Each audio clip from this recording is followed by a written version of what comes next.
Good afternoon, everybody. It is Steve Lookner with Agenda Free TV. We're here to give you more live coverage of the latest developments in the Iran war. U.S. strikes have not begun again today so far, but I would think there's a decent chance of that happening because they have happened the last 12 nights. The last 12 nights.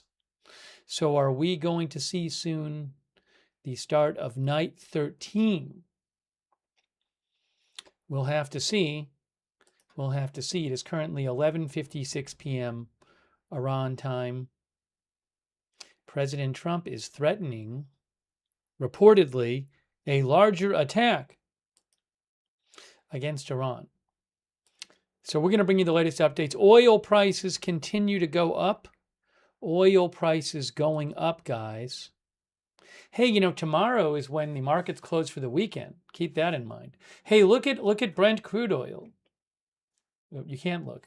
Look at Brent crude oil on tradingview.com.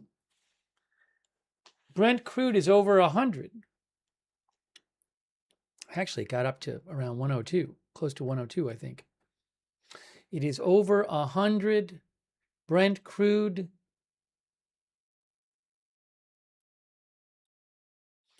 Remember, Brent crude earlier this month had gotten down to around, I think around 70.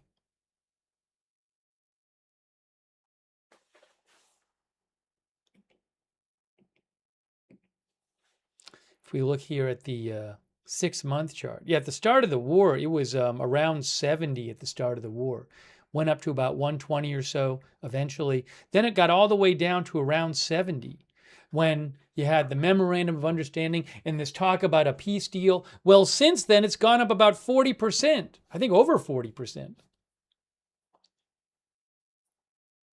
So it is over 100. And then WTI crude is now at basically about 92. WTI crude up about 6.5% today. Brent crude up about 5%. We have that news that yesterday the Houthis attacked at least one Saudi oil tanker in the Red Sea.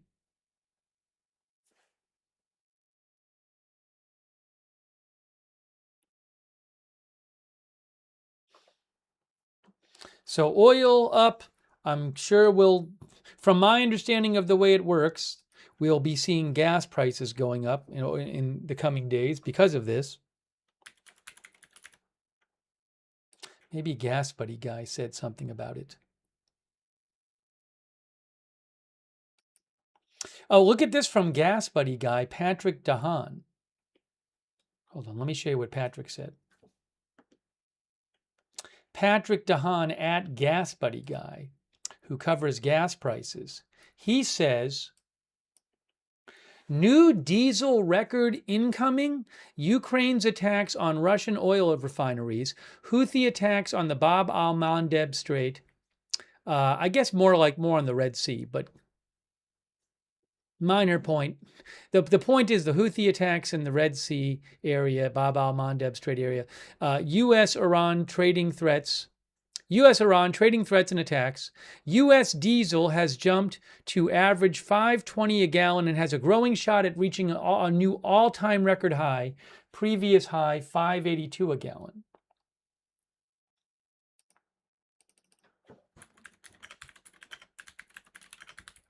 I believe a lot of the shipping and trucking industry uses diesel in the U.S. Also farming, I believe.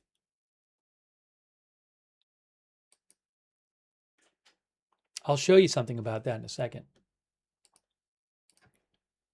This is from the EIA. Hold on, let me pull this up here.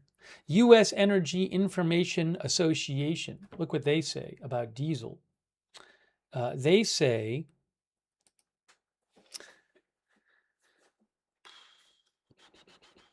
diesel fuel is important to the U.S. economy. Most of the products we use are transported by trucks and trains with diesel engines, and most construction, farming, and military vehicles and equipment also have diesel engines. Wow.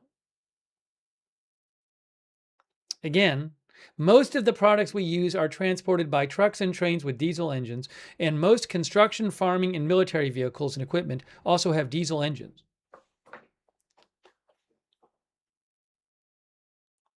Diesel engines in trucks, trains, boats, and barges help transport nearly all products people consume. Diesel fuel is commonly used in public buses and school buses. Diesel fuel powers most of the farm and construction equipment in the United States.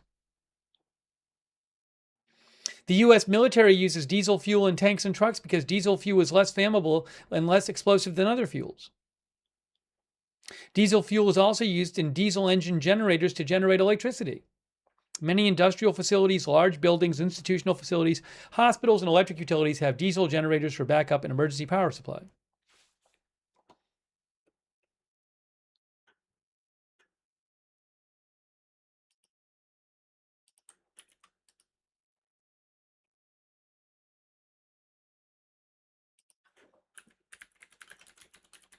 Oh, I have to do the thing again.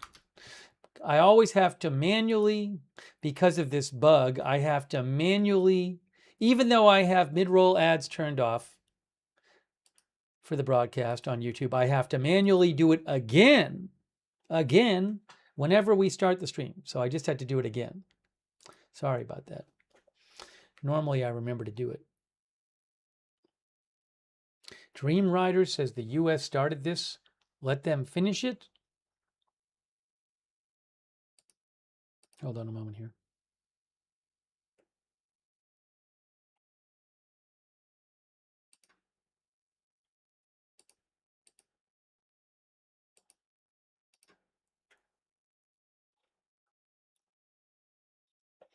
So again, Gas Buddy guy Patrick DeHaan says he thinks there's a growing shot at a new all-time diesel record. Where is I thought I had something that was a...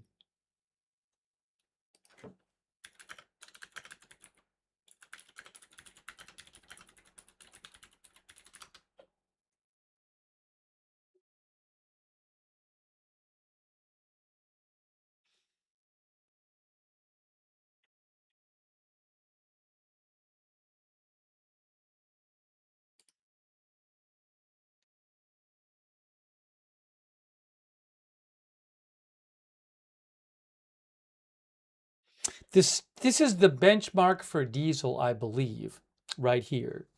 This is from TradingView, NY Harbor ULSD futures. I believe this is the benchmark for diesel.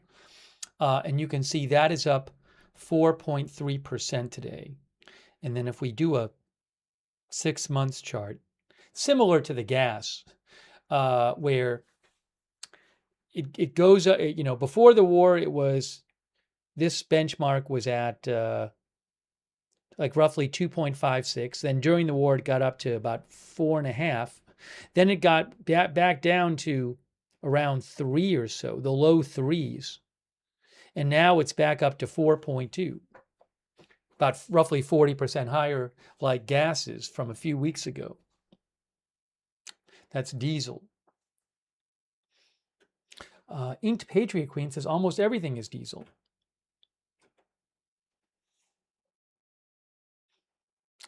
Kevin Grove says oil sure zoomed today. We were looking at TradingView, the price chart, by the way. Hey, quick thank you to Sherlock Holmes for being a member. Thank you so much. Kerry Poteet gave 5 gift memberships. That's very nice of you, Kerry. Thank you. Thomas P0419 gave 5 gift memberships. Very nice of Thomas. Thank you, Thomas. Thomas then gave 20 gift memberships. Wow, so Thomas gave 25 gift memberships. Very generous of Thomas P0419. Please thank Thomas or Kerry or somebody else if they gave you a gift membership or a gift subscription. Very generous, Thomas. Thank you. Least Trustworthy Weasel, thank you. Corrupt Mins, thank you. Corrupt Mins, I haven't seen that quote today. I'll have to see if I can find it somewhere. But thank you, Corrupt Mins.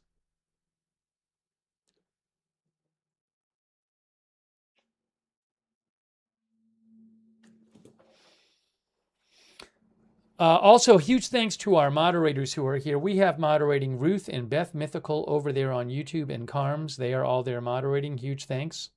And speaking of YouTube, real quick, also, I want to thank Gilbert DeRilbert, who also gave 5 memberships. Very nice of Gilbert. Please thank Gilbert if you got a membership from Gilbert. Again, Ruth, Roberts, May Queen, Beth Mythical, Carms, all moderating on YouTube. Big thanks to our moderators. On Twitch, we have our moderators there, Big Ball of Yarn, Matthew Kohai 3. Huge thanks. I really appreciate it. Linda Belk, Larry, Misha moderate for us on X. And over on Facebook,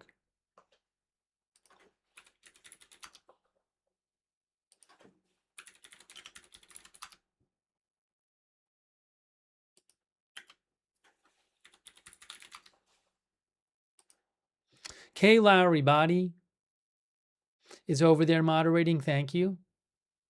Thanks, Dolly Clark, for subscribing. Appreciate all of our moderators. Thank you. Oh, now President Trump is hosting the Los Angeles Dodgers. Do we want to check this out for a second? Live at the White House, guys? Hold on a moment here. Let me put this on the screen for you. I don't know that he'll talk about Iran, but hang on. Hang on. President Trump is hosting the Los Angeles Dodgers.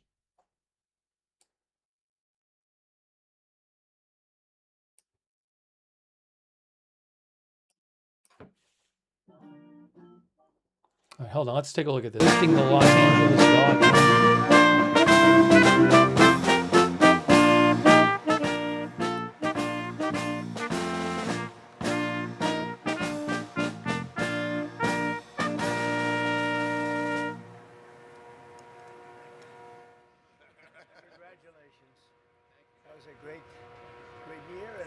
Series. It was a hell of a series. I was rooting for you, and it wasn't looking so good. But you pulled it out. Great going. Great. Nice to be with you. Well, thank you very much, everybody. It's an honor to be here, and welcome to, this is really the new Rose Garden, how beautiful it is, with the white stone that matches the White House. This used to be grass, and it was always wet. You know, the White House is built on a wetland. And when you're built on a wetland, the grass is wet all the time. If it didn't rain for 5 days, it was very wet. And we had a lot of very upset women. They'd stand in there with the high heels, and they'd just go down like quicksand. And that took place for about 150 years. And I decided to do something about it. And this has become an incredible place for dining and for news conferences and for events like this. And this is a very special event because it's the Dodgers and they're the world champions. And Mark, this is the first time we've ever used the new Rose Garden. You see right up there, the Rose Garden. I put that up. Looks very nice. This is not, do you think Biden would do that? I don't think so. I don't think Biden would do it. And we created the Presidential Walk of Fame. That wall, for 150 years, had absolutely nothing on it. And it always used to amaze me. I said, what are we going to put on that wall? Now, I could put some of the great Dodgers on the wall, but I figured maybe it's more appropriate that we put the presidents. So it's been quite something. And we did from Washington to Trump, and people love it. And they study the plaques, and generally speaking, I was very nice to the people up there. A couple of them probably not as nice as I could have been. But I just want to say that we're delighted to host the 2025 World Series champions, the Los Angeles Dodgers. Amazing. All right, I'm going to keep an eye on this. I don't know that he'll talk about Iran during this appearance here. I guess it's possible he'll take questions. I don't know that he will. So I'm going to keep an eye on this. We'll see. He may just talk about the Dodgers for a while. And what I could do, you know what I could do for the moment? I could do it this way, where if I move this, see, there you can see the captions, so we can see what he's talking about. I don't know if I'm going to leave it up there the entire time, but if he somehow starts talking about Iran.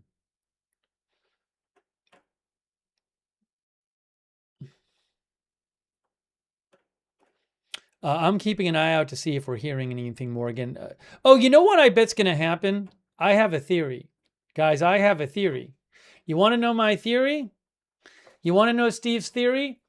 I feel like when President Trump or has an appearance, the strikes do not start while he's making an appearance.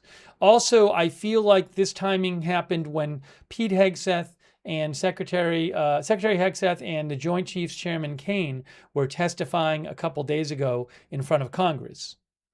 There have been multiple times when that happened, the strike started after they testified. There have been multiple times when Trump had appearances and the strikes did not start until after. So I'm going to just guess. I'm going to guess that after this appearance, then the strikes will start for the night. That's just my guess. I have no idea, but I feel like this happens all the time.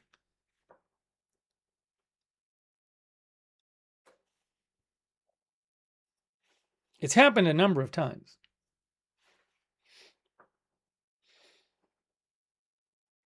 Thanks to Jennifer Taylor for the memberships. Jennifer gave a couple of memberships. Thank you, Jennifer. Yeah, I'm not seeing any reports right now about any new strikes, but that's my guess. I bet they'll wait until after. Oh, hold on. Well, hold on a second. I have a report of strikes. I have a report of possible U.S. strikes right now. My theory might end up being wrong. All right, let me show you this, guys. Look at this. This is from Tasneem. Tasneem says 20 minutes ago there were strikes. Look. 2 American missiles hit the area of Masan village in Keshem. Interesting. That's about 20 minutes ago, they're saying. Tasneem reporters report. At 11:50 p.m., 2 missiles hit the area of Masan village on Keshem Island during an American enemy attack. According to initial information, the attack occurred in the village of Masan, and the responsible agencies are investigating the dimensions of the incident and assessing possible damage. Tasneem's reporter is following up on the further details of this incident, and additional news will be published later. Iran state media Tasneem reports new U.S. missile attacks on Keshem Island. That just in a few minutes ago. Once again, Tasneem lately is getting stuff posted pretty quick about attacks. They posted this about 17 minutes after the attacks. The alleged attacks. So again, that's a new report of strikes on Keshem Island in Masan village.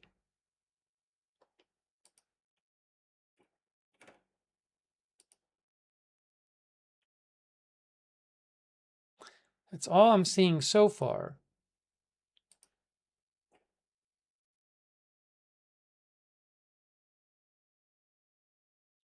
Haven't seen it on other Iran state media outlets. I'm going to show you where that is. Masan village in Keshem.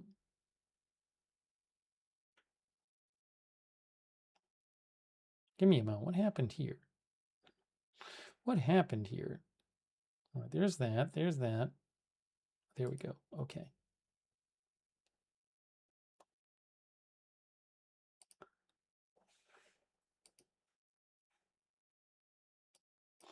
Yeah, I mean, if that's true, I don't recall ever having the strike start before when Trump was making an appearance. So it might disprove my theory.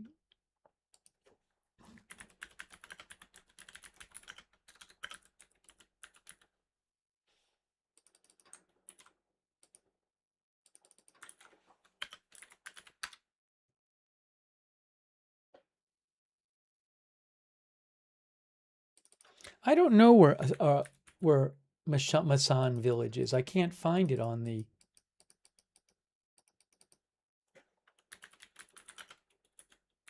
map. Oh, Emmy could be MESEN.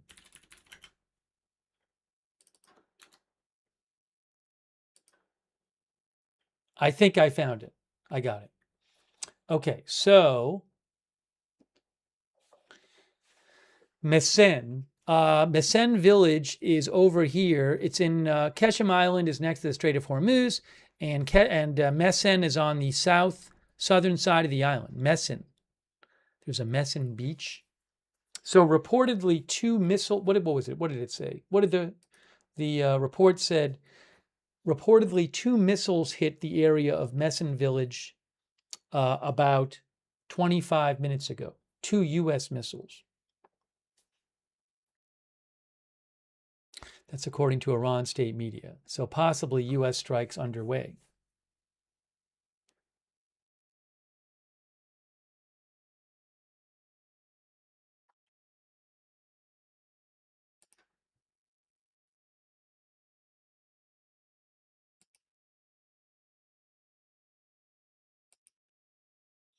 Now let me see what else is being reported. Report from, what is he saying?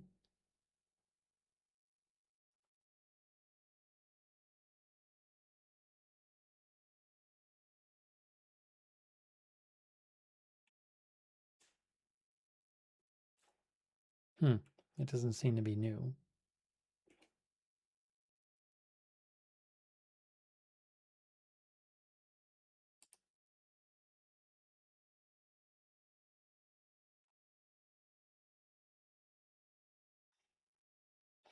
I saw this report. I saw this report too. You know, I don't. I'm not aware of any report that Iran attacked a Kuwaiti power plant. I didn't see that. I don't know if there was one floating around or floating around in Iran or floating around the Middle East. I'm not sure. But Fars state media Iran said Iranian source claim of attack on Kuwait power plant is psychological operation. I don't know which claim they're talking about. An Iranian security political source told Al Mayadeen that the rumor of an attack on a Kuwaiti power plant is fundamentally false and fabricated by the Israeli regime, and these misleading claims have no connection to Iran's military operations.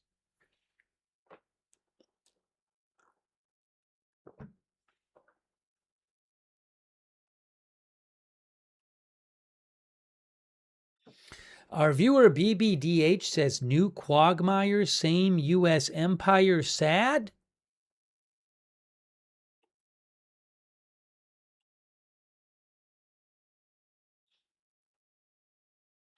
David Viss says, the rain is tasting like rockets again this evening. Dan Speeder says, maybe Mesen village is an important target for the Strait of Hormuz closure.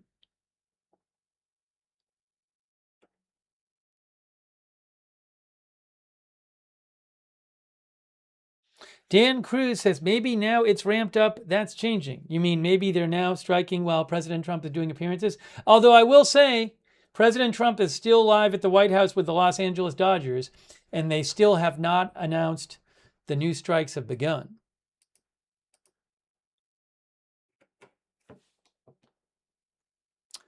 So again, Tasnim State Media says that about a half hour ago, there were two U.S. missile strikes on Keshem Island in Mesen.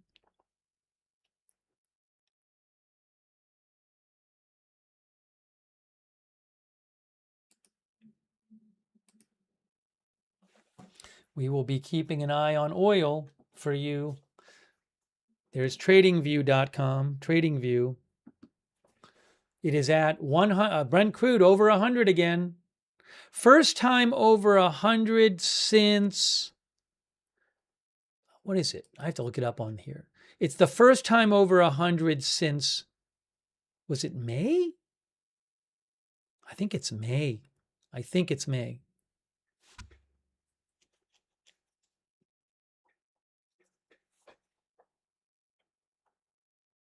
Shranko says it's May. Hold on. Oil settles over 100 as Houthi attacks intensify Middle East supply risks, says Reuters. Oil prices settled above 100 on Thursday for the first time since May after Yemen's Houthis said they attacked 2 Saudi oil tankers in the Red Sea, causing further global supply disruptions following a near halt in trade through the Strait of Hormuz. This is the highest close of oil since May 22nd, although the market's open right now. The oil benchmark prices are now nearly 40% higher than when the Iran war began in February, with almost all of the gains coming this month, because it had gone back down and then it went back up again.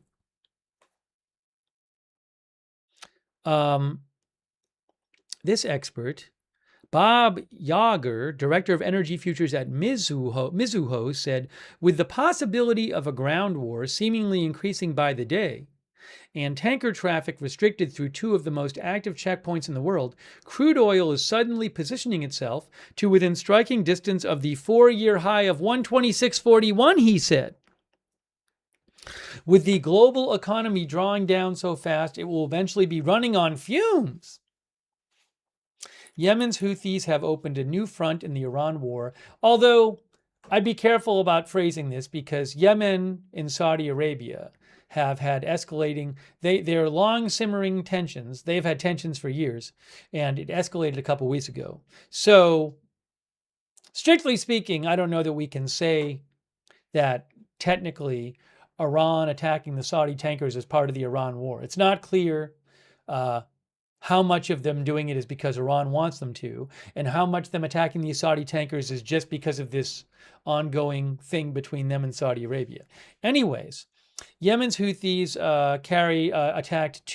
said they targeted 2 Saudi oil tankers in the Red Sea after saying they would impose a naval blockade on shipments from Saudi Arabia. The group said the Houthis said they targeted 2 Saudi Arabian tankers in a military operation. Saudi Arabia has confirmed, and the UK MTVO have confirmed 1 tanker has been attacked. Gelber and Associates wrote, the escalation in the Red Sea compounds the near halt in Hormuz traffic and the sharp reduction in Iranian exports because of the U.S. blockade, intensifying concerns over near-term global availability. Analysts estimate that the Strait of Hormuz and the Bab el-Mandeb Strait carry the equivalent of roughly a quarter of the world's oil supply. Still, following the Houthi attacks yesterday, at least one attack, 2 Chinese supertankers carrying a combined 4 million barrels of Saudi Arabian oil managed to exit the Red Sea via the Bab el-Mandeb Strait on Thursday, shipping data showed. Now, I don't know are they sneaking out? Is there some world in which the Houthis are charging ransom or charging a toll to get out safely, like Iran reportedly was and maybe still is? That's a question I have. I do not know if the Houthis may be charging some kind of toll to ships to get out or have some other agreement with the ships. It's an interesting question. Scary Atheist thinks the Houthis collaborate with China so they don't attack them. At the same time, yeah, I don't know if there was any kind of communication between the Houthis and China. I don't know. It's a good question. So I wouldn't assume that they snuck out. I don't know. Goldman Sachs said Brent crude might exceed $120 a barrel in the 4th quarter and average $100 next year if the strait remains disrupted through 2027. With further upside for oil price if the Bab el-Mandeb Strait and Suez Canal also suffer persistent disruption. We also heard last night Iran's Revolutionary Guards claimed an oil tanker caught fire while attempting to follow a mined route in the southern area of the Strait of Hormuz. No confirmation that any new ship exploded or was attacked in the Strait of Hormuz in the last day. Iranian strikes on vessels crossing the Strait of Hormuz have resulted in a drop in non-Iranian oil tankers traversing the waterway. And the reintroduction of a U.S. naval blockade targeting Iranian ports likely has resulted in Iranian oil loadings falling to zero. from 1.5 to 2 million barrels per day at the start of the month. As a result of fewer shipments exiting the strait, loading activity within the Persian Gulf has fallen to 2.5 million barrels per day over the last 7 days, compared with 6 million barrels per day over the past 30 days.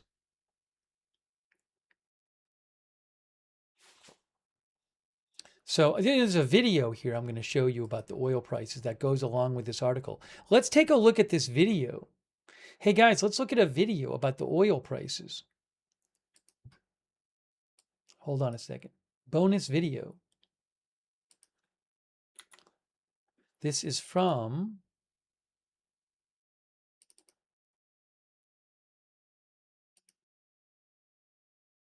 hopefully this is up to date. We'll see. Is this up to date, this video? I don't know.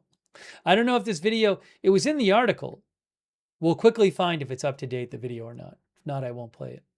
Let's give it a shot and see what it says. Oil prices climbed over 4% to a near 6-week high on Wednesday, with Brent crude jumping over $95 a barrel. It comes with growing concern. All right, so this video is from yesterday, but let me play it anyway and see what has to be said. Again, now it's over 100. Brent crude is over 100. This video is from yesterday.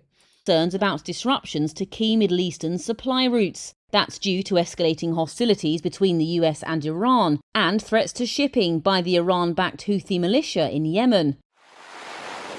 The US military said it carried out an 11th consecutive night of attacks on Iran. This came shortly after the Kuwaiti army. All right, well, now this is from yesterday. So anyways, I'm not going to play the whole video. It's a short video anyway, but I don't want to be playing stuff from yesterday. Anyways. But yes, Brent crude is over 100, 100.67.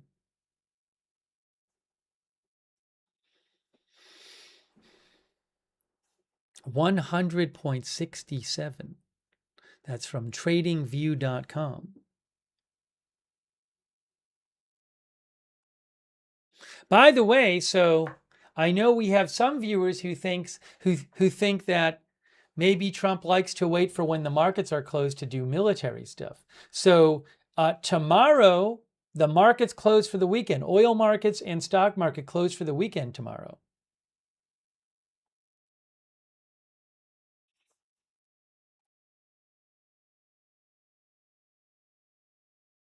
Hey, thanks to Israel Bishop for the memberships. That's very nice of you, Israel Bishop.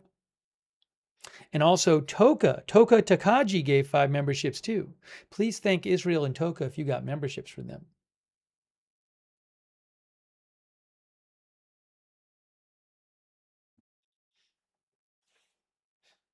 Steve, who says agent? Agent says fuel energy lockdown soon? I haven't heard about that.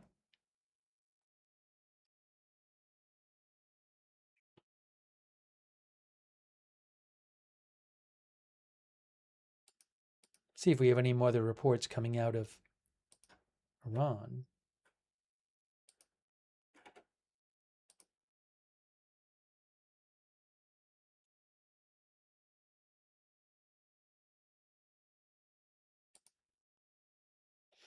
Iran State TV is reporting what Tasneem was reporting.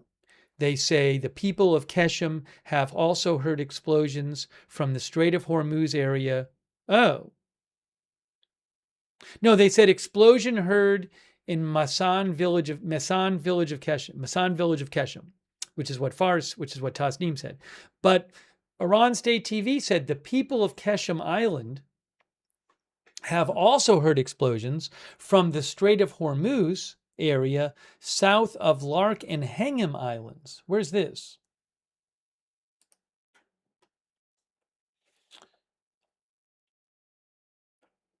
Is that over here? Lark is here. I think they mean Larak and not Lark. There's Lark and there's Hengam. So what they're saying is, Iran State TV says, in addition to explosions reported in Masan, which is on the coast, Mesan, on the coast of Keshem Island, they say some people have heard explosions being heard in the Strait, somewhere in here, south of these islands. I don't know what to make of that.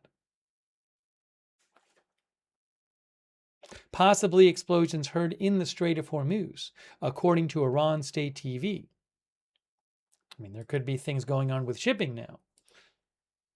Is Iran attacking ships in the Strait? I don't know.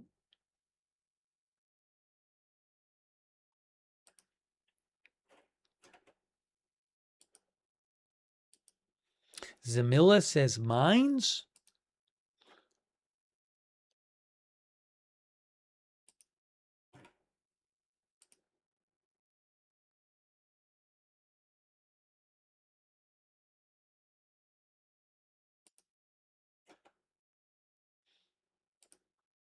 So we do not have an official start to strikes yet, but a report from Iran of some strikes on Keshem Island about 45 minutes ago or so.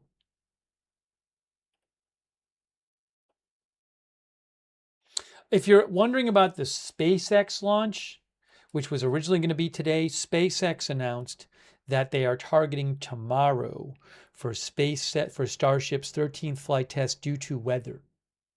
So if we're on covering this, we'll show that at the same time. But it's not going to be tonight.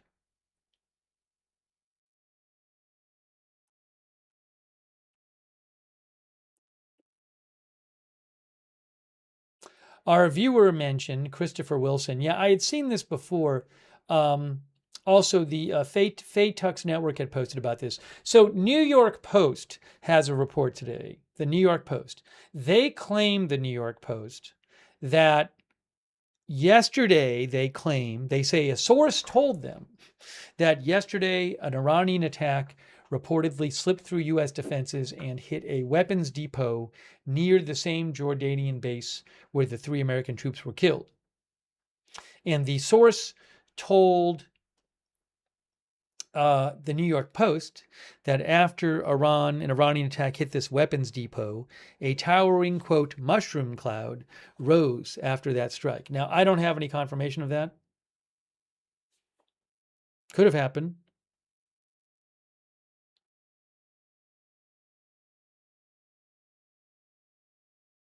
The New York Post said a U.S. defense official declined to comment on that account, citing operational security reasons.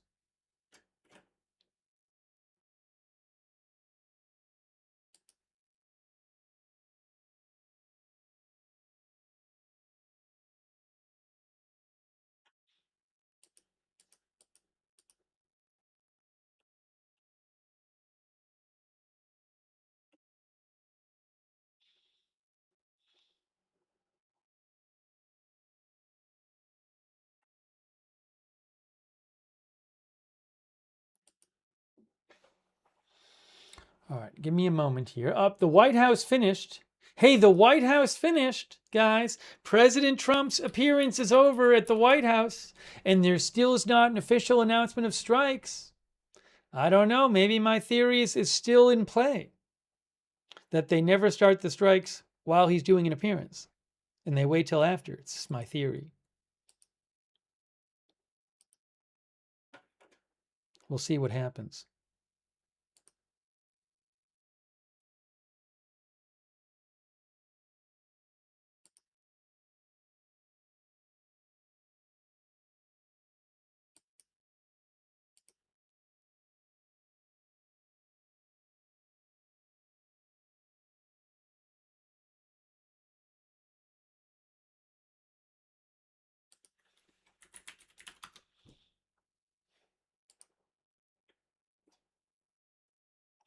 There was a report from Axios today, by the way, that I wanted to mention, which some of you may have heard already.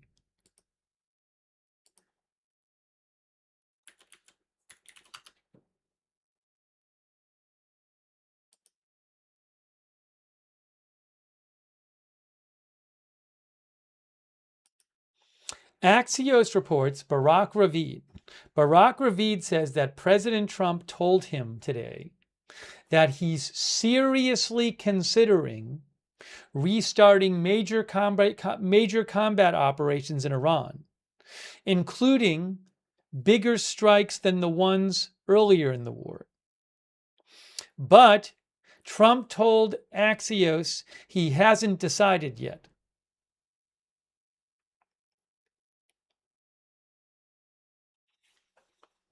Okay, so that's from Axios. Trump says Trump told Barack Ravid, "I am considering a massive attack, bigger than ever before. I am close to making a decision."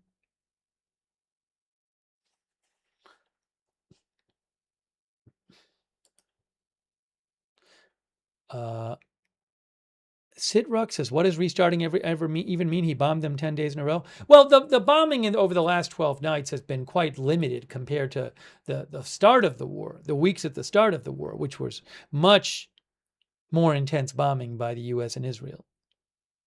Also, the nature of the targets could be different. Maybe the U.S. would. President Trump has for months threatened to go after, and said he's going to go after bridges and power plants, for example.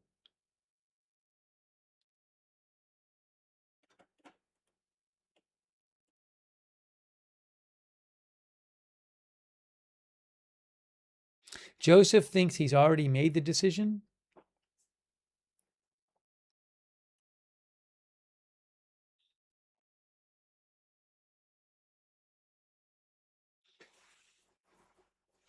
Shaba Sama says, Trump has said that 100 times already and he always backpedals.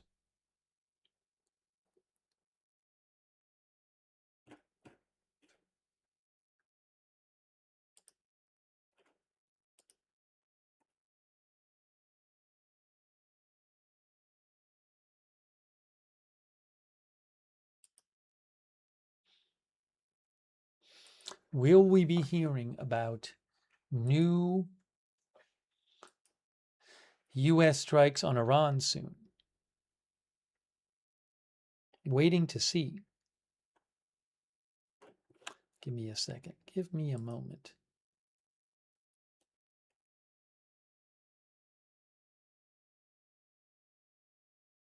Also, by the way, the Saudi nuclear deal is now in doubt because President Trump apparently put a new condition on the nuclear deal with Saudi Arabia today, saying they had to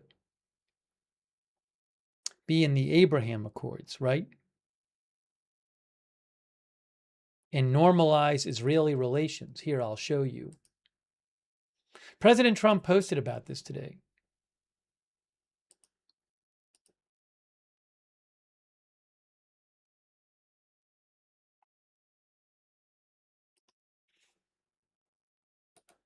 He also posted about the Houthis.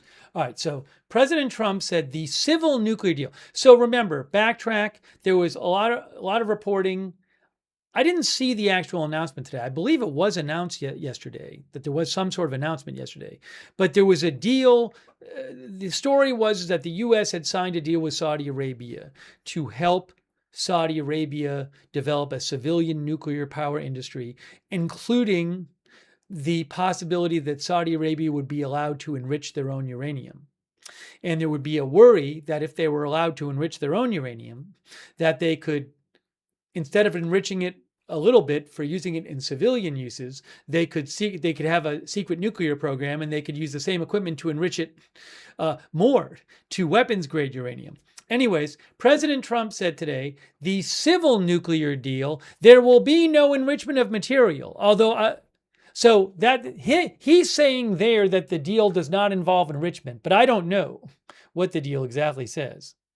So President Trump says there will be no enrichment being made between the U.S. and Saudi Arabia, which pertains only to non-military use, he says again, such as the ones that Iran and the UAE and others already have, will be approved, but is totally subject to Saudi Arabia joining the very respected and successful Abraham Accords, which concerns them normalizing relations with Israel, which, by the way, from the reporting I've seen, the reporting says this is a new condition. I don't know if Saudi Arabia knew this was a condition of the deal. Was Saudi Arabia surprised by this announcement today? I have no idea. President Trump says the United States is not opposed to civil, non-enriched nuclear facilities. Thank you for your attention to this matter.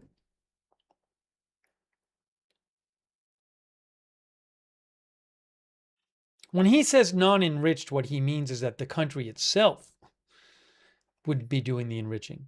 We'll talk about that in a second. But I do also... by the way, Pixie Lou, our viewer, thinks the Saudis are not agreeing to extra afterthoughts. They agreed to a different deal. Mr. T says, Saudi Arabia does not recognize Israel as a country because Israel does not recognize Palestine. I believe, if I remember right, Saudi Arabia has said they're not going to normalize relations with Israel until there's some sort of path to a Palestinian state, I believe. We'll talk about that in a second. Blackfooted says, you think Saudi Arabia will join the Abraham Accords? It won't happen. But I also want to mention what President Trump said about the Houthis today. Remember, the Houthis struck at least one Saudi oil tanker yesterday in the Red Sea.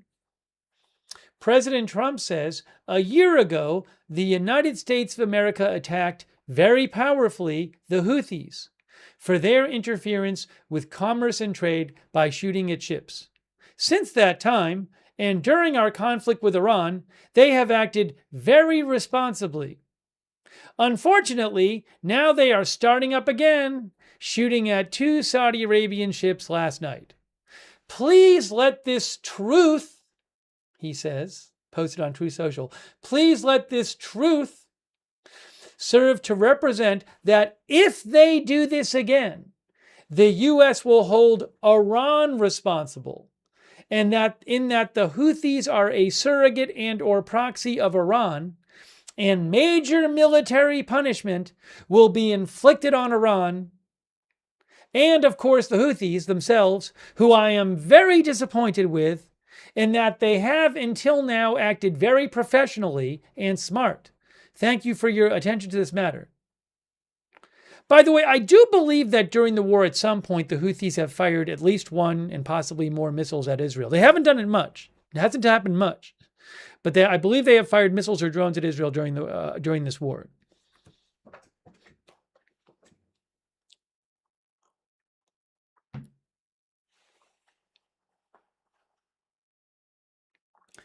Jim WV says Stone Age. Muddy Dog says threatening.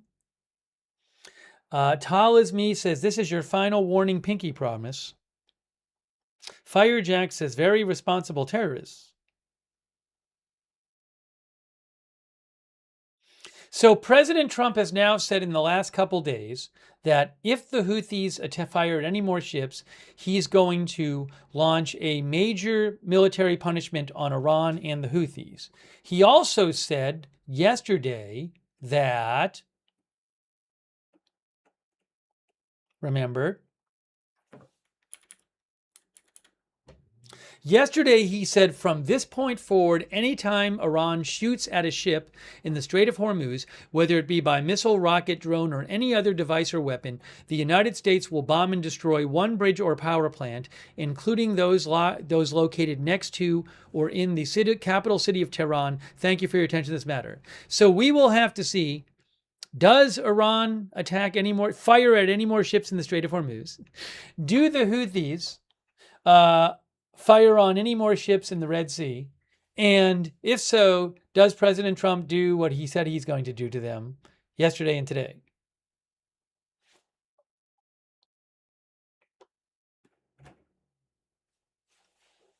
Claudia thinks they're empty threats. Our viewer, Devil Doc, thinks Trump needs to follow through.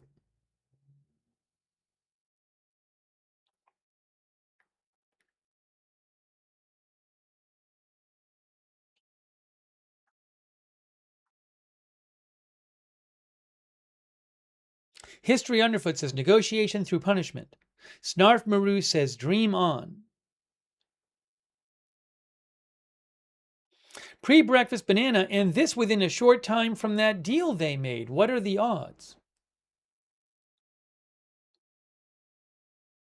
Richard says they fired at Jordan. I have to go back over Iranian statements during the last day. I do know that a few hours ago, Kuwait said that they were under a drone attack. Oh, I got to show you what Kuwait said. Missile and drone attack. Hey, by the way, Tormented Tantalus gave 50 people memberships in the YouTube chat. That is incredibly generous of Tormented Tantalus. Please thank Tormented Tantalus if you got a membership from Tormented. 50 of you did. That is really nice of Tormented Tantalus. Thank you. Thank you also, Ethan Smith, who says taco. Thank you, Ethan Smith. Oh, and 86 GOP Forever just gave 50 more of you memberships in the YouTube chat. So 86 just gave 50 more memberships. Please thank 86 if you got one of those memberships. Very generous of 86. Thank you so much. Really nice of you. That's 100 new memberships right there between the two of them, between 86 and Tormented. Wow. Thank you, Matthew Stevenson, who says, is this the art of the deal?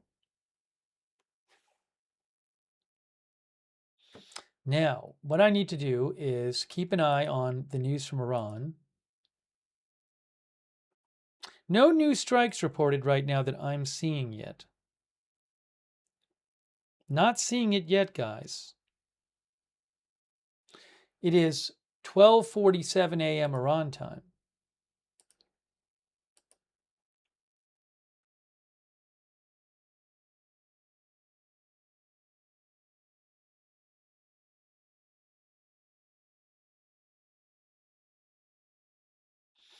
Shin claims that there is jet activity over Marand in East Azerbaijan province, Iran.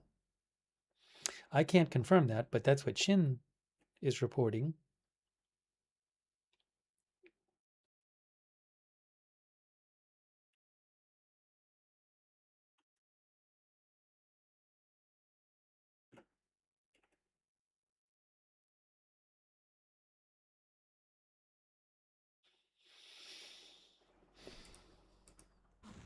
Let me show you what Kuwait said today.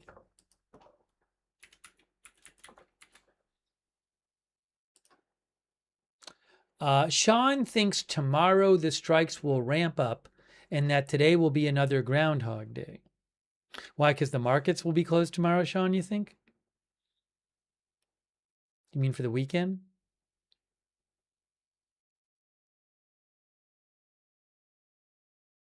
Tyler Cannonballs thinks it might be a big day. The uranium says there is no deal. You mean the Saudi-US deal? We'll talk more about that. Hey, so look, this was about an hour ago where the Kuwait army said Kuwaiti air defenses are currently confronting hostile missile and drone attacks following the sinful Iranian aggression. They posted that at about an hour and 15 minutes ago. And then look what they posted about 4 hours ago, Kuwaiti army. They said the Abdali border crossing was subjected this evening to repeated targeting by hostile drones, which resulted in material damage with no human injuries recorded. Praise be to God. So they said a border crossing was attacked. Abdali border crossing in Kuwait. That's after Iran last night claimed that the U.S. had attacked a Iran-Iraq border crossing. I cannot confirm these reports. Here is Abdali, Kuwait. So that would be a Kuwait-Iraq border crossing, right? That's Abdali, and it's near the Iraq border. So it must be in here somewhere. See, it says Iraq, Kuwait. Kuwait-Iraq border. There. So Kuwait claims that that border crossing was subjected to a drone attack.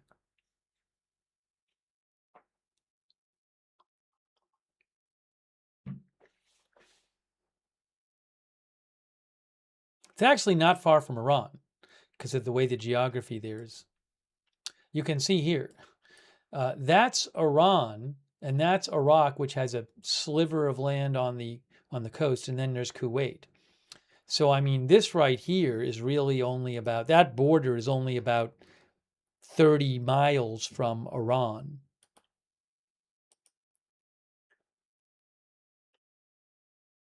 Crawdad, thanks. Crawdad says, do Iran soldiers get paid? I would assume so. I would assume so. I don't know. I'm not an expert on the Iranian military. I would assume they would need to be paid, though. Just my assumption.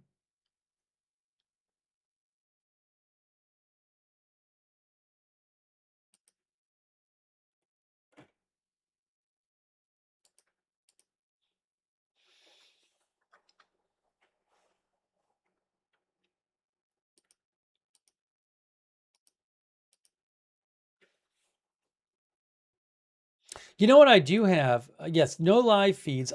There was a video that I got to pull it up here. AFP posted some video, I think, where you can hear sirens in Kuwait City. Let me download the clip. This is a clip. I haven't seen it yet. This was from like an hour ago or so, hour or two ago. I think it was from an hour or two ago. It's from this evening.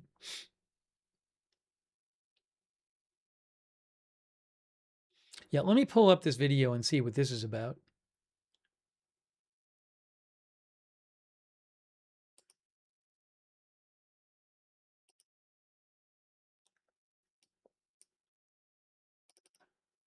So the title of the video from AFP is Interceptions over Kuwait as Sirens Sound as Military Reports Missile Drone Attack. Now, this video it's not live, but there was about an hour ago a missile and drone attack reported. So I haven't watched this yet. I assume it's going to be just a building.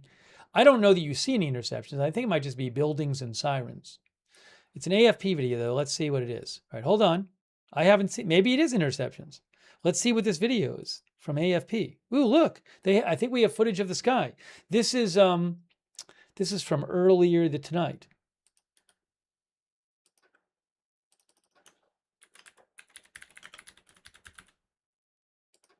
Just to be clear, people are going to say, is this live?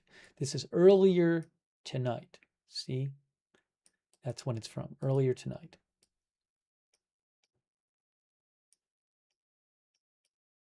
Now, let's hit play and see what it is.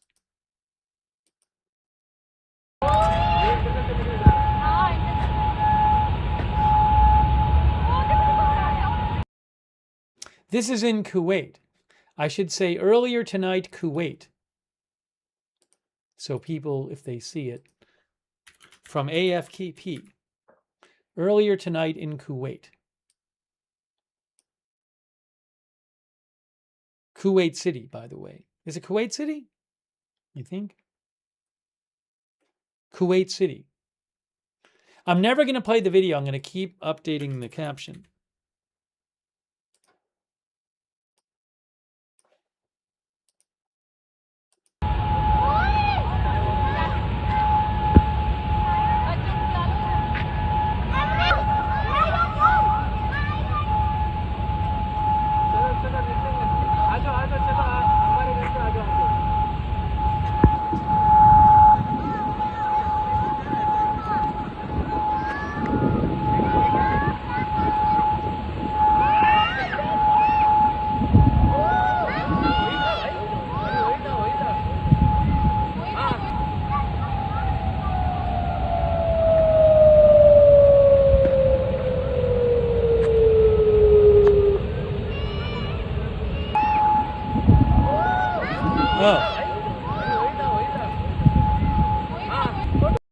I think it's repeating now, but I think you actually see at the start.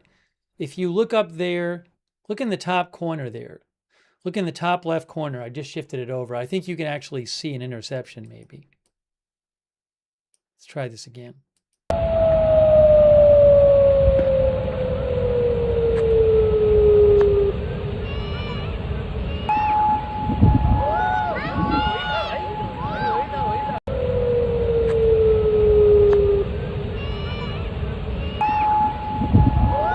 See right there.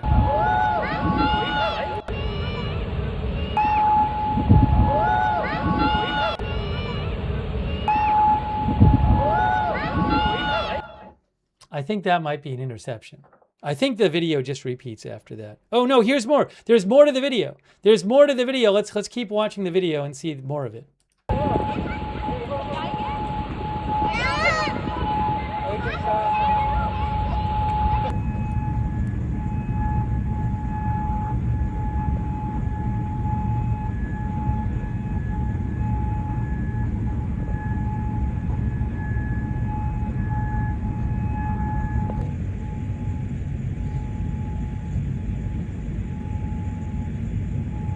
I think it'll eventually just repeat. I don't think it's actually 10 minutes long. But you can hear the sirens.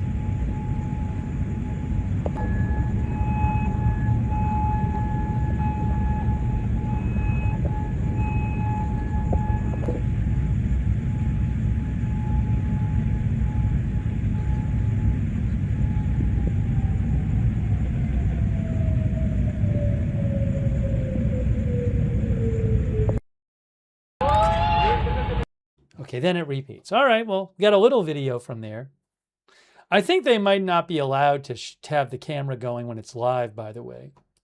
You might say, well, why don't they just have the camera live? I don't know that they're allowed to. That'd be my guess. Yeah, Ada says, rare to have a video. Don't get many videos. Once in a while, AFP has them from Kuwait City, but they're not showing, they're not showing live interceptions. I have not seen that on AFP. Veronica says, so scary. Prodigy says, Kuwait looks nice. Hail Heiskani says, terrible to hear the children. Delete-O-Matic says, leave Kuwait alone.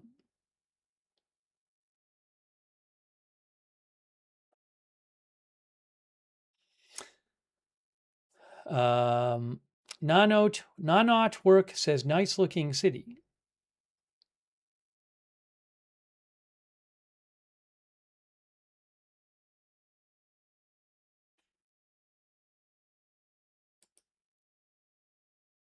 So give you a little sense what it looks like there. Oh, hold on.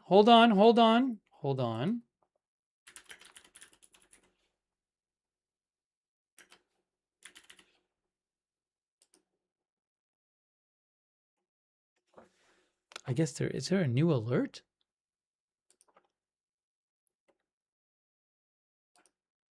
I don't think there is. Why is there?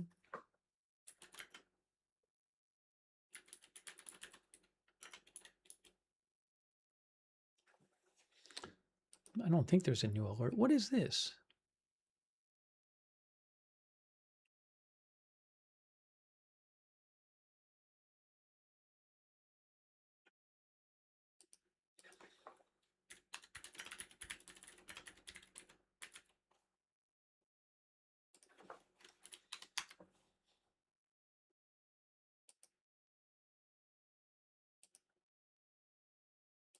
Okay, this is new.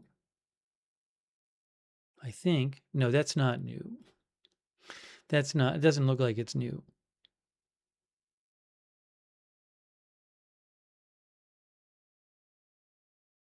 All right, I'm not going to worry about what I was just looking at. I don't see any kind of new thing there.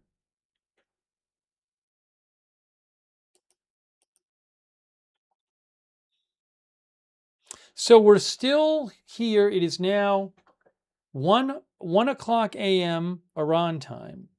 Strikes have still not started tonight.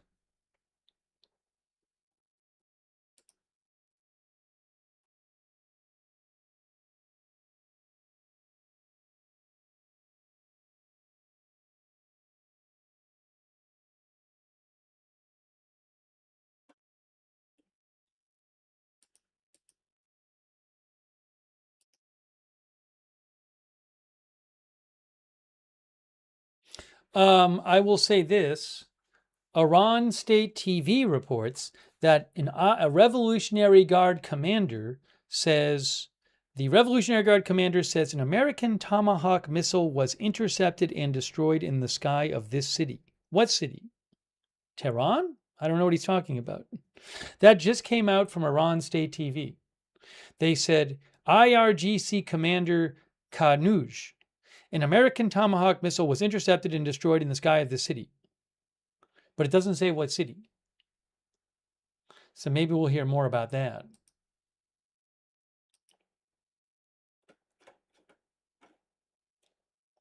Yeah, Tone said possibly Tehran. It is possible. I'm not sure, though.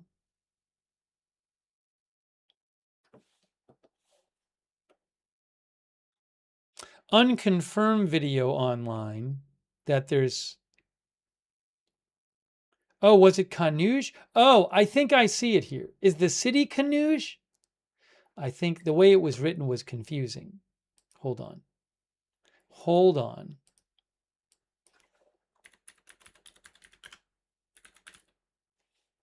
Is there a Kanuj, Iran?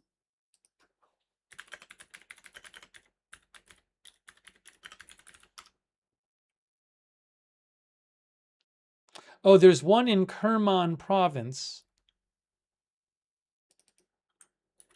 I think I see here. Okay, so I think what this report is. Okay, I think the report was written a little strangely. I think the report claims that an American Tomahawk missile was downed in the skies of Kanuj, Iran, which is in Kerman province. Now, I don't know if this is true, this report, but that just came out from Iranian state TV.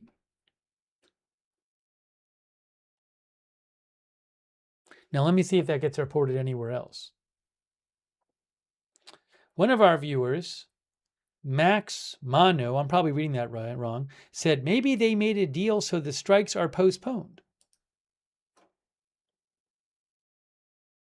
Iran state media is reporting more explosions in Kuwait, which usually means that they have fired at Kuwait. Iran state media Tasnim. Arab sources report Iranian drone and missile attacks on the Ali al-Salem base in Kuwait and the activation of Patriot defense systems at the base. I can't confirm this is true, but a lot of times when Iran media posts something like that, it means that they have fired at this target. So there very well could be more Iranian missiles and drones fired at that base, which I believe they've attacked before in Kuwait. Ali al-Salem is an air base in Kuwait, by the way.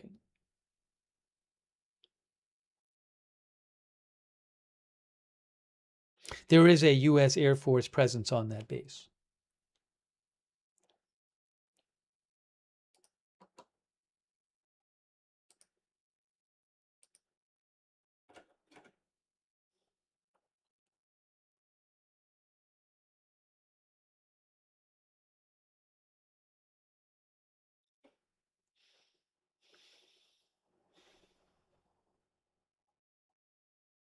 Keeping an eye out for the latest updates.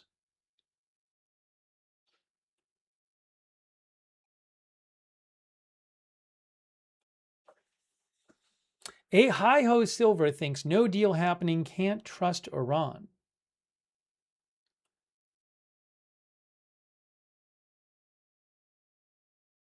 True Blunts thinks Trump's strategy is copy what Iran does. Sunshine says, is the Red Sea still blocked? The Red Sea has not been blocked. What happened is the Houthis attacked at least one oil tanker in the Red Sea yesterday. Traffic is still moving through the Red Sea. I'm not aware of what the numbers are, though. Maybe some ships aren't. Some ships reportedly have turned around the last couple of days. I'll try to get an update on that. But it's not. Some ships are still going through the Red Sea.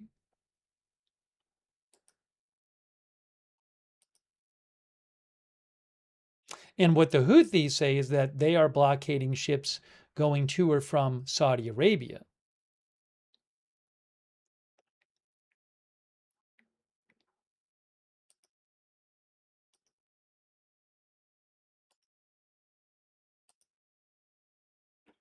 The post by Vahid is actually news we talked about before. Vahid didn't say he's getting new messages. Vahid just mentioned that there was strikes reported on Keshem. We talked about that. That was over an hour ago. Hour and 10 minutes ago. That's not a report of new explosions in Keshem.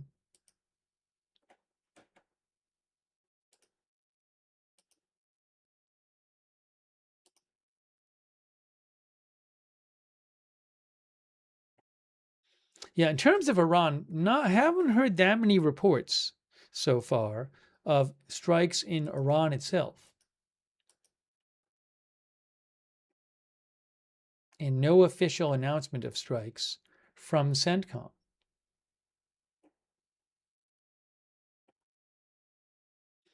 Maybe what I'll do is I'll talk about that Saudi Arabia deal for a second. Hey, by the way, big thanks to our moderators. Beth Mythical is over there moderating right now on YouTube. I really appreciate it. Thank you, Beth Mythical, and all of our other YouTube mods. Kay Lowry Body modding. Thanks, Kay. On Facebook. On Twitch. Matthew Kohai 3 and Big Ball of Yarn. Linda Belk, Larry, Misha on X. Thank you. Thanks also to Kendra Fox. Gave a gift sub to Pre-Breakfast Banana. Very nice of you, Kendra Fox. On Twitch. Thank you. Uncle Fester gave 5 gift subs on Twitch. Wow. That's very nice of Uncle Fester. Thank you. And Kendra Fox gave a gift sub to Big Ball of Yarn. Thank you again, Kendra Fox. Thanks also, New Yorker 783. Also, Kendra Fox gave a gift sub to Aaron Weirdo. Thank you, Kendra Fox. Very nice of you. Timbit Power, thanks for subscribing over there on Twitch as well.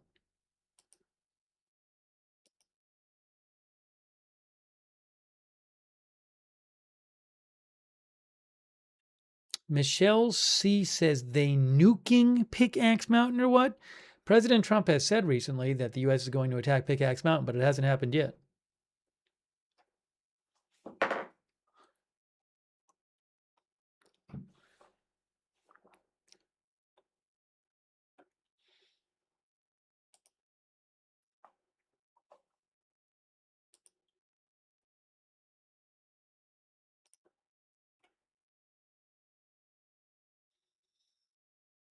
Okay, let's discuss this Saudi Arabia story. So here you can see from AP. Ooh, doesn't have to say earlier tonight anymore. Trump says Saudi nuclear pact requires Saudi Arabia to normalize Israel relations.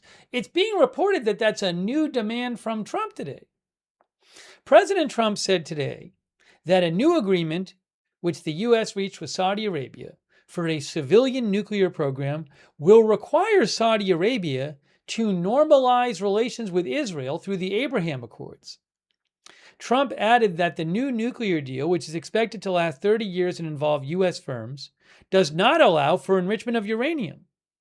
But experts are concerned that the deal lacks guardrails to prevent uranium enrichment to weapons-grade levels.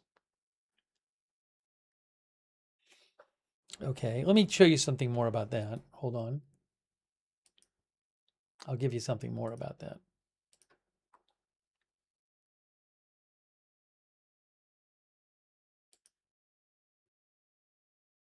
Here. Trump adds new condition to Saudi nuclear deal, says Saudi Arabia must normalize relations with Israel. President Trump on Thursday appeared to add a new condition to the newly signed agreement with Saudi Arabia for a civilian nuclear program, saying the deal would require the kingdom to normalize its relations with Israel through the Abraham Accords. When the deal was announced yesterday, neither the U.S. Energy Department nor the Saudi government made any mention of it being contingent on the kingdom's relations with Israel. Trump's social media post a day later asserting that the agreement was subject to the Saudis joining the Abraham Accords was unexpected and almost certain to complicate any final approval. The accords approved in 2020 expanded the number of Arab and Muslim majority nations with diplomatic ties with Israel. Getting Saudi Arabia to join the Abraham Accords would be a monumental diplomatic achievement. The Saudis have previously made clear that normalizing relations with Israel would first require the establishment of a clear path for Palestinian statehood. Israeli Prime Minister Benjamin Netanyahu has rejected the idea of Palestinian statehood as being untenable for his country's security. President Trump also said that the pact does not allow for enrichment of uranium. Non-proliferation experts have raised concerns that the deal fails to include guardrails to prevent enrichment of uranium to weapons-grade levels. When asked by a reporter why this new condition was not mentioned in the initial announcement, White House Press Secretary Carolyn Leavitt said that the president was the final deal maker and has called on Saudi Arabia to join the accords on numerous occasions. The Saudi embassy in Washington declined to comment today on Trump's assertions about the deal. Netanyahu's office, in a statement, applauded the prospect of Saudi Arabia joining the accords as a historic leap forward for peace in the Middle East. The statement made no mention of the deal to bolster Saudi Arabia's civil nuclear program.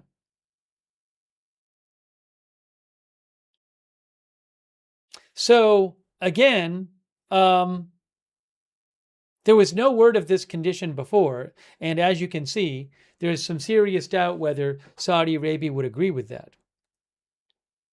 I wonder how much time was spent negotiating this deal, and was Saudi Arabia did they really have no idea that this condition was coming?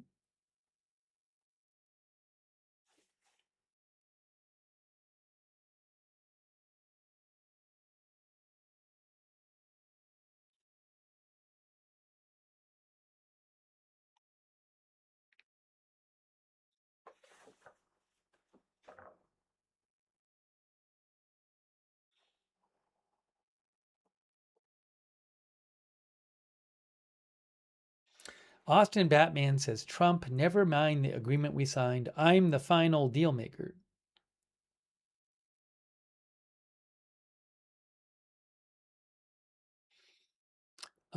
Tony Wilson says, the art of surprising your part-time allies with massive binding agreements. You mean a new condition?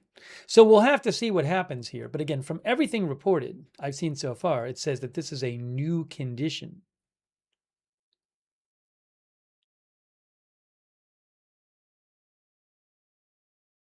Pumbaa says, thanks for signing the deal. Also, you need to sign this too, because I just decided you have to. Thanks.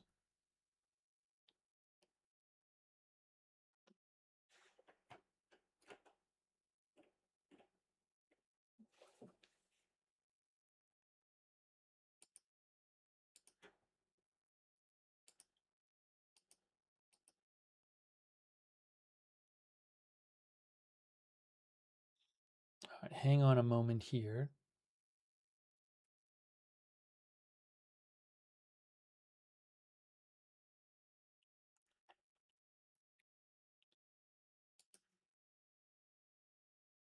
Oh.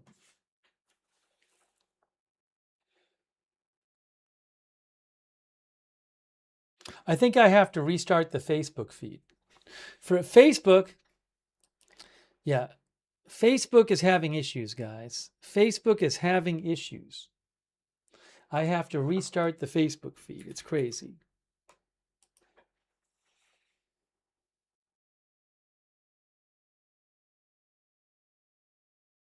Let me restart the Facebook feed.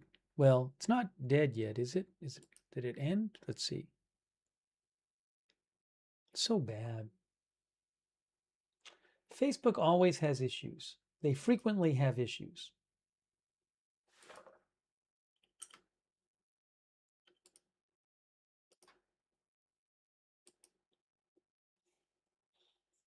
I'm restarting the Facebook stream.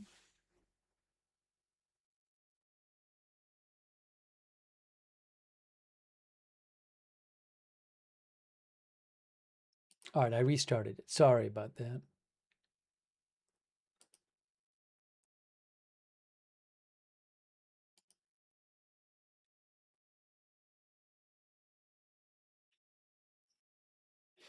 All right, let me check for updates here.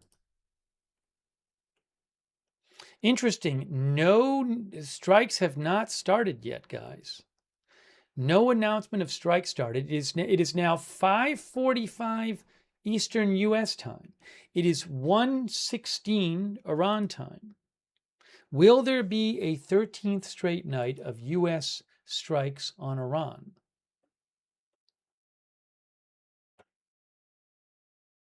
That I don't know. Maybe we can do a quick poll.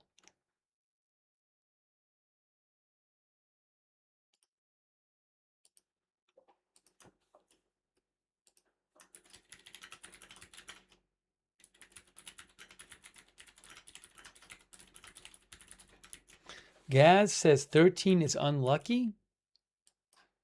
All right, I'm doing a quick poll. Could happen at any time.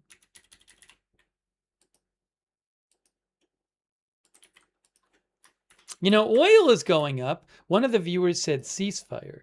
Muddy Dog says ceasefire. Look, I mean, oil's going way up. It's above 100. Will President Trump want to announce something to try to get that oil price down? I don't know. Let me finish posting the poll.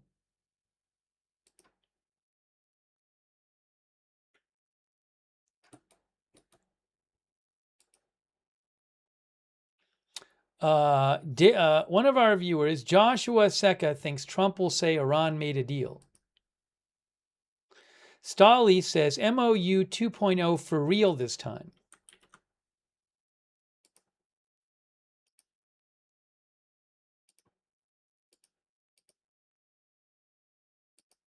Welcome back, Facebook viewers. I have no idea why the stream stopped, but it did. I do not know why. What is going on?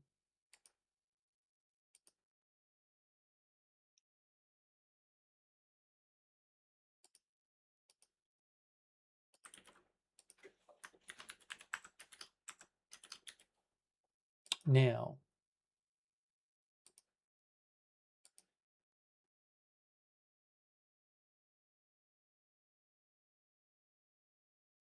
all right. First, here is you guys thinking about the poll. Here you are thinking about the poll.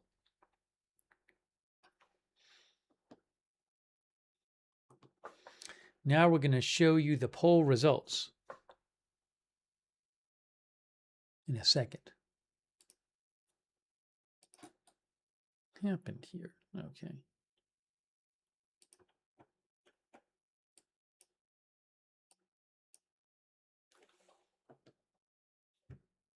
All right, here are the poll results. Oops. I asked, will the U.S. strike Iran tonight for a 13th straight night? On YouTube, it's 88%, 86% yes. One other thought I had is maybe if President Trump is worried about the oil prices, maybe he'd say, well, let's just not have strikes tonight. Let's take a night off. I don't know.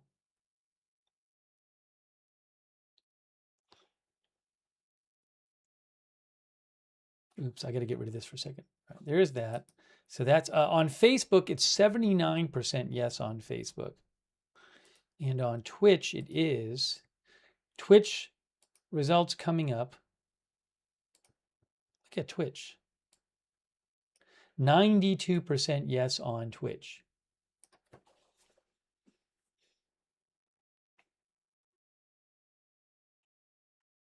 Roy says, I don't know. I don't think so. You mean you don't think he'll take the night off? YOLO Life says, preparing for a big strike possibly.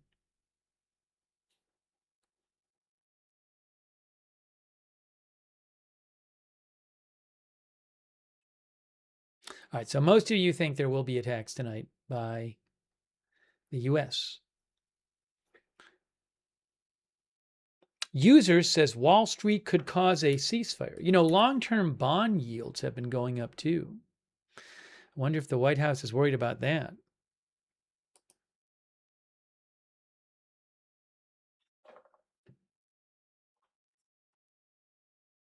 That can affect, I believe, mortgage rates and people's borrowing rates. Can affect the stock market negatively.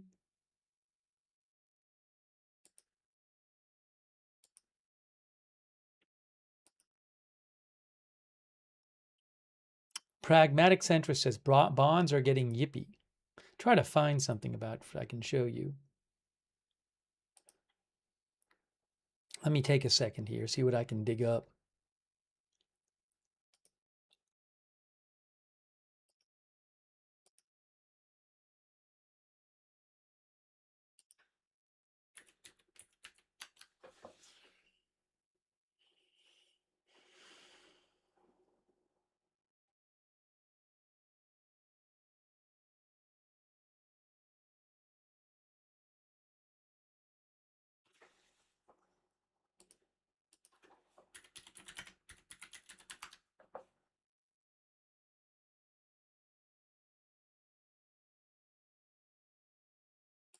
Oh, hold on a second here.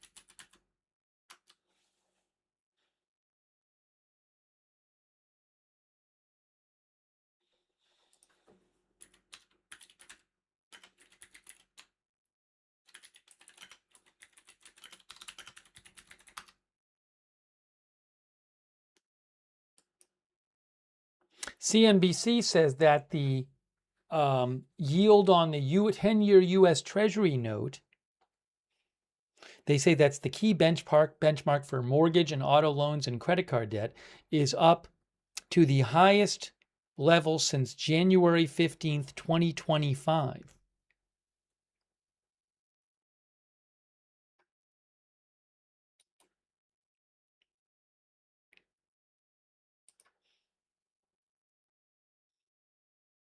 The Wall Street Journal says the same thing. They say that these yields are largely determined by investors' expectations for short-term interest rates set by the Federal Reserve.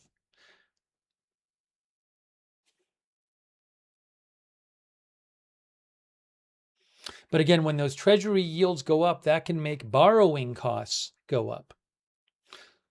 Also, they can hurt the stock market because investing in treasuries can become more and other interest rate fix in other investments where the rates of return are connected to treasuries, that can look more attractive compared to stocks.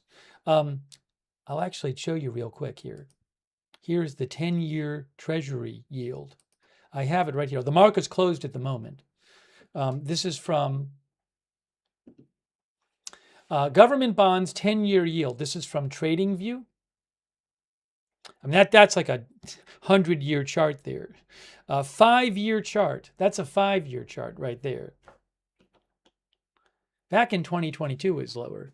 But what you can see is it's the highest now since January of 2025. And if we just go back to 6 months, yeah, it was about 4 in March, and now it's 4.699. Supposedly, by the way, I'm not an expert on bonds, but supposedly this is the kind of thing that like presidential administrations really care about bond yields, and they really worry if they go up a lot.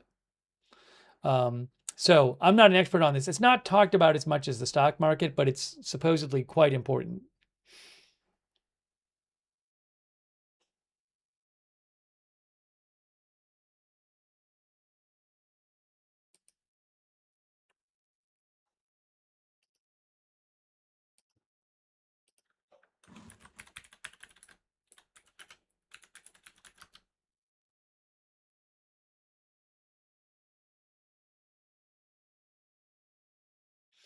Yeah, Market Watch had an article today. The Treasury market is flashing a warning sign for home buyers. Are 7% mortgage rates yet? Are 7% mortgage rates next?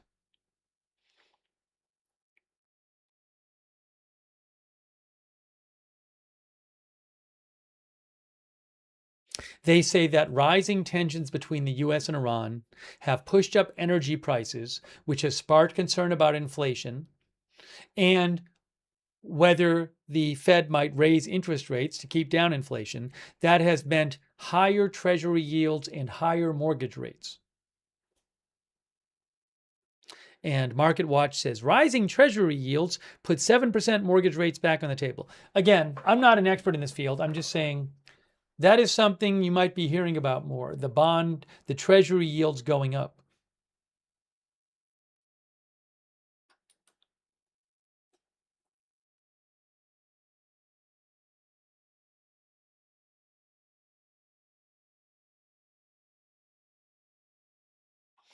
Banana says when the Treasury yields go up, corporate borrowing costs increase, affects a lot of things, job market, etc.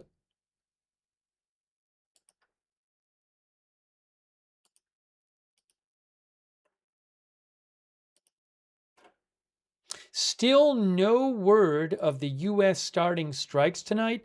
Haven't really heard much about new explosions. Heard about a couple at the start of the stream in Kesham Island. That was a while ago. Very interesting. We are now at almost 6 p.m. Eastern, 1:27 a.m. Iran time.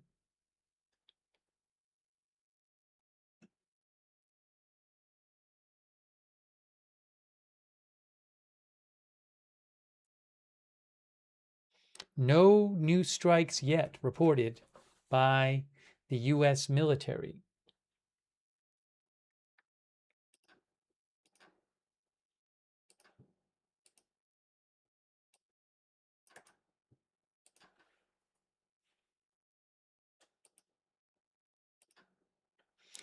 Vince thinks something big is planned. Oh, now KPP, thanks for reminding me. There's a July Fed meeting.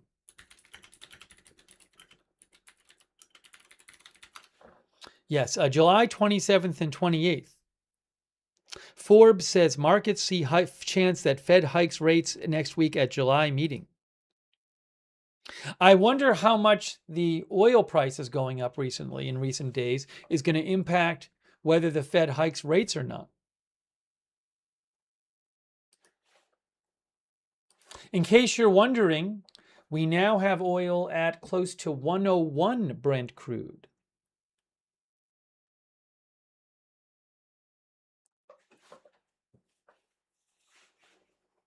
It's now, there it is, 101. Guys, 101. Earlier today, it was higher even. Earlier today, I think it got to around 102. 101, wow. Uncle Fester says, woohoo, rise, oil prices rise. 10, it's going up more, 101.03. This is from TradingView. Oh, I got to put the time back up. 101.1. I don't know why it's going up right this second. Why is it going up right this second? Why the sudden going up? I don't know. I cannot tell. Maybe it'll go right back down.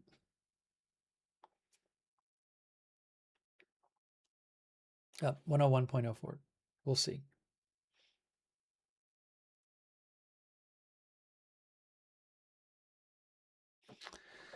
Thank you, JMA00A1. I appreciate that, JMA. JMA says, has the U.S. asked Saudi Arabia to just sit back and let the U.S. take care of both Iran and the Houthis? I don't know what conversations the U.S. has had with Saudi Arabia. Saudi Arabia and the Houthis have a years-long conflict, which has reignited in the last couple weeks. And so there's this question of, will the Saudis to respond directly militarily to the Houthis? I do not know what the U.S. is talking about with Saudi Arabia. I don't know if Saudi Arabia is willing to just take orders from the U.S. when it comes to that, because the Houthis are right next to Saudi Arabia. They have attacked now a Saudi Arabian oil tanker. And they have threatened that if Saudi Arabia retaliates, they will carry out strikes in Saudi Arabia. So I don't know what the U.S. is saying to Saudi Arabia. It's a good question. But also this is, Saudi Arabia is going to see that as a domestic security issue. It's an interesting question, though. Thank you so much, JMAOOA1. You could see the U.S. maybe not wanting Saudi Arabia to escalate things with Houthis because it might make, for example, oil prices go up and make things more difficult for the U.S. if it's trying to reach an agreement with Iran. I don't know. Don't know what those conversations are like. Thanks also, Cherry Cola, who's been a member for 60 months. Thank you, Cherry Cola. That's really nice of you. Thank you. And Twitter paid it. 50. Thanks so much, Twitter paid it. And Ron with Dashins. Ron and Robin's dogs. Not Ron with Dashins. Why would I say that? Oh, no, it's Robin with Dashins, not Ron with Dashins. I don't know why I saw Ron. It's Robin with Dashins. Sorry, Robin. Robin and Twitter paid it have been members for 33 months. Thank you. Thanks also Optima Forma for your support. Thank you so much. Bearbo gave out a gift sub on Twitch. Thanks, Bearbo. Thanks, Sammy199202 for subscribing on Twitch. Thanks, Foxy BTW for subscribing on Twitch. And thanks for your nice, kind words, Foxy BTW. Thanks for watching the channel and supporting.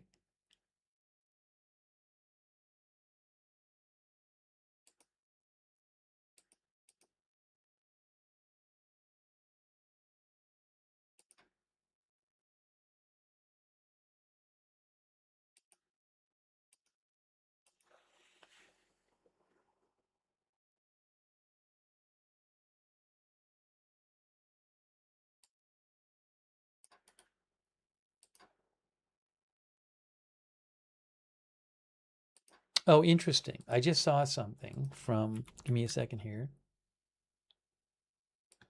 I just saw something.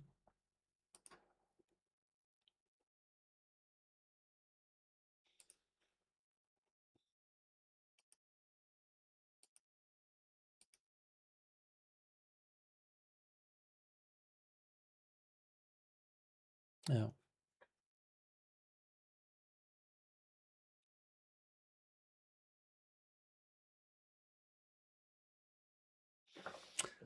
There's a new report from CBS News. Jennifer Jacobs. Tux Network found this report. I appreciate them.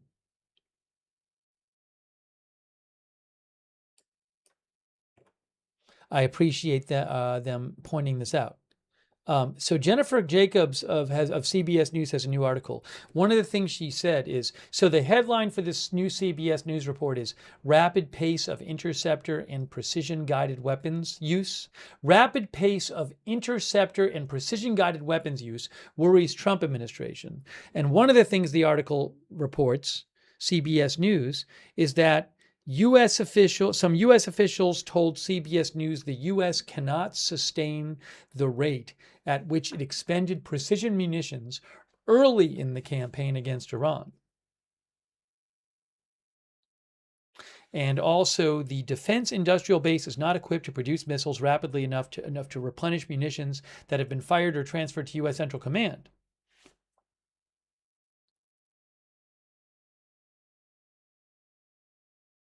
There's been several reports lately that they're not confirmed that claim that the U.S. is in some sense running low on, say, precision munitions and or interceptors. I don't know what the status of that is. There's been several reports suggesting that, but I don't know. You can find that report on CBS News.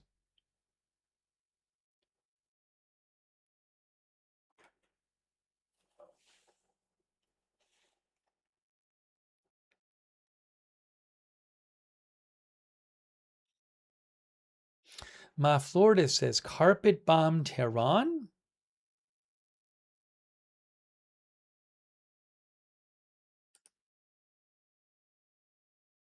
Oh, I have an update for you guys. Hold on a second here. Look at this. From The NYC police commissioner, it's Jessica Tisch. For some reason, this is getting translated. This is from Jessica Tisch. Okay. Possible hate crimes in New York City. Jessica Tisch, commissioner of NYPD. This afternoon, 2 people were stabbed in separate attacks on the Upper West Side in Manhattan. Both victims, an Asian male and a Jewish male, were removed to Mount Sinai St. Luke's Hospital, and both are expected to survive. The NYPD has arrested 51-year-old Raul Morales in connection with both assaults, and no other people are being sought. Detectives are continuing to work the case and determine motive. But according to victim and witness statements, Morales yelled "Allahu Akbar" during both attacks. The NYPD is currently evaluating whether this is a potential hate crime. While the perpetrator has no known mental health history with the NYPD, the initial investigation suggests that mental health may have been a factor. At this time, there is no known link between Morales and either of the victims, nor between the victims and each other. I want to commend the bravery of a good Samaritan who led our efforts to the location where the perpetrator was hiding, as well as the NYPD cops who brought an end to the incident without further injuries. I hope the people are okay.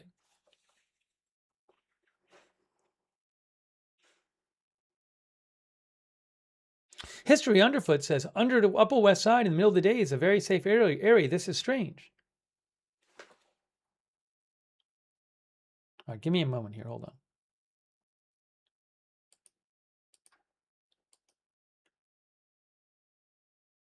Oh, President Trump just posted. Hey, guys, President Trump just posted a news update. Hang on a moment here. Thanks for letting me know in the chat. New post from President Trump. He says, I'm getting it on the screen for you right now. I haven't even read it myself. He says, please let this statement serve to represent until further notice that from this point forth, any and all damages done to ships, cargo, or anything related thereto will be paid for by Iranian money that the U.S. has in its possession and controls. These damages may be very substantial, but nevertheless, this is the fair and equitable thing to do. Thank you for your attention to this matter, President Trump.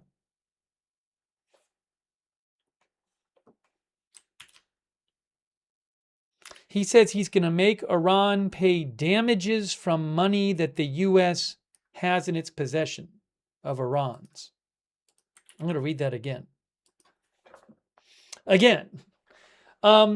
Please let this statement serve to represent until further notice that from this point forth, any and all damages done to ships, cargo, or anything related thereto will be paid for by Iranian money that the U.S. has in its possession and controls.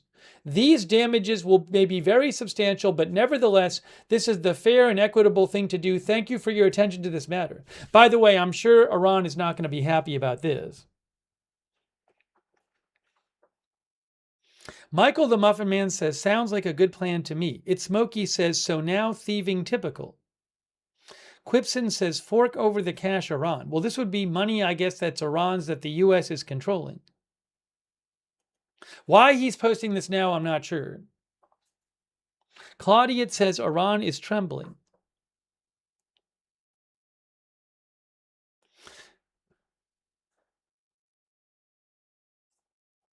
John Pork says, it sounds like it will get reversed in court. Jill Morgan says, why does the UF have money of Iran's? That's a good question. I mean, maybe from sanction stuff in somehow. I don't know exactly what he's referring to here. I will see if I can find out more. But maybe money that they've controlled through sanctions in the past. Let me see.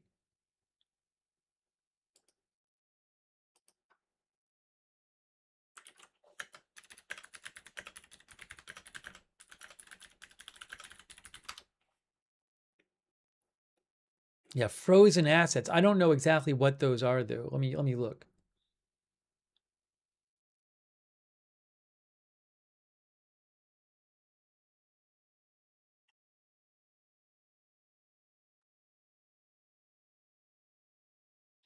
Gemini claims that since the Iranian Revolution and hostage crisis, U.S. administrations, successive U.S. administrations have frozen billions of dollars in Iranian assets, including bank accounts and foreign exchange accounts. So there are, I guess, bank accounts held by Iranian government institutions in U.S. financial institutions, which are frozen. Also, the U.S. has, according to Gemini, restricted Iranian funds held overseas, such as energy revenue in third country banks that require U.S. approval to transmit. Also, proceeds from seized Iranian oil and cargo.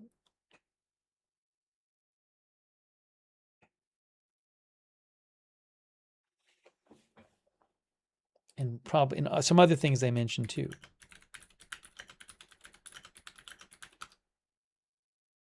Yeah, so Wikipedia says here, Iranian frozen assets. Oops.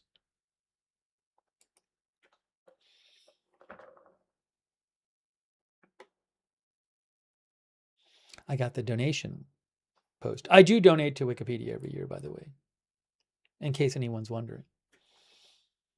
I do appreciate their site. Iranian frozen assets in international accounts, which were frozen following the imposition of sanctions that began in 1979, are calculated to be worth between $100 billion and $120 billion. In addition to the money locked up in foreign bank accounts, Iran's frozen assets include real estates and other property. Iran's assets were first frozen by President Carter in 1979 after revolutionaries overthrew the U.S. allied monarchy of the Shah and took American diplomats hostages.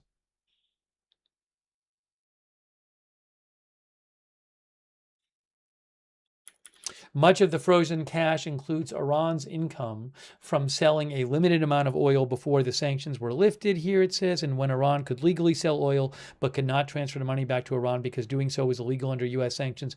Anyways, you can read more about frozen Iranian assets in Wikipedia, and I'm guessing there's other places online. But just to get a basic idea of what we're talking about.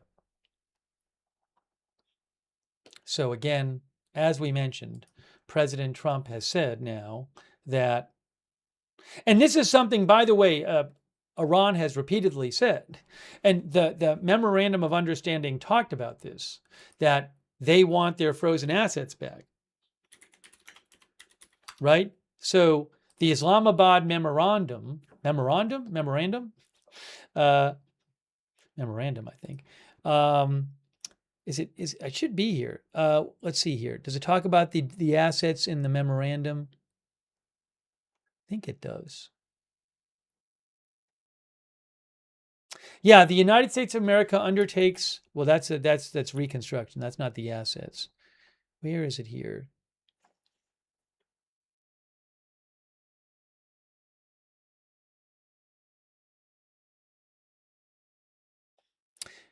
The United States of America undertakes to make fully available for use the frozen or restricted funds and assets of Iran upon the implementation of this memorandum of understanding. Such funds, either retained in the original account or transferred, will be made fully usable for payment to any ultimate beneficiary designated by the Central Bank of Iran.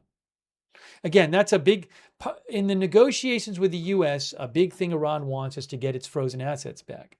So I can't imagine that Iran will be particularly happy with President Trump announcing all of a sudden that the U.S. is just going to start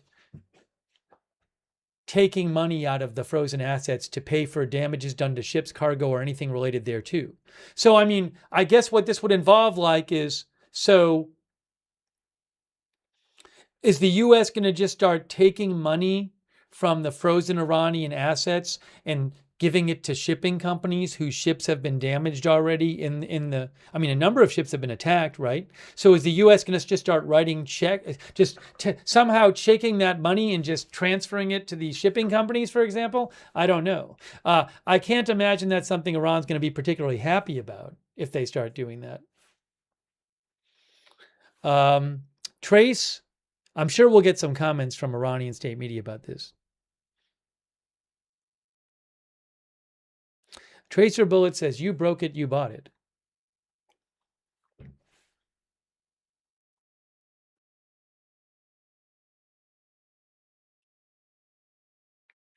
Gary Bain says, a classic Trump move. John Pork says, interesting.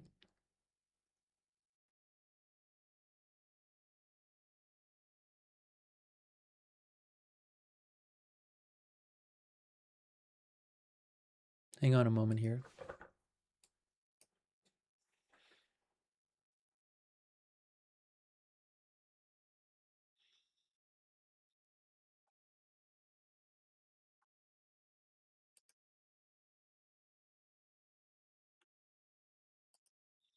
Our viewer, Monica Barnes, says, so is the U.S. going to pay for the destruction in Iran then? That was brought up in the Memorandum of Understanding, too. Not that the Memorandum of Understanding is really a live agreement at the moment.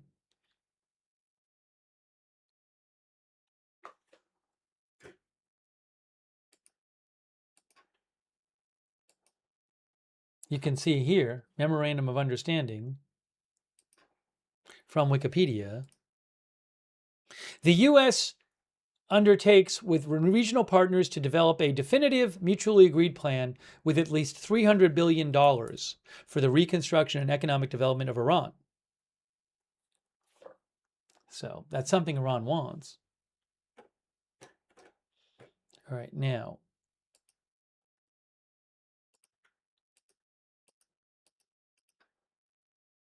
Now, John Rocker thinks Trump is not allowed to touch that money. I'm not an international law expert, but I'm guessing someone could argue that. I don't know I mean, if in theory it's their money, can you just take it and spend it for damage you say they caused? That I don't know.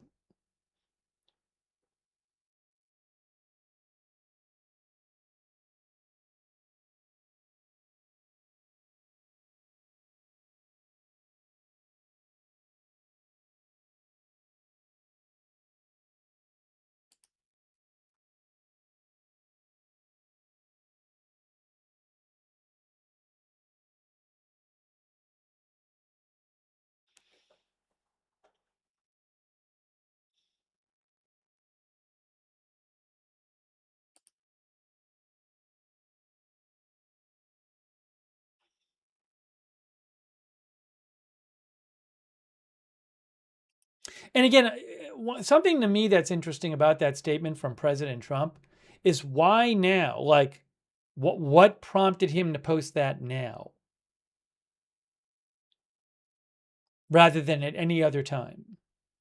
And it doesn't mention the Houthis, by the way. I mean, there was a Houthi attack on a ship yesterday. Because I feel like, I mean, was it just randomly posted now? Is there something specific he has in mind?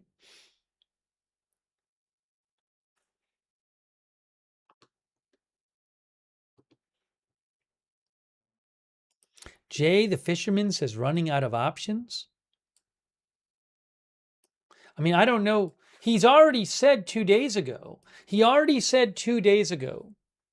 Remember, 2 days ago, President Trump posted that for every time Iran fires at a ship in the Strait of Hormuz, the U.S. will blow up a power plant or a bridge in Iran. So he already said that 2 days ago.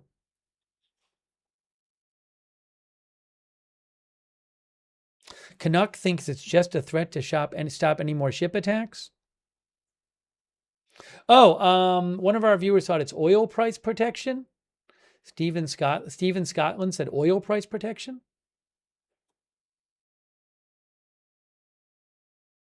Black-footed thinks he is twitching at the oil increase. Smog Monkey says Trump is looking for a win.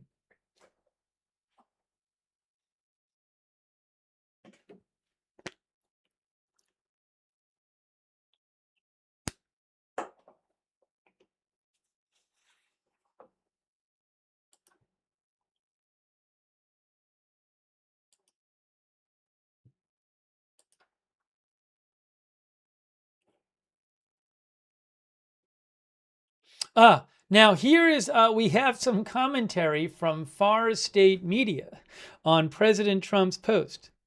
Let's check this out. This is Iran State Media Fars. Okay, so they have Trump's post, and then Far State Media says, Trump changes his tune again. The U.S. president, who previously claimed he would target Iran's bridges and power plants in response to attacks on U.S. ships in the Strait of Hormuz, has now changed his stance following Iran's explicit threat of retaliation and targeting U.S. infrastructure in the region. Now, I don't think Trump said he changed his stance. I mean, I think what Trump is probably would say is, well, I'm saying I'm going to do both those things, right? But the way that Far State Media is interpreting this, they're saying that this post by Trump means he's taken back his other threat. I'm not aware that Trump has taken back his other threat.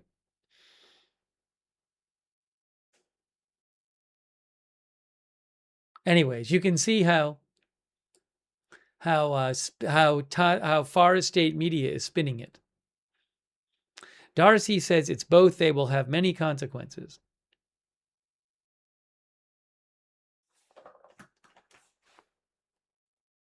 Hang on a second here.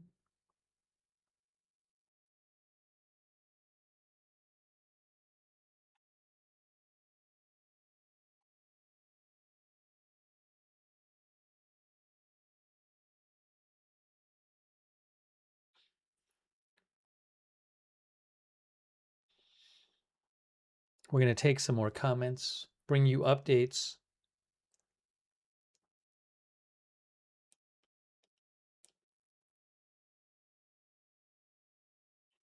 Jim V77 says 10 nukes wiped them out?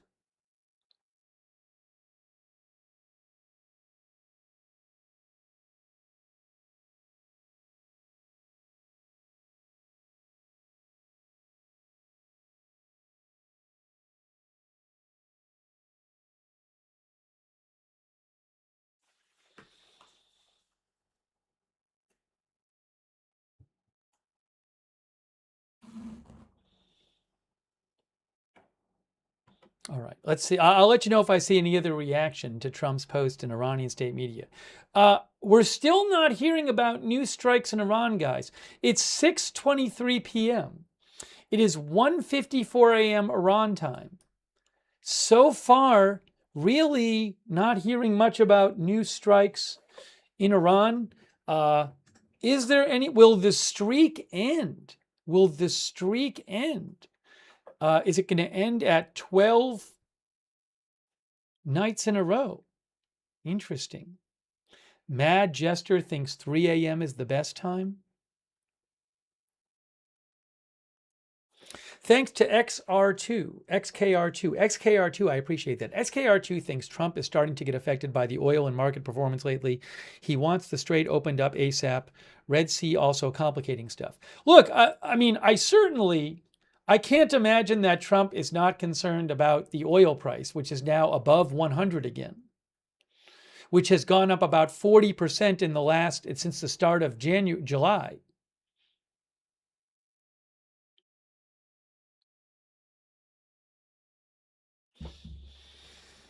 So there's that. And like you said, XKR, there's a possibility that the Houthis just yesterday attacked a Saudi oil tanker and have threatened to attack more.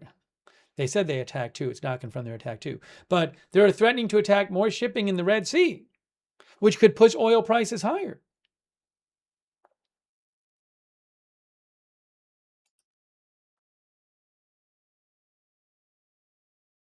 And regarding the stock market, hold on.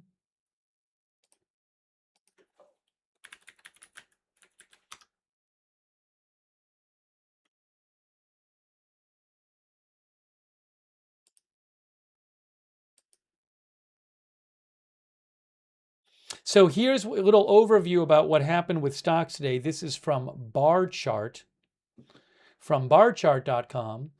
S&P 500 down 1.2%. Dow down 1%. NASDAQ down 2%. You can see in the headline from bar chart down here, stocks fall sharply as crude oil prices soar and Alphabet sparks AI spending concerns.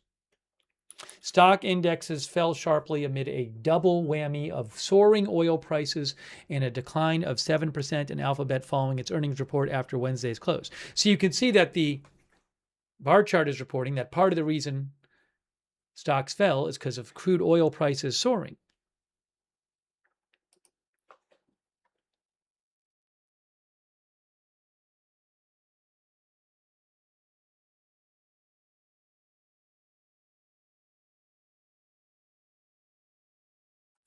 Little summary here from bar chart. They say, barchart.com. They say WTI crude oil soared by more than 6% today after the Iran-backed Houthis launched a missile and drone attack on 2 Saudi Arabian oil tankers in the Red Sea, expanding the oil disruptions beyond the Strait of Hormuz and threatening oil shipments in the Red Sea. Brent crude oil prices rose above $100 per barrel for the first time since May. The Houthis have vowed to blockade shipping linked to Saudi Arabia and warned ship owners against calling at the nation's ports.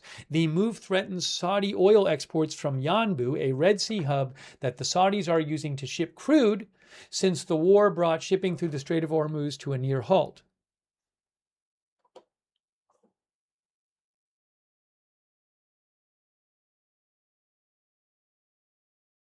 So I'm guessing that might be the oil price, and you can see either that's from TradingView. The oil Brent above 101. I'm guessing that might be a concern in the White House. Wall Street says all kinds of bad.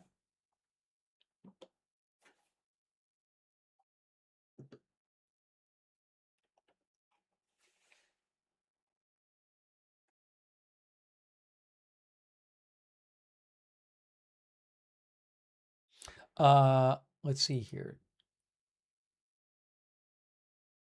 Donna Simmons says they have been trying to unfreeze Russia assets to fund Ukraine with no success. I think it's a black hole. That's a bit of a different topic. I don't know if I want to really get into that now. Thanks, Donna, for writing in. Is it that the U.S. has been trying to, or that the decision has not been made yet? I thought there was an issue maybe with not wanting to do it to set a precedent, to worry about setting a precedent.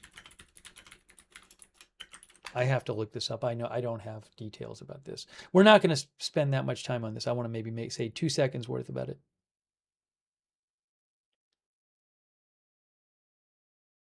Gemini says, what Western nations have been trying to do is seize or confiscate frozen assets to give directly to Ukraine. Outright confiscation of the money has hit legal and economic walls. European nations fear that seizing a sovereign state's assets violates international law, risks retaliation against Western companies, and could make other countries lose faith in European banks or the euro. Western powers have pivoted to a legal loophole using interest and windfall profits generated by those frozen assets. Anyways, that's what Gemini says. I would have to confirm that. I don't like relying on Gemini or AI and saying that's definitely true. It rings true to me, but I don't want to we're not going to get into a big discussion of Russian frozen assets now. But thank you, Donna, for writing in. Hey, Tormented Tantalus just gave 50 more people memberships in the YouTube chat. Gee whiz. Tormented Tantalus has now given 100 memberships on this stream. That is really generous of Tormented Tantalus. Please thank Tormented Tantalus if you got a membership right now. So nice of you. Thank you, Tormented. Thermi says, sheesh. Yes, that's a lot of memberships. Thank you so much, Tormented Tantalus. Also, thanks to David James, 8829 from the UK, who says a B-1 bomber, I think if I'm reading this right, left the UK today at 4:30 p.m. UK time. It's out on a 16-hour mission, so we'll expect bomb alerts in central Iran in 1 hour time. 100% I know. That's what David James from the UK says. Thank you, David, so much. I appreciate it. Thanks also, Beam Me Up for the memberships. Please thank Beam Me Up if you got memberships from Beam Me Up. Thanks also Marky B. Yeah, who says, UK bases open, America, come on in. Thanks, Marky. Thanks, Thunderstorms, for being a member. Thunderstorms for you.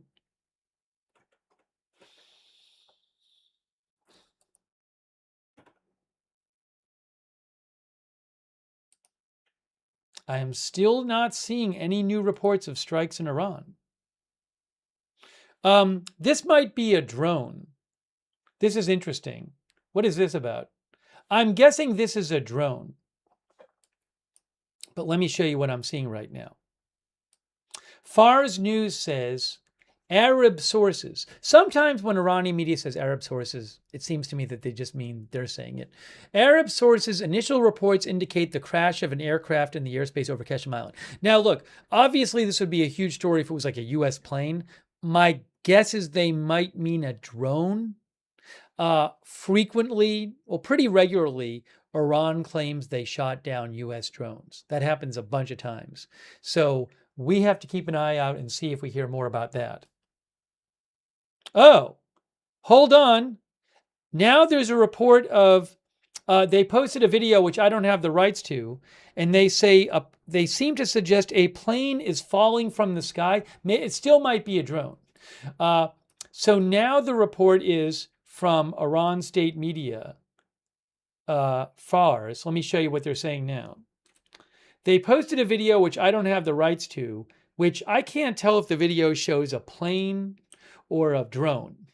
And it says, Arab media, an unidentified, I guess it's aircraft when they say bird, is falling from the sky after being hit over Qeshm Island. So there's this reporting now in Iran state media that something has fallen out of the sky over Qeshm Island. Let me actually post this. I don't really know what they mean by this, but it's interesting to see that they're posting it. Okay, hold on a second here. So Iran state media Fars is sharing reports that claim an aircraft of some sort, unclear if airplane or drone, has crashed after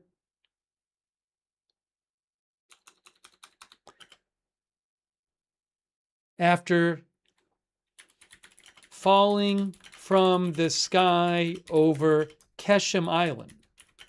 Again, I don't know what to make of this.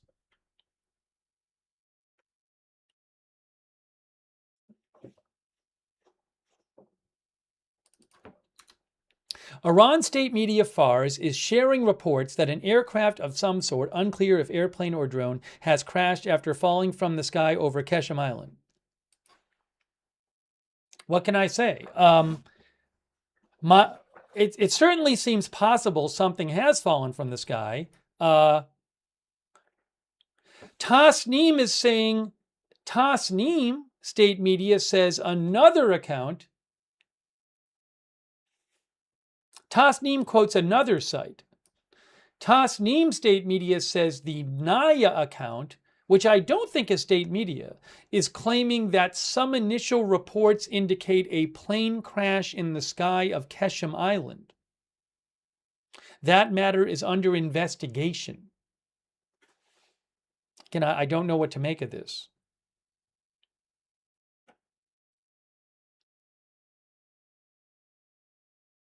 Yeah, when Iran media says Arab sources, state media, I don't know that it's Arab sources. Sometimes it seems like it might not be. Sometimes it might be like that they're just sharing it without wanting to, take ownership of the report or something. So what's going on with this report? And again, this is also Iran State TV now says Arab media claim an unidentified bird, and I don't know what that word is, um, uh, is falling after hitting the sky over Keshem Island. After hitting the sky over Keshem Island, which I think maybe is supposed to be translated as being hit in the sky. So the video, which I don't own the rights to, it shows something falling from the sky, or apparently falling from the sky, and it has several lights on it. Now, I don't know enough about aircraft to look at that and say that's a plane or that's a drone. Would it have lights on it like that if it was a drone?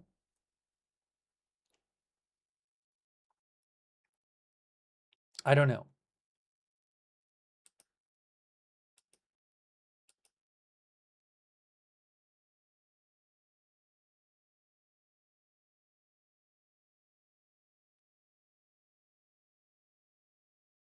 It is weird. I mean, it feels like a little weird for them. Well, who knows? I mean, even if it's a drone, I could definitely see them posting about it if it's a drone, if they have this video. Yeah, let me post a. Sorry, give me a second here. Just give me a moment. I'll see if I can get you like a.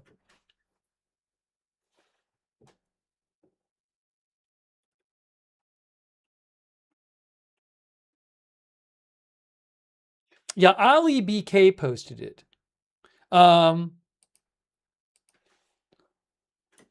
This is the purported video. Iran state media is posting of something purportedly. This is the video Iran state media is posting of something purportedly falling from the sky over Keshem Island. I'm going to give you guys a link. I'm posting it on my X account right now, and I'll post a link in the chat.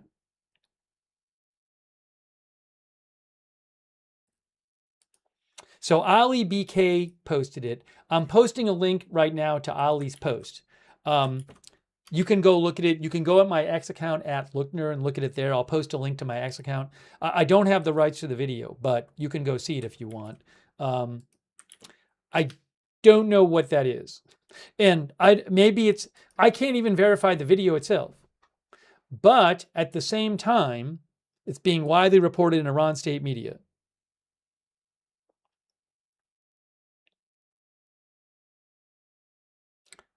Although maybe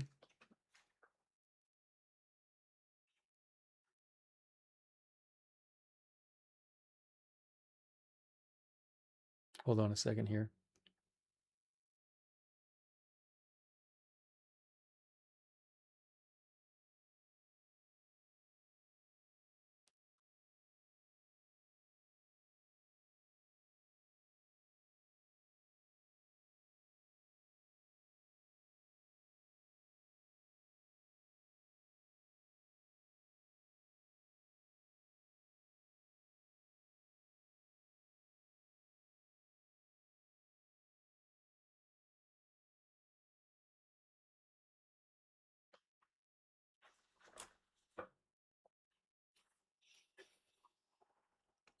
Maybe it'll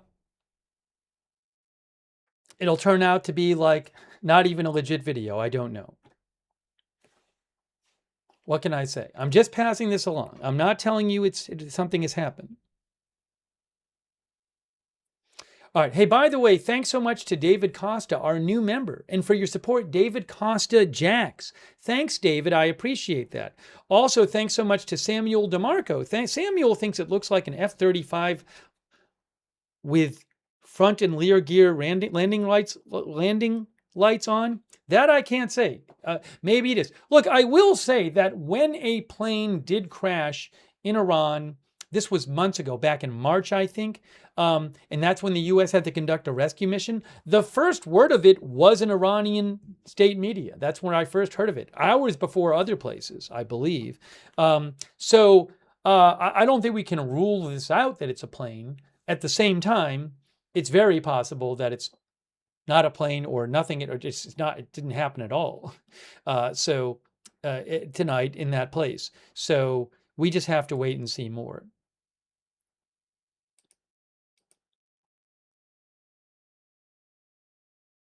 Oh, I didn't even see, is there, I've been here, I didn't even listen to the video. I got to listen to the video. Some people were saying there's sound on the video. I got to listen to the video I watched. Give me a moment here. Let me just listen myself.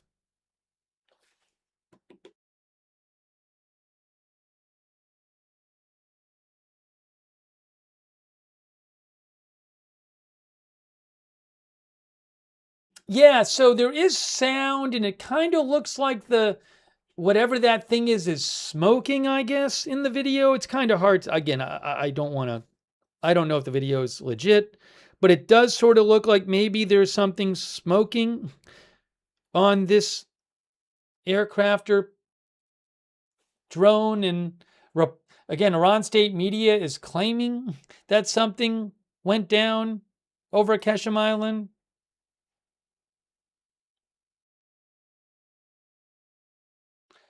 Point says it's point of Vugel says sounds like a big jet.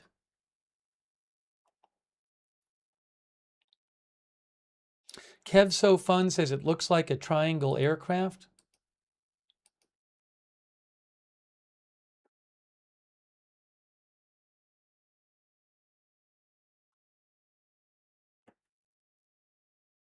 Yeah, so obviously it would be an enormous development if a U.S. plane was shot down, but we don't have that verified at the moment. And I haven't seen anything new about it in Iranian state media at the moment. Now, one of the viewers said possibly an airliner. I don't know that any, well, there could be a domestic airliner. I mean, that's true too. I don't know that any foreign aircraft are flying over Iranian airspace right now, especially over Qeshm Island. I don't even know that domestic aircraft are flying over Qeshm Island.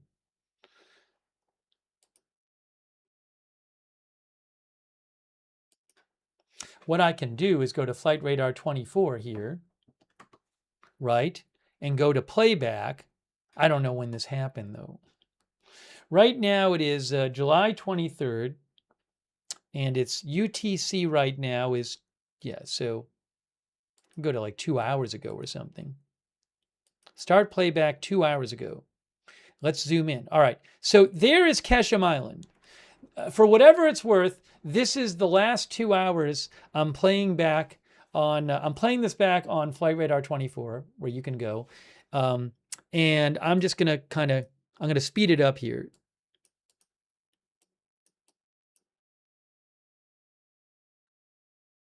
I am not at the moment seeing anything on Flight Radar 24 over Qeshm Island in the last couple hours.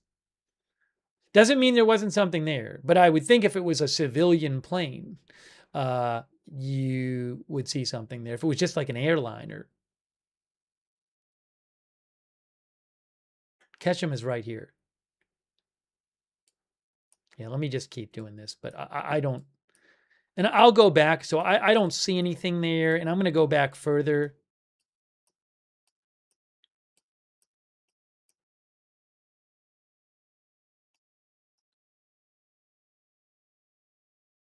This is today. Right now, UTC now would be 18. No, right? I'm messing myself up. No, right now, UTC is 22. Right, so this is like several hours ago. I'm going back several hours ago. Let's go back 4 hours. Going back 4 hours. Hit play. Yeah, I was just wondering, someone was saying maybe it's like a civilian aircraft, but I don't see in the last few hours any civilian aircraft on Flight Radar 24. Doesn't mean it wasn't, but for whatever it's worth. Could maybe Iran, maybe there was some Iran plane flying above there, some private Iranian plane or government plane, I don't know. All right, anyways, we'll have to wait and see what more. Did a drone or aircraft go down over Qeshm Island? We do not know that right now.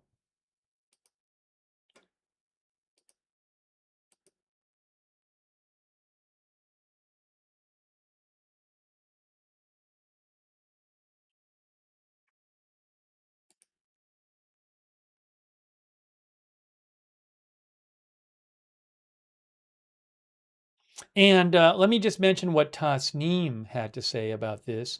Iran state media Tasneem says, and they posted that same video that I have reposted on my X account, some initial reports indicate a plane crash in the sky of Keshem Island. The matter is under investigation. You know what was interesting? One of our viewers said, DMF Squiggle said if we lost a plane, it would explain CENTCOM not announcing the strikes on Keshem. Well, I had a similar thought, which is one reason, if there was a plane that had been lost, maybe that would be a reason that we haven't heard an official announcement of new strikes tonight by the U.S., because we haven't yet. Doesn't mean we won't. Don't know. Now, I will say this. I mean, President Trump did do his Dodgers appearance at the White House a couple hours ago, right? It's not like he canceled that or anything.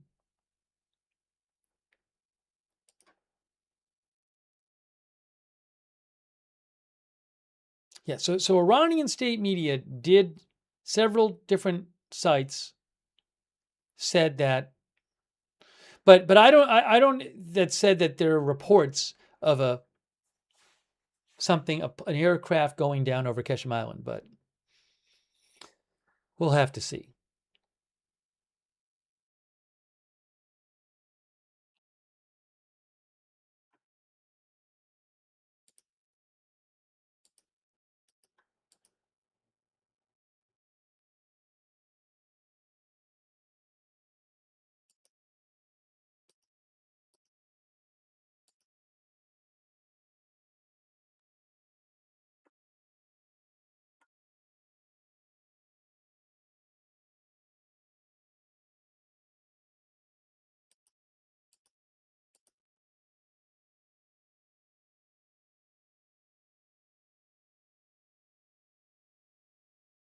Shin posted about this, just posted about the same thing I've been talking about. Shin said regime-affiliated channels claim a bird was spotted, by bird they mean an aircraft, was spotted descending while burning over Keshem Island. There's a very vivid video as well. We'll have to see.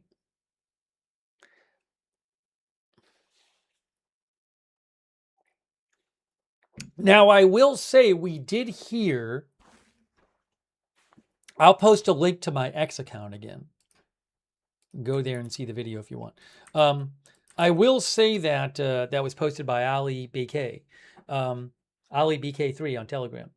Now, I will say that we did hear right when we came on the air a couple hours ago, we heard reports of a couple we heard reports of a U.S. missile attack on Keshem Island. Iran state media, let me remind you, what they posted, Iran state media, a couple hours ago. They said that, here, a couple hours ago, Iran state media Tasneem said 2 American missiles hit the area of Mesen village in Keshem. That was 2.5 hours ago when that apparently happened. 2 missiles hit the area of Mesen Island village on Keshem Island during an American enemy attack. So is it possible that there were planes attacking Keshem 2.5 hours ago and one of them went down? Beats me. I don't know.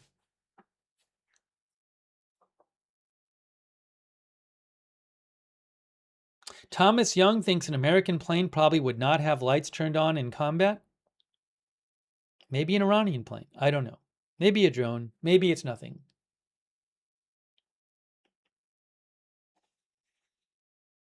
Penolta says then shortly after that a plane goes down seems possible.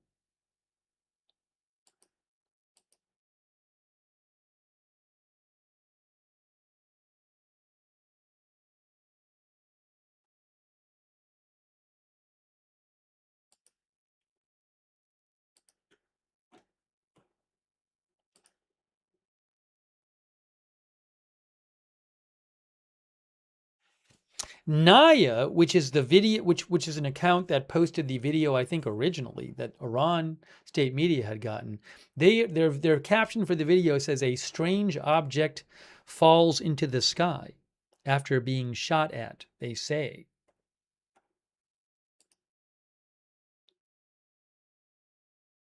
Vahid reports 2 minutes ago, report from Vahid that he is getting reports of Avaz being struck. Avaz, Iran. New report from Vahid. Vahid Online Telegram, claiming that some people are writing to him saying that Avaz has been hit, which is in Iran here, Khuzestan province. Strikes in Avaz.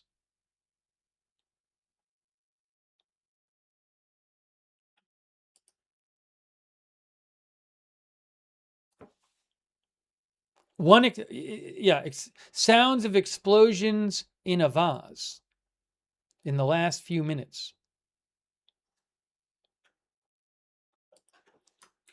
Reports from Vahid of explosions in Avaz, Iran in the last few minutes. Okay?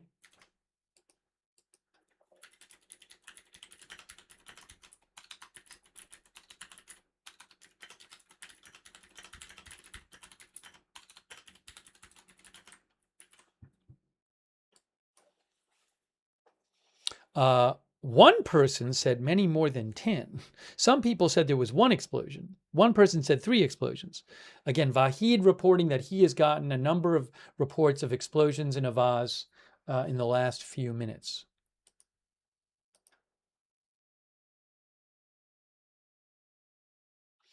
Tasnim Iranian state media posted about Trump's post saying that the U.S. was going to give frozen Iranian funds, going to use it to pay for damage to ships.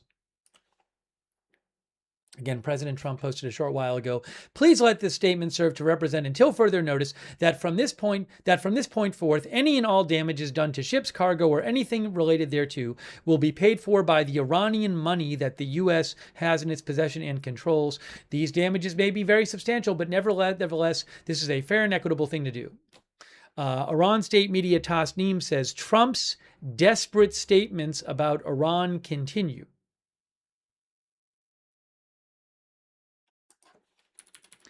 They say the head of the terrorist U.S. government, who had previously claimed he would target Iranian bridges and power plants in response to the targeting of offending ships in the Strait of Hormuz, has now changed his threat, although I guess Trump would probably say it's an additional threat, following Iran's explicit threat to retaliate and strike American infrastructure in the region.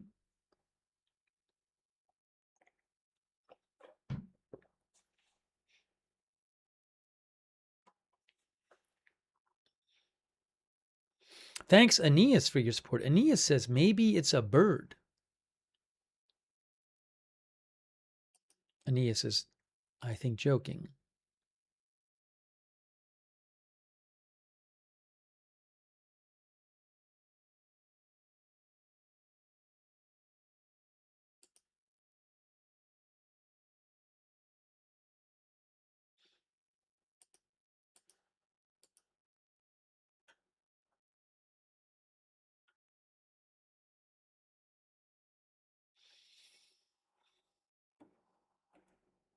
Still no official announcement of new strikes tonight from the U.S. It is now 6:55 p.m. It is 2:25 a.m. Iran time. Shrenko says looks like a major air operation will happen tonight. Kelly Bolton thinks that I think Kelly is saying she thinks that thing in the video is an MQ-9 Reaper.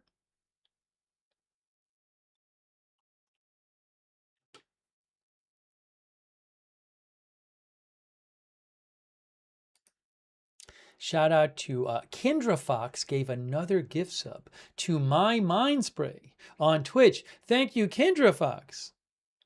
Thanks also Flaps15 for subscribing. Flaps15 thinks that many drones do have similar lighting to airplanes. Thanks Justin D. Winters for your support. And I Dunno Kev, thanks for your support on Twitch. New Yorker 783 and Andy and Austin for your support on Twitch. Justin D. Winters, again, thank you. Justin says, and the oil keeps going up. Also, I think I thanked Bearbo for the gift sub. Thank you, Bearbo, again. Hey, thanks to our subscribers over on Twitch in general. Subscribers like Simp Nasty Scrimp, Boot Pulls, My Mind Spray. Boot Pulls says, remember when we were polling on how long the strait would be closed? And now we are all those months later. Kendra Fox, thanks for subscribing. DJ Saltlick, Mudmore, Drunk Can't Cook. Thanks, Scary Atheist, G Slayer, Wall Street Shaggy, Tech Jansen 01, Lopsided, C Sint over on Twitch. Thanks for subscribing. Will from Online. Thank you. Flaps15, Nekojita 1169, who says UAP, Massachusetts guy, N. Dot. Thanks to all of our Twitch subscribers. And also, Lewis R. just gave 50 memberships more in the YouTube chat. Wow. That is really generous of Lewis R. Thank you, Lewis R. Thank you for all of your support, for all of your amazing support for the channel. And please thank Lewis R. if you just got a membership for Lewis R. 50 memberships in the YouTube chat from Lewis R. So please give Lewis R. a shout out thank you. If you got a membership from Lewis, thank you, Lewis. Also, Lizzie for Freedom, our member. Thanks so much for being a member. Now, let's see what we got. There is no announcement from CENTCOM about new strikes yet. Okay, Mayor News. Look what Mayor News says right now. Iran state media Mayor News, they are repeating the report we're hearing elsewhere, unconfirmed in Iranian state media. Initial reports of a plane crash in the sky over Keshem Island. Are we going to get any more information about this? That's from Iran state media Mayor News. They have it in bold.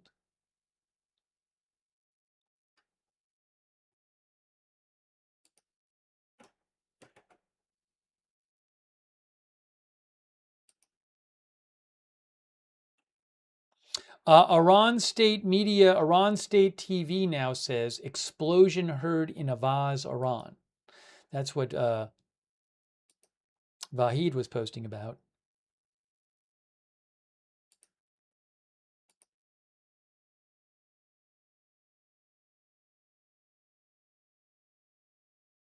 Oh, wow. OSINT Technical says that Ukrainian attack drones hit another Russian wild berries distribution tonight in Simferopol, setting it ablaze. Another one, apparently. Wow.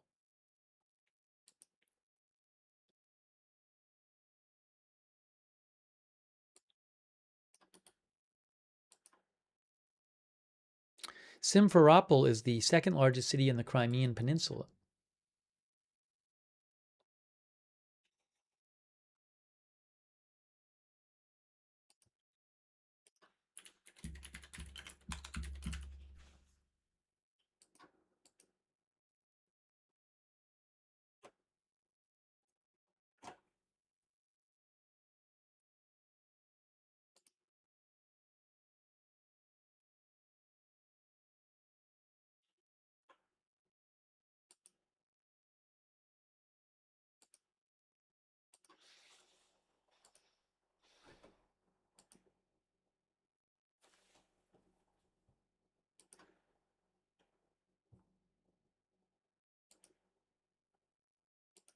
So we've heard about one or more explosions in Avaz in recent minutes, but no announcement from CENTCOM that they have started attacks.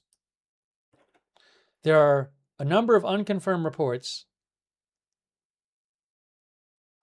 Al Arabiya now says Iranian media initial reports of a plane crash in Qeshm Island. Yeah, it's not very well sourced. A number of reports from Iranian state media claiming that a plane might have crashed over Qeshm Island. Very scant information on that, though. Now, Miggity Mac says fire on the island coast, NASA firm's website. Yeah, I like, the firm stuff I want to be careful about because, so NASA firms is like you can see satellite fire detection, but I don't know, if I look at this, I don't know, there's been all these strikes, for example, on Qeshm Island. I don't know if I look there and I see a fire, we heard reports of strikes on Qeshm Island just 2 hours ago. So I'm not going to be able to look and see a fire and know, is it from a plane? Is it from a strike? Is it from a strike yesterday? Is it from some other thing they do burning stuff on the island, and is it always there? So I cannot really draw conclusions from that, but I'll check it, Miggity Mark, and I thanks for your support. But I just want to mention that I'm not going to be able to really draw conclusions from that. I don't have the background to do it and know what normally it looks like there. Where is the map there? Pulling it up right now.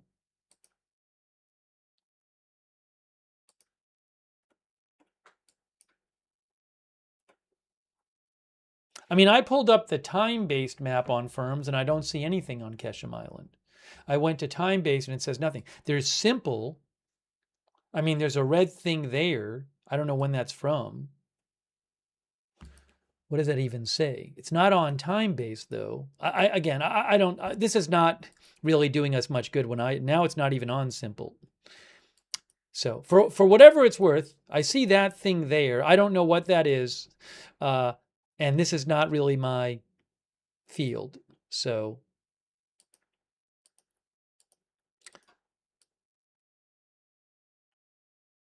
it says acquire 722, which is yesterday.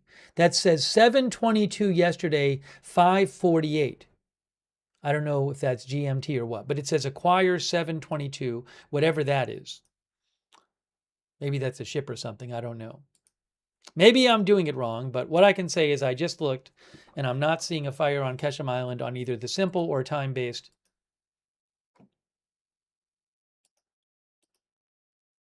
firm's map. Maybe I'm doing it wrong. Thank you, Miggity Mark. I will say this, Miggity Mark. There are people out there who know much more about that kind of stuff than me. And if they see something that they think is a new explosion that is really significant on the firm's map, they will post about it. So I will certainly let you know what I hear about that. Thanks also, Sean Bayliss, for being a member. Thanks also, Abhay Raval from the UAE. I appreciate it. Abhay Raval, thank you for your support. And Beak the Ace for being a member, thank you. Now, Shin is claiming more explosions in a vase. Maybe that is happening, I'm not sure. But again, no official announcement by the U.S. of strikes yet tonight. Confusing. Mike K thinks the IRGC is doomed.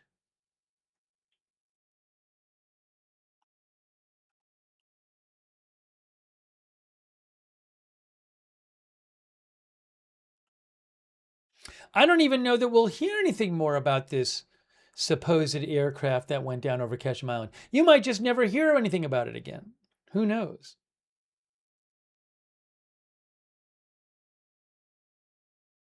Zinc Man says, how long will this madness last?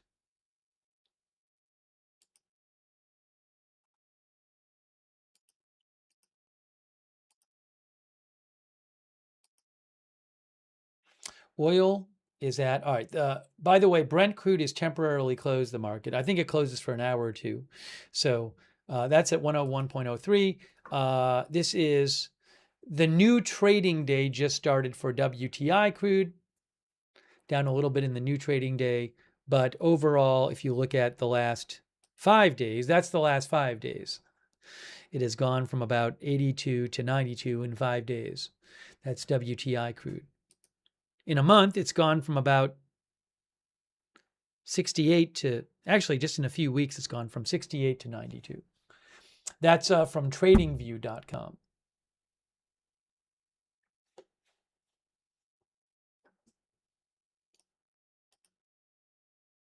Hey, thanks so much, The Beater Drummer. That's really kind of you. Thanks for shouting out our mods. Galveston, Texas, watching from Galveston, Texas. The Beater Drummer, very generous of you, very kind of you. Really appreciate your support of the channel. Thank you so much.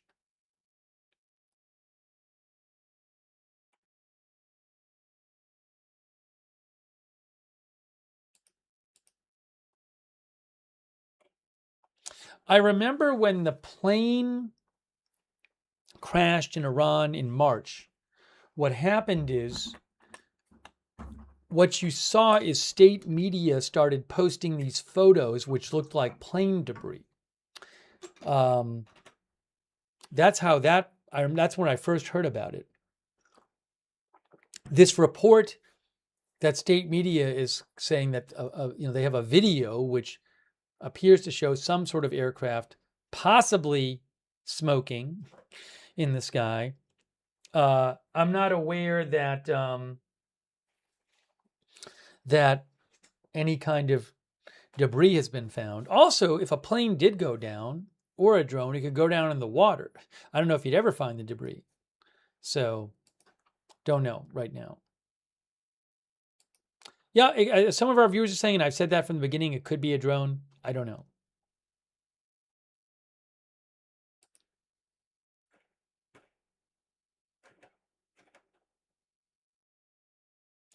Here, multiple explosions heard in a vase. Look, guys. Here you go. Fars state media reports of multiple explosions heard in Avaz, Iran. A few minutes ago, residents of Avaz reported hearing several explosions. The exact location and source of the explosions are currently unknown. In Khuzestan province. It is 2:39 a.m. Iran time. Yeah, no CENTCOM announcement yet. I mean, last night CENTCOM announced it pretty late. Well, I don't know if it was this late. Actually, I don't think it was. Let's see. They announced it late the night that Hegseth and Joint Chiefs Chairman Kane were testifying in front of Congress till like 6:30 p.m. or something. Then they announced that one late. Would have been around now, I guess. That was the latest I remember.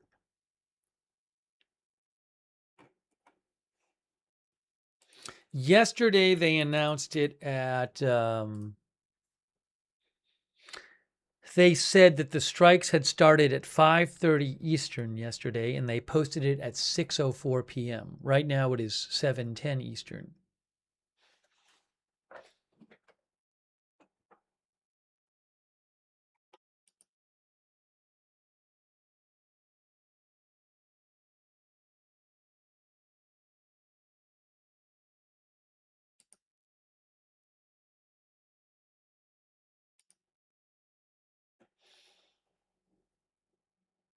Here's an update from Mer News, Iran state media. U.S. terrorist army launches missile attack on areas around Avaz. The deputy head of security and law enforcement in Khuzestan governor's office, Vailullah Hayati, said a few minutes ago, points around the city of Avaz were attacked by the American terrorist army with missiles. Well, there you go. So it certainly looks like those are U.S. strikes.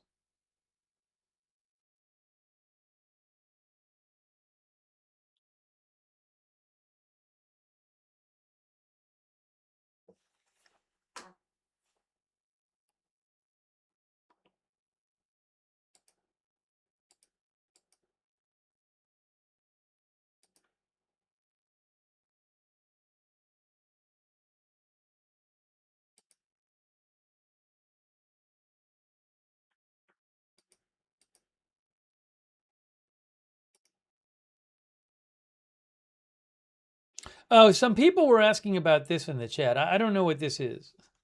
This is from Iran's from not Iran. Sorry. This is from Flight Radar 24, and it says what it says is that this is a lighter than air.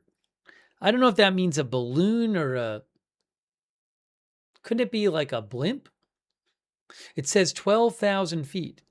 Aerostar RX-8. It says aircraft type. Aerostar RX-8. What's this?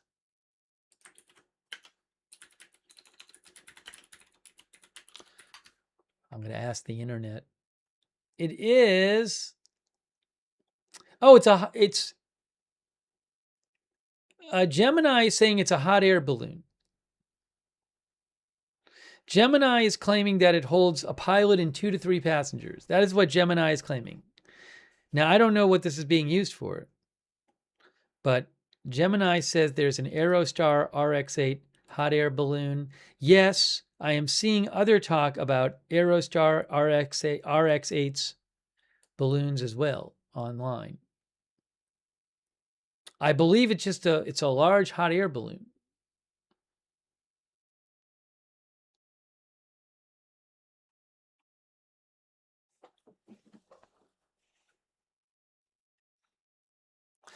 Right now in Kuwait, it's in the middle of the night though, so I don't know that it would be being used by just some sightseer.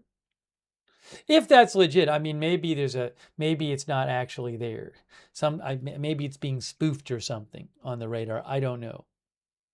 AKA Falco says surveillance. I don't know. Just for the fun of it, let's do this.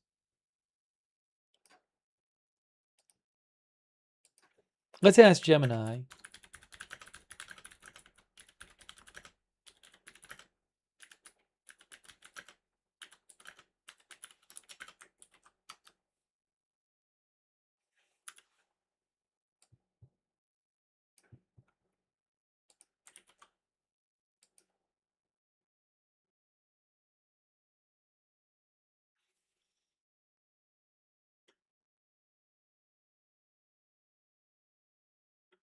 Oh, I'm sorry.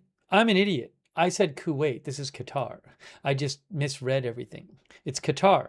It's over Qatar. Why would it be going over Qatar at this time? All right, now let me say this. Gemini says it is almost certainly not a hot air balloon. Gemini says hot air balloons rarely fly at 3 a.m., cannot fly at 12,000 feet without specialized oxygen systems, and definitely, oh, I didn't even see this. It says 113 miles an hour. It says this could be transponder ID spoofing recycling.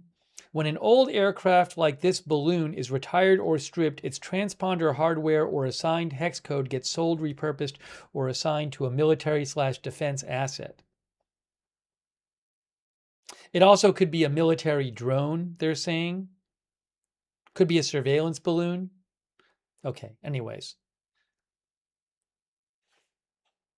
I don't know, but those are some possibilities. Hey, by the way, one of our viewers said, hey, CENTCOM just said they're starting strikes, guys. CENTCOM has started strikes. Breaking news update. The strikes have started tonight. It is a 13th straight night. Thanks to the chat for mentioning this. Here it is.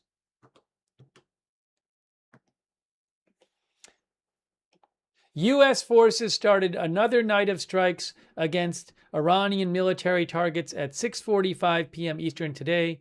This is the 13th consecutive night of strikes aimed to hold Iran accountable and diminish threats from the Islamic Revolutionary Guard Corps to commercial shipping. So I have to change our headline now.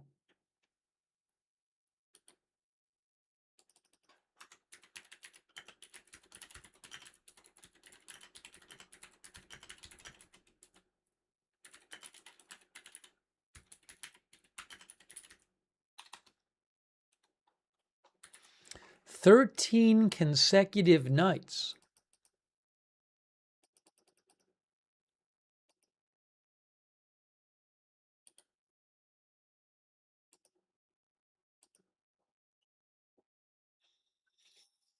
What I also have to do really quickly here is let me just fix something.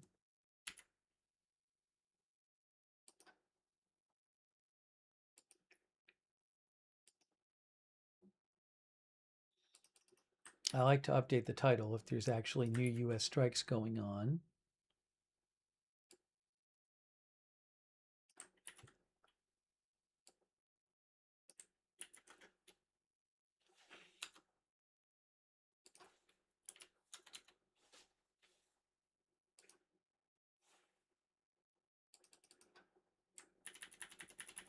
Give me one more second here. 13 consecutive nights of strikes. Now what I need to do is, hang on a moment, bear with me. By the way, our viewer Abhai Raval, who's in the UAE, says, massive air activity in UAE today. I don't know what's coming. That's what Abhai Raval says. From UAE, thank you so much, Abhai Raval.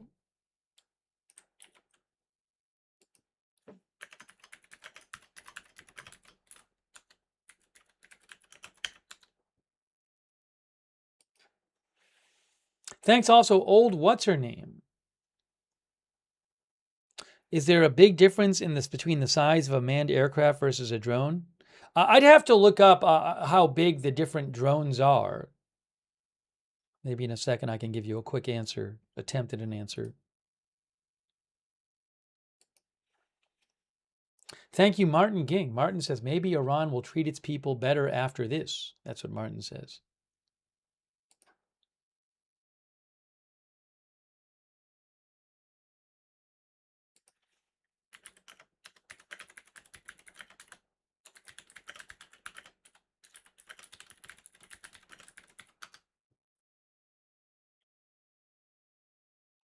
Oh, all right, hold on. I'm looking up here an MQ. So, for example, an MQ-9 Reaper drone is 66 feet wingspan, 36 feet long. A Boeing 737 is 129 feet long with 117 feet wingspan. Looks like average commercial jets are significantly bigger than, say, an MQ-9 Reaper drone.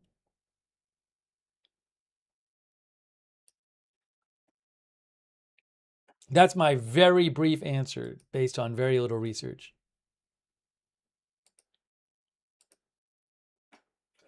All right, give me a moment here. Explosions reported in Bandar Abbas. Explosions reported in Bandar Abbas a few minutes ago. Several explosions were heard in Bandar Abbas. That is from Fars State Media.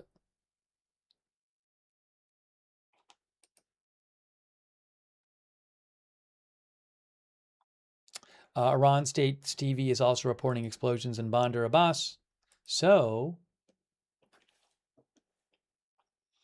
we have heard of explosions in Avaz here, and Bandar Abbas here.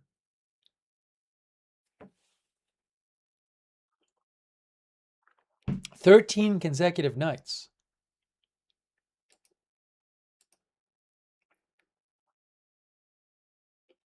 Thanks so much to Haley Girl, who is moderating on YouTube right now. Thank you, Haley Girl.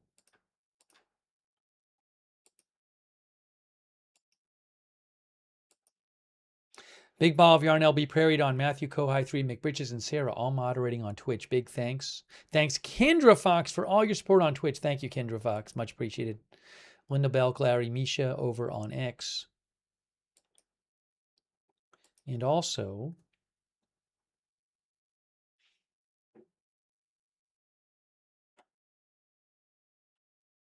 Kay Lowry body moderating today on Facebook. Thanks, Kay. Thanks also, Diane Allworth, for subscribing on Facebook. Thanks, Diane.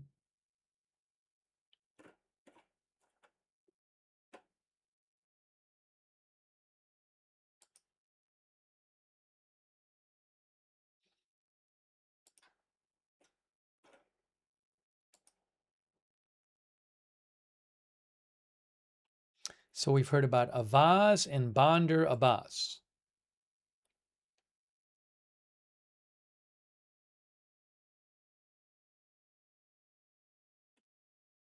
Now, I've seen some, I don't have the rights to them. I've seen some unconfirmed videos online claiming that there was one or more big explosions in Avaz.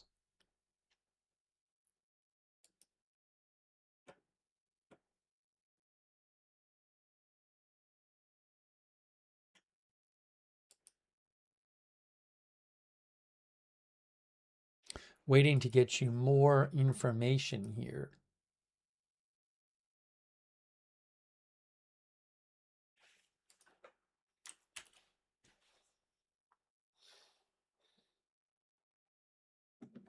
It is almost 3 a.m. Iran time.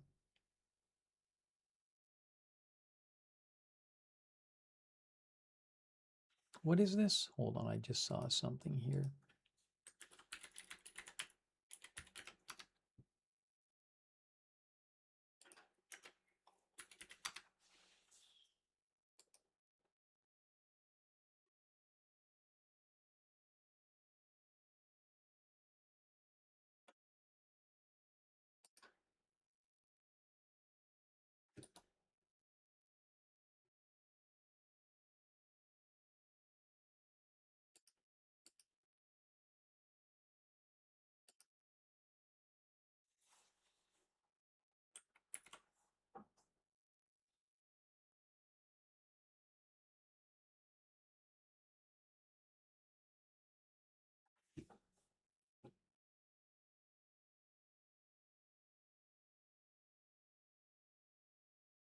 Shin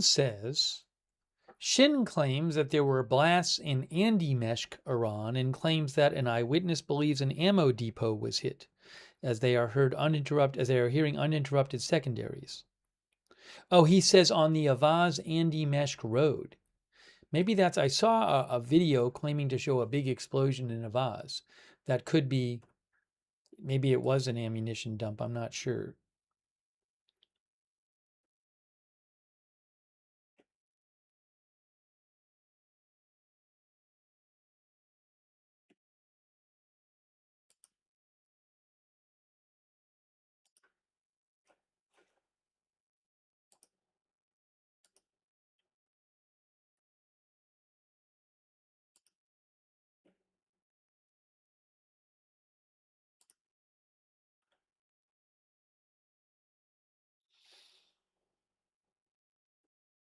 Here is an update from Iran State Media about Avaz here from a few minutes ago, from about 10 minutes ago. Tasnim reporters report from Avaz, Iran. Around 2:20 a.m., so about a half an hour ago, several massive explosions were heard in different areas of Avaz city. Based on field observations and initial reports, the sound of these explosions was heard in different parts of the city, and according to the latest reports, these explosions are still ongoing. Valiullah Hayati, deputy head of security and law enforcement at the Khuzestan governor's office, announced a few minutes ago points around the city of Avaz were attacked by the American terrorist army with missiles.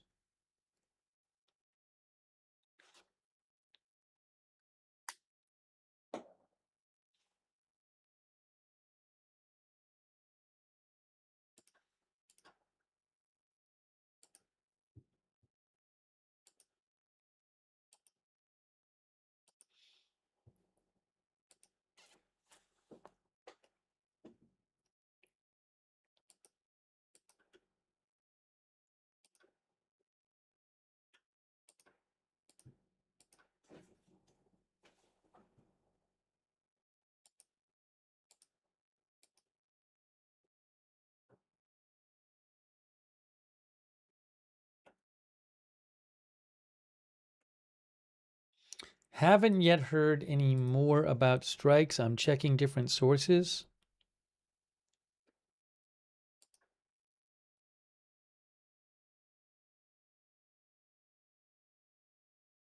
There are some unconfirmed reports floating around online of explosions near Omidyeh. Explosion heard on the southern coast of Keshem Island. That is according to Iran State TV says there was an explosion heard on the southern coast of Keshem Island. We heard about explosions on the southern coast of Keshem Island in Messina several hours ago. I don't know where the new one was heard. Thank you so much, Roy1822. That's really kind of you, Roy1822. Thank you. Also, Joseph Soul sent a gift membership. Thank you, Joseph. Very nice of you. Really appreciate all your support. SN7638. Thanks so much for being a member and for your note. Thanks, Joseph. I believe Joseph served. Thanks for your service, Joseph. Joseph says, hope our soldiers stay safe.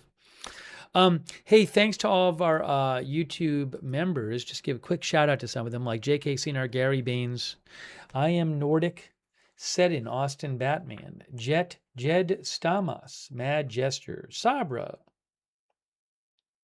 Caleb, David Joe Klotz, Rio 757, I think it's 7575, 75 something, Caleb, Crispy, Trent, Jesse James.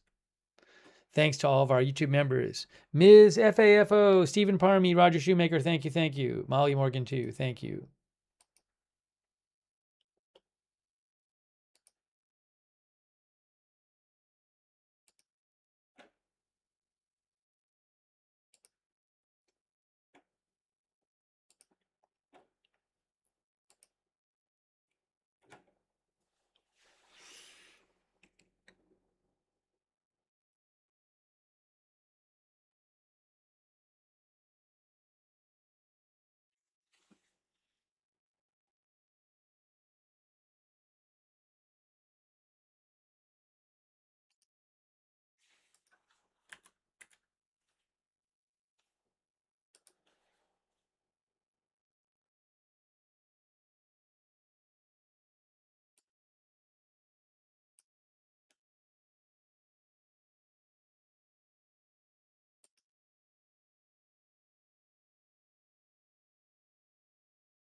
All right, trying to get you updates here.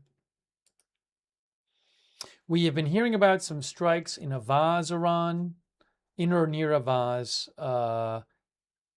Keshem Island, also Bandar Abbas. Not a lot of details. Some videos floating around claiming to show strikes in the Avaz area.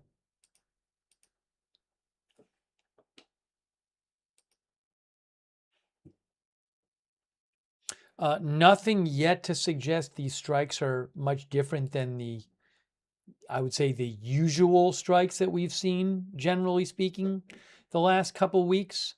There were a couple nights during the last couple weeks where the U.S. started attacking bridges, for example, but that seems to have stopped right now. Have not heard of any new bridges being attacked.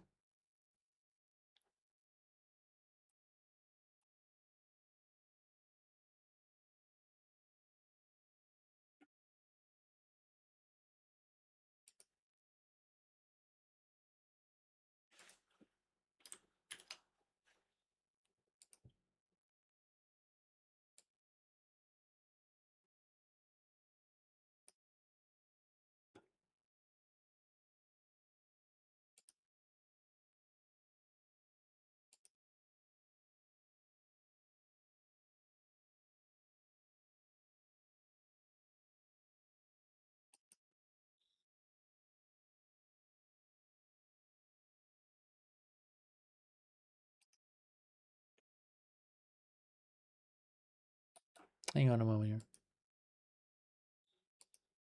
Just checking some of the messages I have been sent.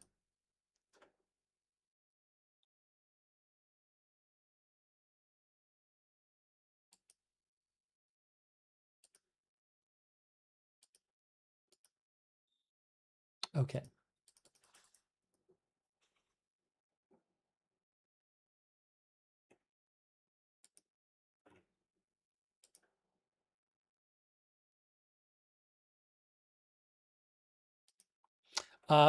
Let's see here. Yeah. Vahid posted a video which he says was broadcast on unofficial government sources with the caption "Explosions in a Vase." I'll see if I can get a link to the Vahid video that he posted.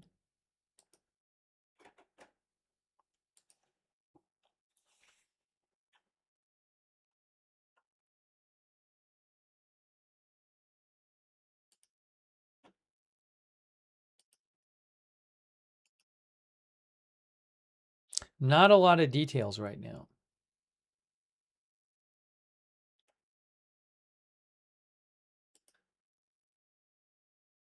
Oh, here's an update from FARS. Look. FARS says, a few minutes ago, several explosions were heard near the Sousa area on Keshem Island. The Sousa area. Let's look and see where that is. I see it. So Sousa is here. We heard a few hours ago that Messina was hit. Now we're hearing about Sousa, next to the Strait of Hormuz on the southern coast. Sousa and Messina. What's being hit there? I have no idea.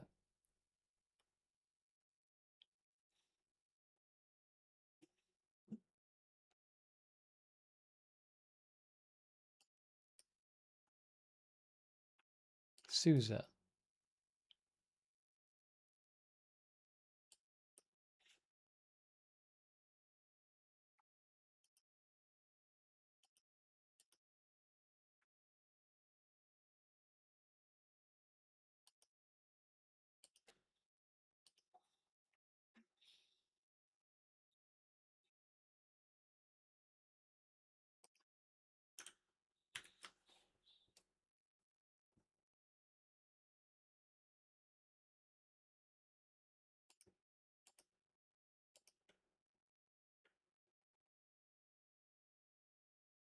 Ah!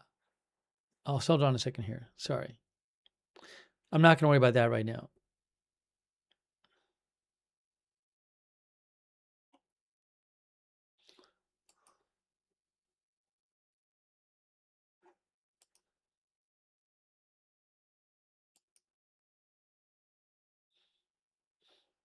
Brent crude market is still on a temporary close. They close for a little bit, even when they're open. I think they close for 1 or 2 hours. Might be open again in maybe in 25 minutes. That's Brent crude. It was at 101 when it closed.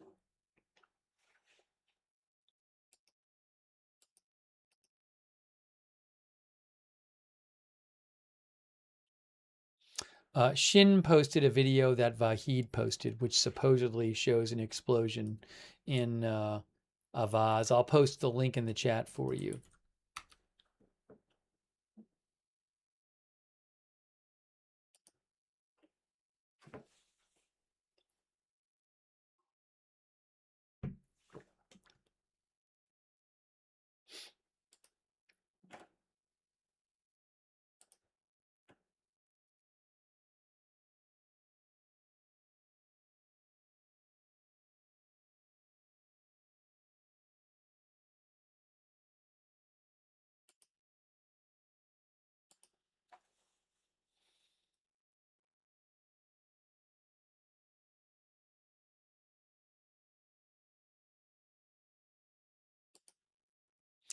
The Wall Street Journal had an article today called "Satellite Images Show Iran is Rebuilding Fast.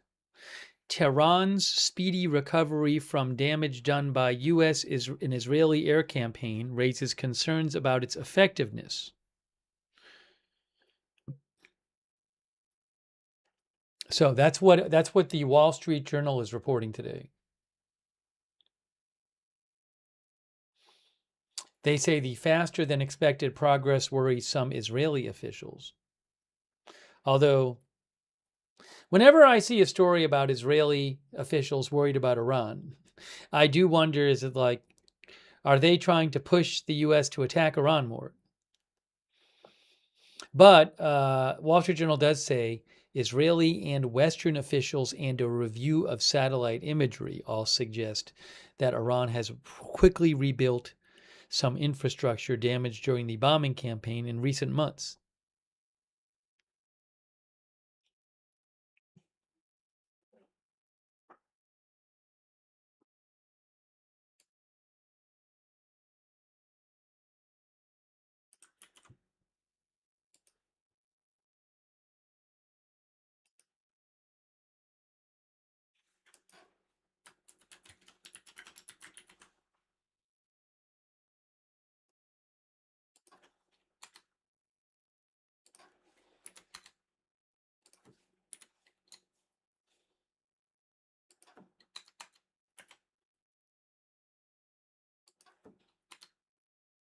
Give me a moment here.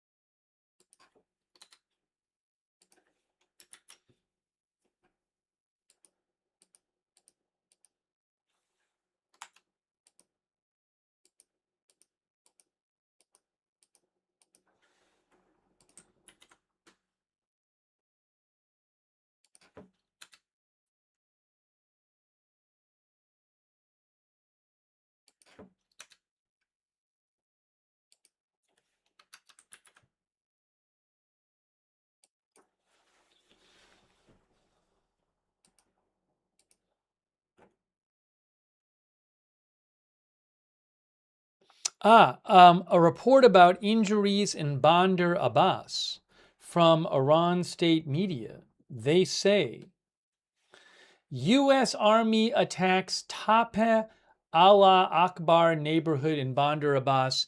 2 people injured so far.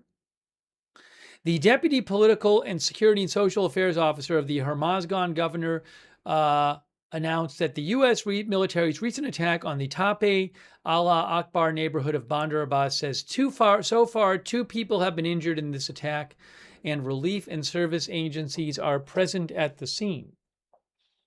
Stressing the need to retain calm, Ahmad Nafisi called on citizens to refrain from gathering at the scene of the incident and to keep the path of traffic for rescue and emergency vehicles open.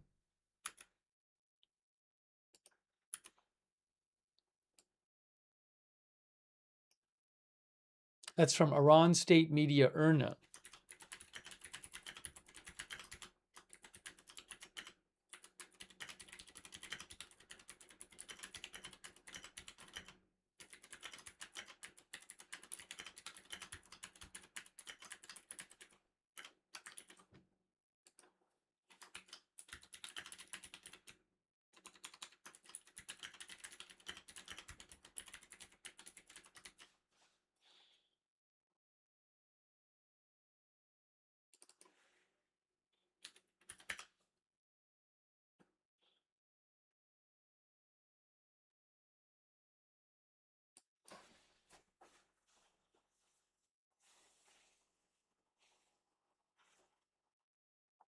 See what else is being said. Again, I cannot confirm that 2 people have been injured there.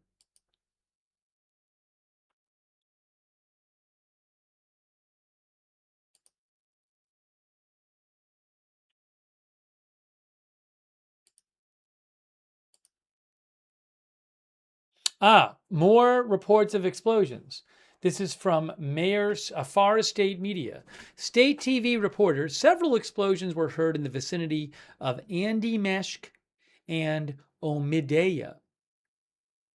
More sounds were heard tonight compared to previous nights. That's an interesting report.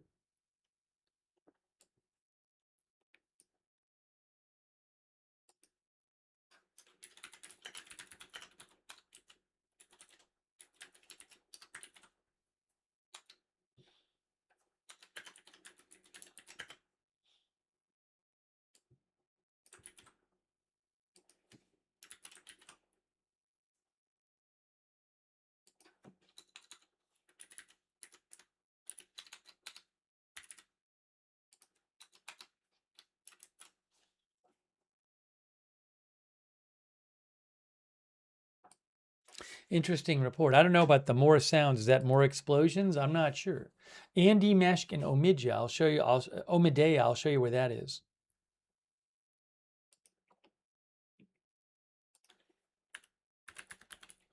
Andimeshk is in Khuzestan province. There you go. North of Avaz, which Avaz was apparently hit earlier tonight, a little while ago. Andimeshk is up here. What was hit over here? I have no idea. But that's going to be Western Iran. And then I got to spell it right. Omidyah, which is also in Khuzestan province.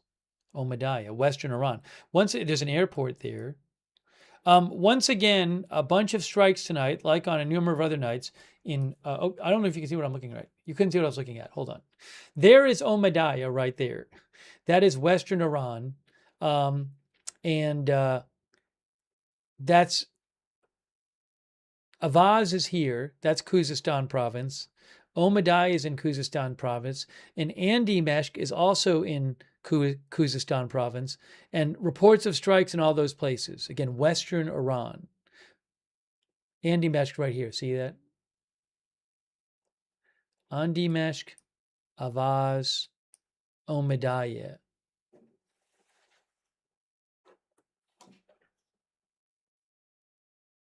Dorm Machine says Khuzestan is getting rocked.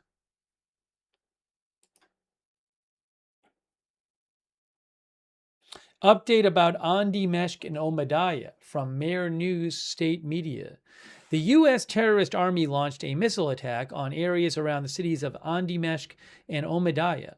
Vailullah Hayati, Deputy Security and Law Enforcement Officer of the Khuzestan Governor's Office, announced points around the cities of Andimeshk and Omidyah were attacked by missiles from the American terrorist army.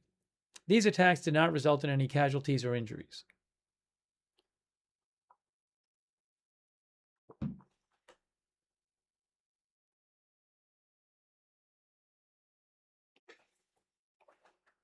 Crazy Yoda says, may I send some other sources to you from sources that go into detail into what the U.S. is hitting and why they're hitting the targets and what's next?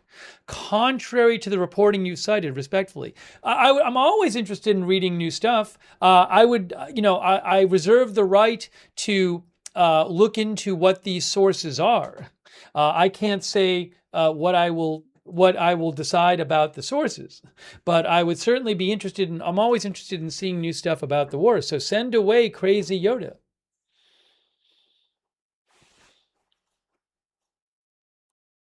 You're saying it's contrary to the reporting you cited? I mean, I don't think I've really cited that much reporting about the sources of what's being hit. I have consistently said again and again that we don't have a lot of detail about what's being hit. I have said it again and again that there's very well could be stuff that we don't even hear about being hit. And I've said it again and again that the reports that we hear about what's being hit in Iran are unconfirmed and that we just don't know. So I don't know that these sources would be contrary to what I've said, because I feel like we know very little about what's being hit, what the U.S. is hitting.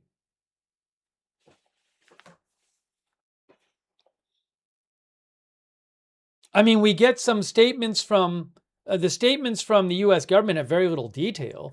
The statements from the Iranian state media have very little detail. And I consistently say, well, I can't confirm that I just said. They said 2 people were injured in the strike. I said, I don't know if that's true. Doesn't say what was hit. Anyways, thank you, Crazy Yoda. Yeah, send them away. But just to clarify, I don't feel like I've been giving a detailed analysis of what strikes have been hit, what targets that the U.S. is hitting. I feel like I've consistently said we just don't know. Thank you also, Mr. Weskers, for your support. I really appreciate it. Thank you. Weasel Man, thanks so much. Appreciate your support and your kind note. Weasel Man, thank you. Thanks. Weasel Man shouted out his fellow chatters. Weasel Man said, thanks to all chatters for making it interesting. That's nice. Thanks to Frozen Ghost 2112 for the memberships from Canada. Oh, not from Canada. I think there's a Maple Leaf, but I don't believe they're from Canada. Anyways, I can't tell. Either way, thanks for being a member and for the memberships, Frozen Ghost. All right, let's get more updates here.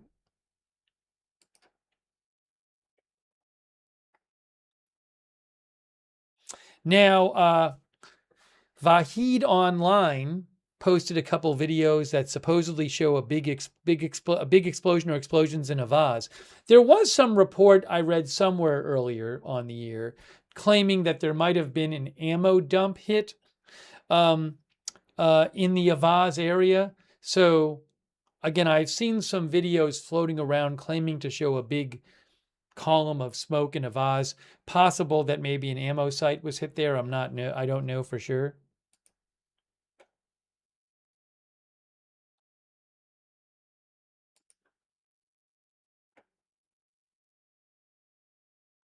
Here is an update from Tasnim, what they say about Keshem Island, the southern coast of Keshem Island. Tasnim, a U.S. missile attack on the southern coast of Keshem. Tasnim reporters report from Keshem. According to field surveys and reports from local sources, at least 3 strong explosions were heard on the southern coast of Keshem Island about half an hour ago. 2:45 a.m. today. At the same time, a number of residents of the southern regions of Keshem Island report hearing the sound of fighter jets flying in the sky of the area.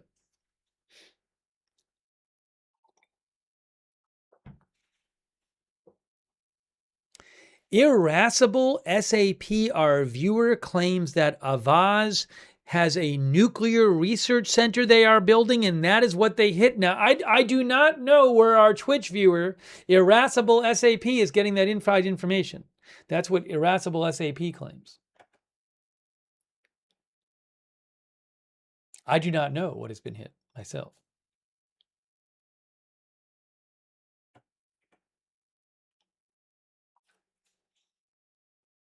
Yeah, our viewer, Sidonia, says big if true.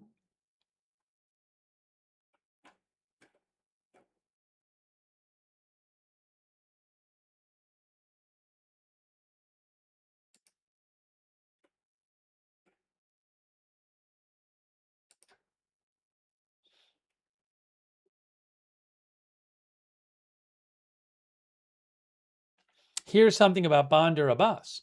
This is from Tasnim, state media. Tasnim reporter reports from Bandar Abbas.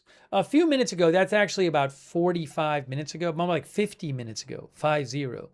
About 50 minutes ago, several explosions were heard in Bandar Abbas. Based on field observations and statements from a number of local residents, several targets have been hit. So far, no official has commented on the exact location of the hits, the cause of the explosions, the extent of possible damage, or the number of casualties from the attack. Over the past few days, various regions in the south of the country have been targeted by American warplanes several times.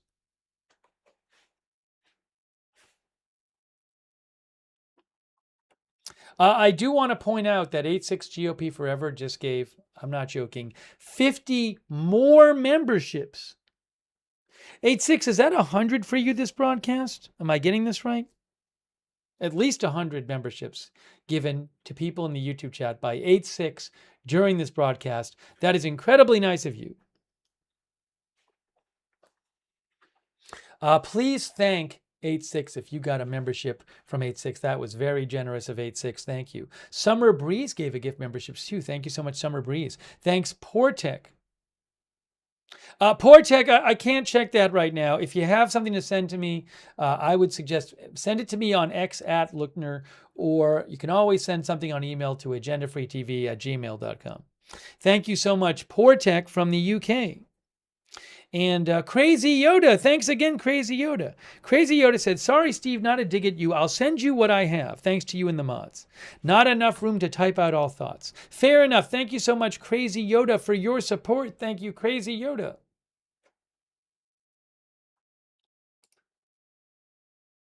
Vahid got a new report of an explosion in Khorramabad about 2 minutes ago. Explosion heard in Khorramabad, according to Vahid. He got some reports from Iran. Khorramabad is in Loristan province. Oops, let me show you here.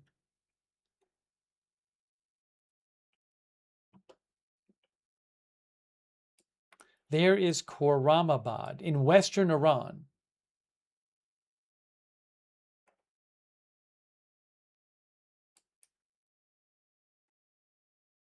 A lot of strikes in western Iran we're hearing about, in addition to southern Iran. Khurramabad has been attacked before.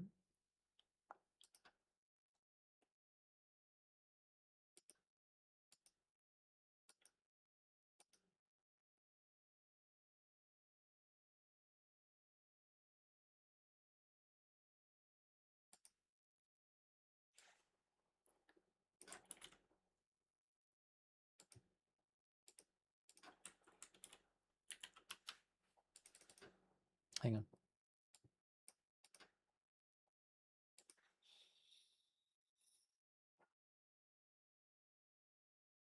Are these more intense than the prior strikes?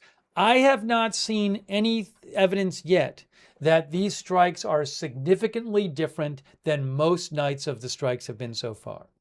I have no way of knowing what exactly has been hit and how many missiles. Well, again, we're not hearing any reports that suggest anything significantly different is going on tonight. I don't know that for sure, but based on what the limited stuff we hear, I haven't heard anything so far that stands out as significantly different.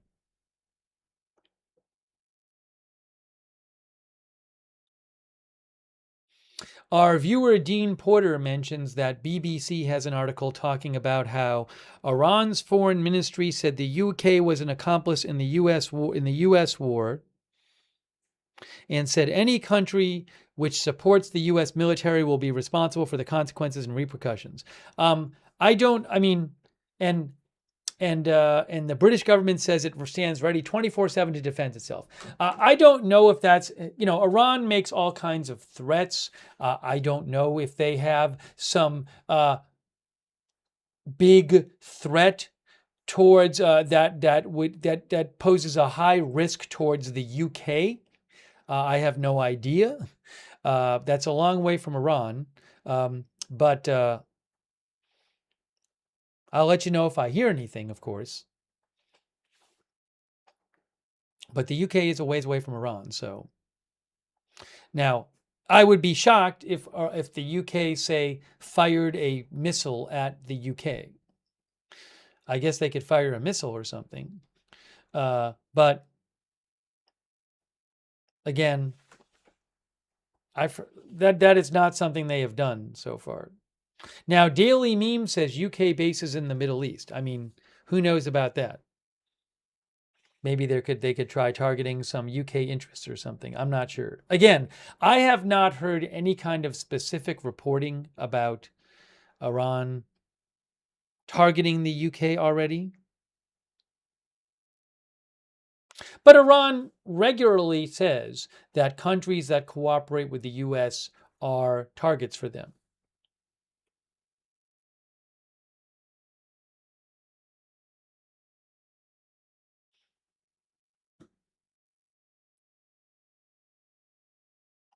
Yeah, I mean, as the BBC points out, for months, the UK has had a policy for months of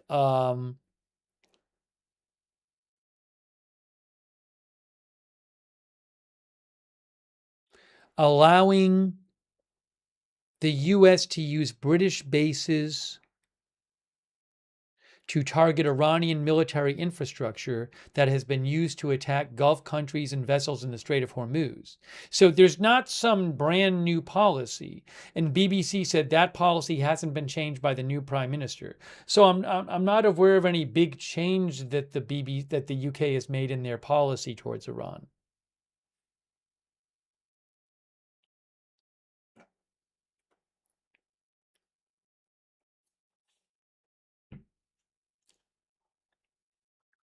I haven't seen the statement from the foreign ministry about the UK. If it pops up, I'll check it out and see if they talk about specifics.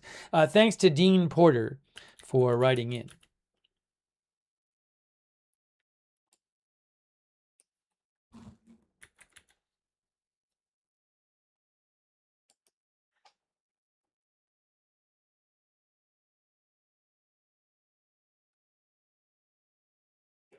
Oh, I need 2 seconds here. I need a second.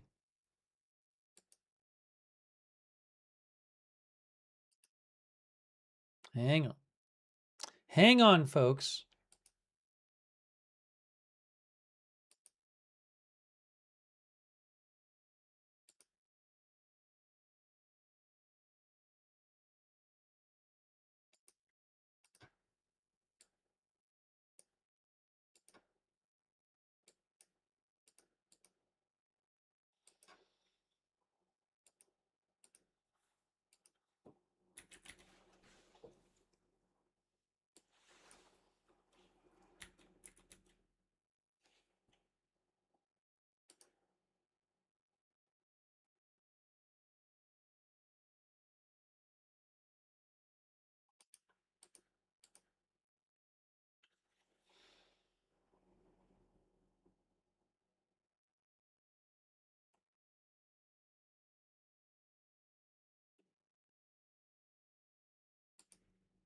Let's see.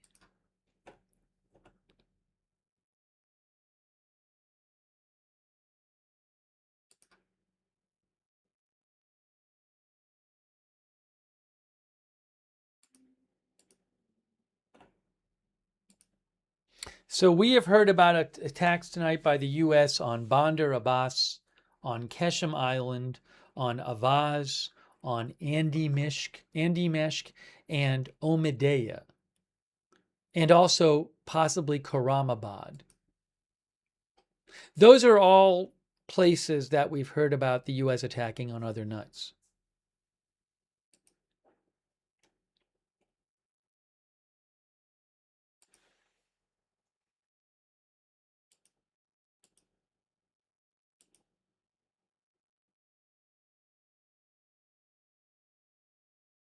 Shin claims that there was an explosion in Khandab. That's also a place we've heard them about U.S. attacking on other nights.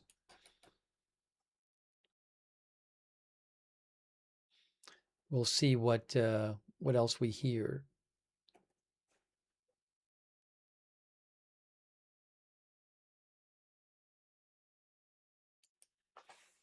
Hang on, another viewer mentioned something that I wanted to check.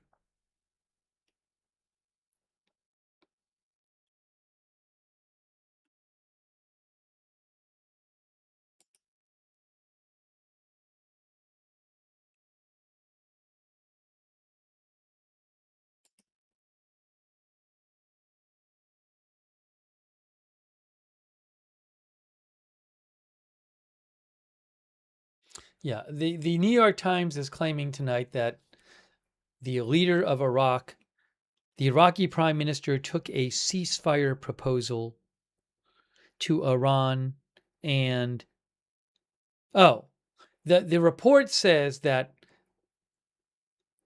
the Iraqi prime minister took a ceasefire proposal from President Trump to Iran,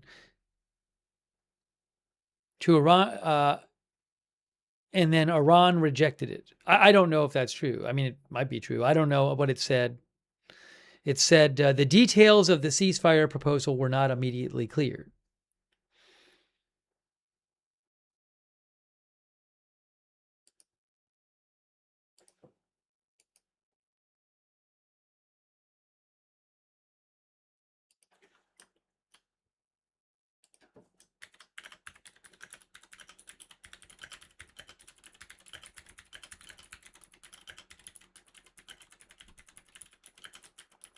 Thanks to MJT Gilbert 123 for being a member. Thank you, MJT Gilbert. And CCS 4646, thanks for being a member. Mo says that report sounds like cap. I don't know.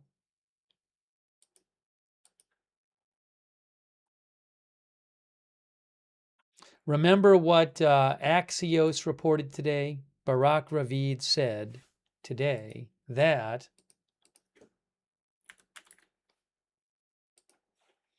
Barak Ravid of Axios said President Trump told him today, I am considering a massive attack bigger than ever before. I am close to making a decision.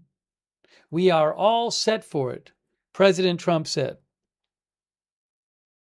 He did not give a deadline for his decision. Two other officials said no decision has been made.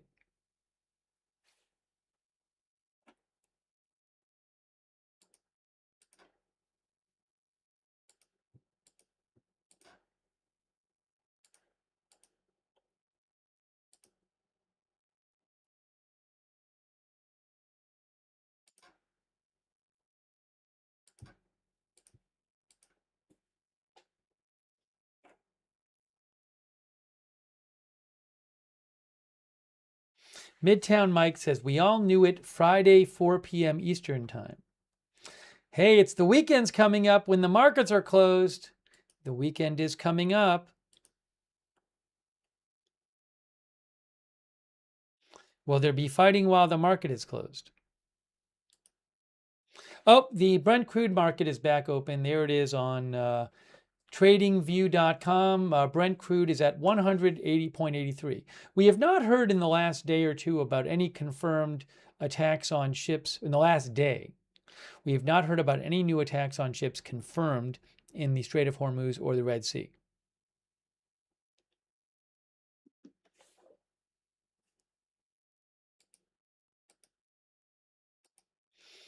That's what's happening here. What's happening now? What's happening?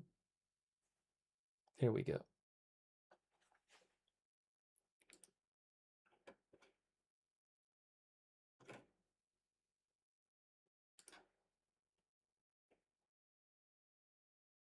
Oh, this is interesting. This is from Tasnim.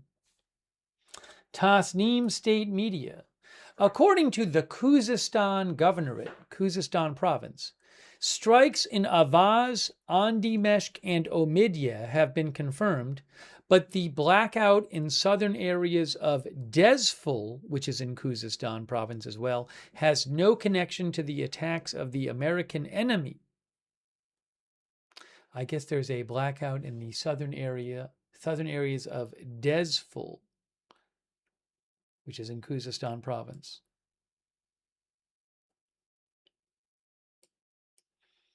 I'm guessing I can find it here. Why is this like this?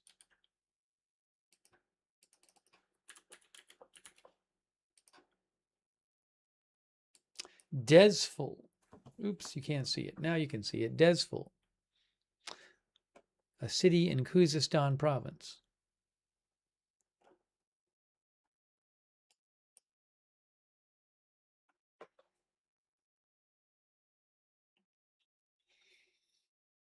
"3:34 a.m.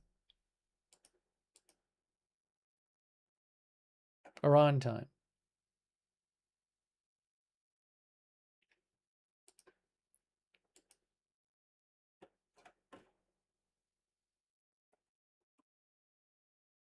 Yeah, so far this does not seem like any kind of significant escalation tonight.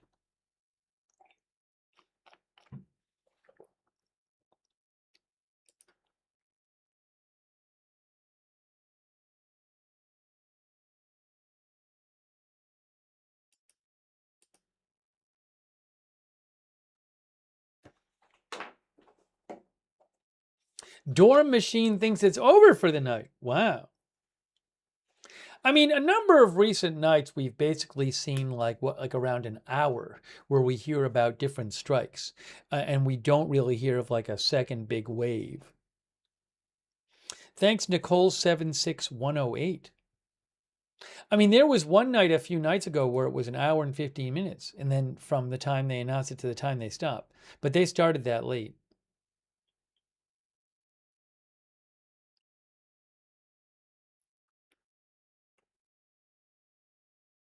AG Chance thinks there'll be a ceasefire tomorrow.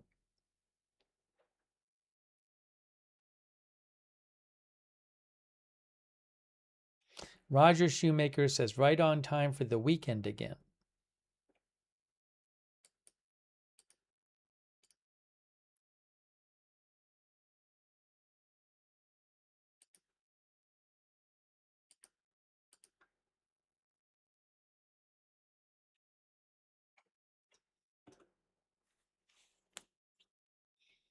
Alex says the IRGC needs to be destroyed. Danny thinks every inch of IRGC strongholds are under 24/7 surveillance. Iran is in a really bad spot.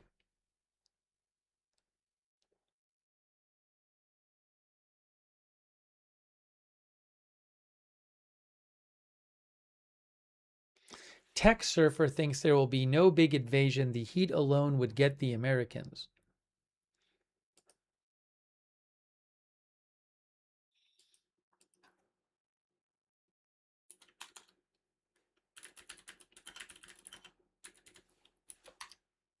The temperature right now in Bandar Abbas, which is on the coast of the Strait of Hormuz, is 89 Fahrenheit. The next few days in Iran, in Bandar Abbas, the highs are 102, 102, 101, 105, 109. The lows are 89, 89, 90, 91, 92.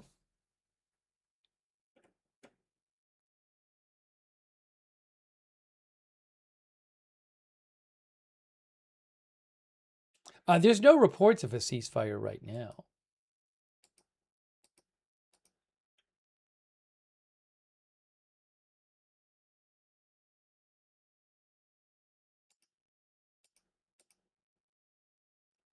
Vahid also reports, I think Shin had said explosion in Khandab. Vahid says about a half an hour ago, there was a report of an explosion in Khandab. One or more explosions in Khandab. Oh, also an explosion in Borougeard. Borougeard, according to Vahid. And Borougeard is maybe more recent. So I'll see if I can find where that is.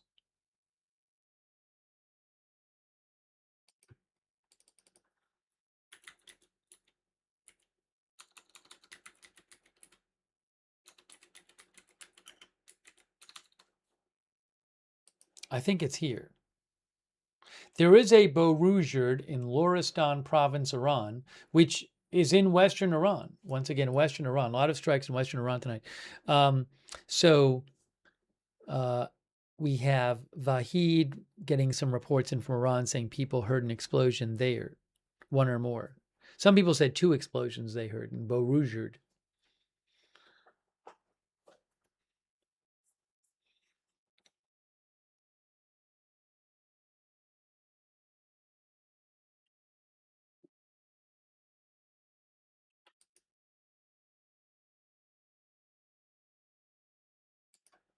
And also a half an hour ago in Khandab.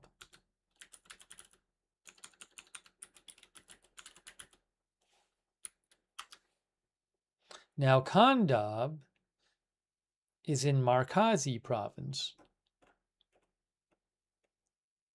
That's northwestern Iran, Khandab. What they are hitting in that area, I do not know. Forever a son of God says Iran are winning. Fact? Oh, some power is out in Bandar Abbas. One of our viewers just mentioned this, and I just saw it myself. According to Tasnim state media, power to affected areas of Bandar Abbas will be restored within the next hour. Director General of Crisis Management of Hormozgan Governorate. Following the attack by the U.S. terrorist army on the Tapi Allah Akbar neighborhood of Bandar Abbas, where reportedly 2 people were injured, they said earlier, a power pole has broken and a power wire was also torn at the scene.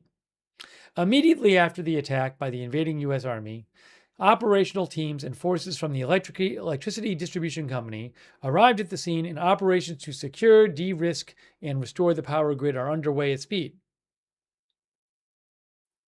It is expected that power will be restored to the affected areas within the next hour at most. We ask citizens to refrain from approaching damaged equipment and wires and to cooperate with operational personnel until the operation is complete.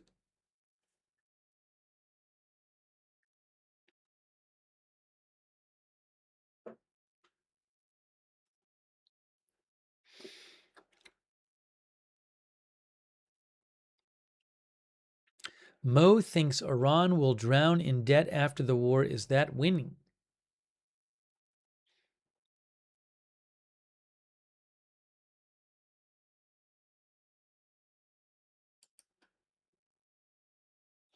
Donna Simmons says, I think some people need to take a pinch of salt with the information that is out there. Thanks for writing in, Donna.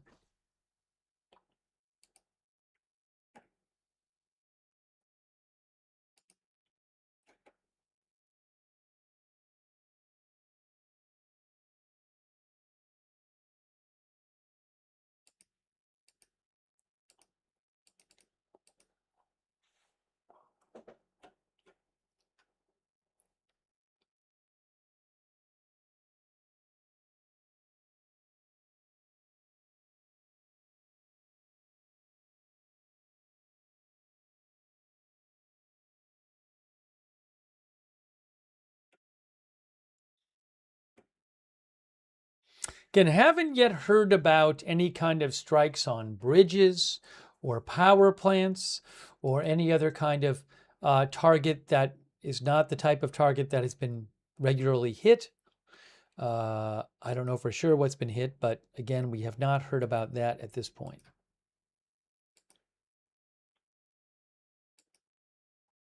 Thanks to Douthis. Douthis gave a gift sub to Steve God on Twitch. Thanks, Douthis, for doing that.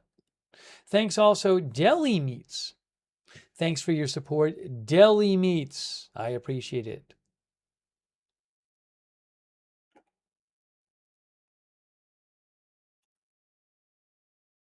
Any Iran counterstrikes yet? I have not heard report in the last couple of hours of any.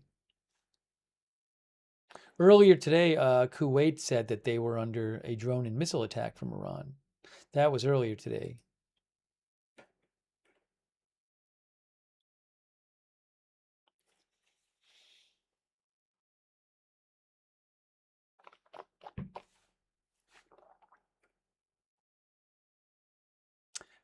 Let's see here.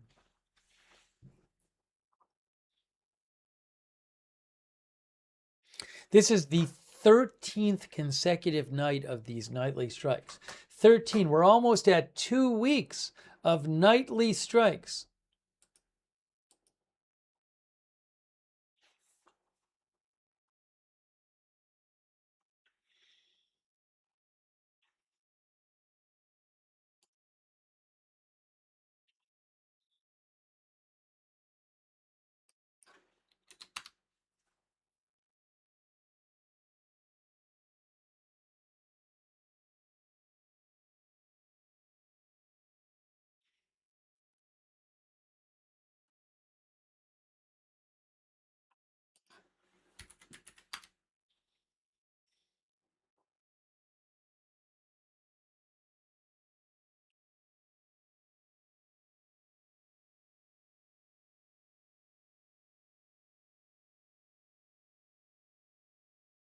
Here's a report about the UK, another report here. We were talking about this earlier, just out of interest. UK says armed forces ready to defend country after Iran warning over US bombers.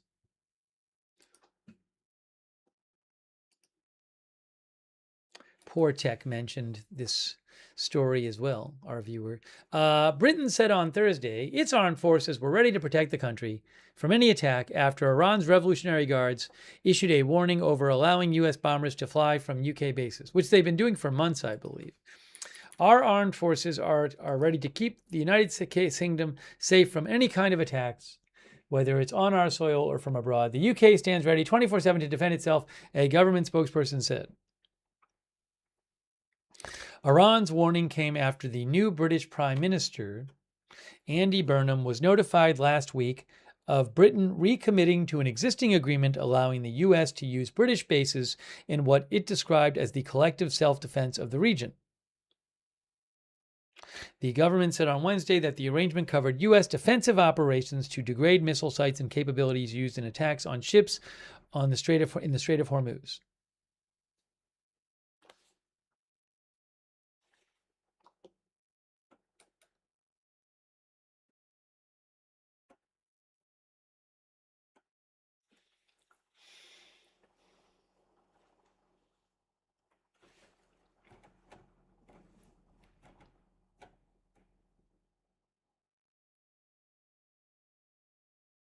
Maverick Pixel says, defensive only, huh? Thanks, Farquad, for subscribing over on Twitch. Thank you. New Yorker 783, thanks for your support.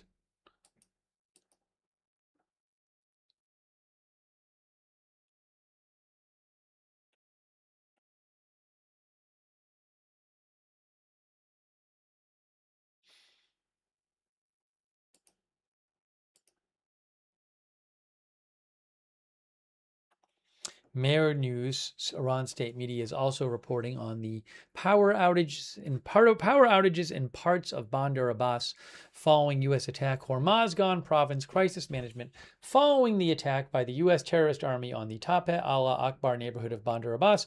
A power pole was damaged and power lines were torn at the scene. Operational teams from the electricity company are present at the site And efforts to secure the area and repair the power grid are underway rapidly. It is estimated that power will be restored to the affected areas within the next hour. And they also say several explosions heard in Jask. That's from Forest News. Several explosions heard in Jask. That's another city which it's on the coast, which has been attacked in the past by the U.S. Jask. Bandar-e-Jask, I think it is. Bandar means port. Down here. There's the Strait of Hormuz. I think it's down here. Jask. Bandar-e-Jask? Jask-e-Koni? Jask. City of Jask.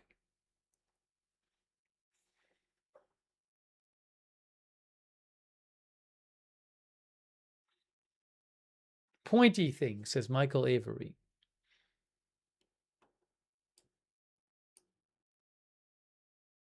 There's a port there. There's Jask Port. I don't know what's being hit, but reports of explosions there, too.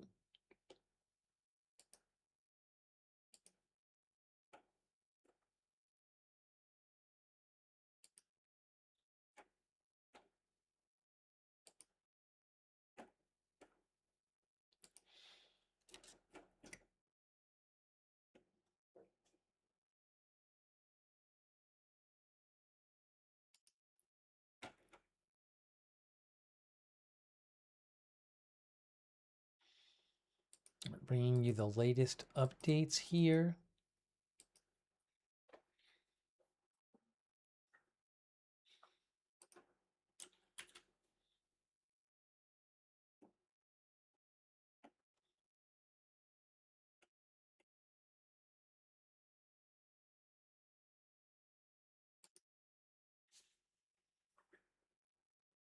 Oh, thanks to Kristen McConnell Gates and Joseph Otten and Randy Economy for the Facebook stars. Randy Economy, Joseph Otten, and Kristen McConnell Gates. Thank you.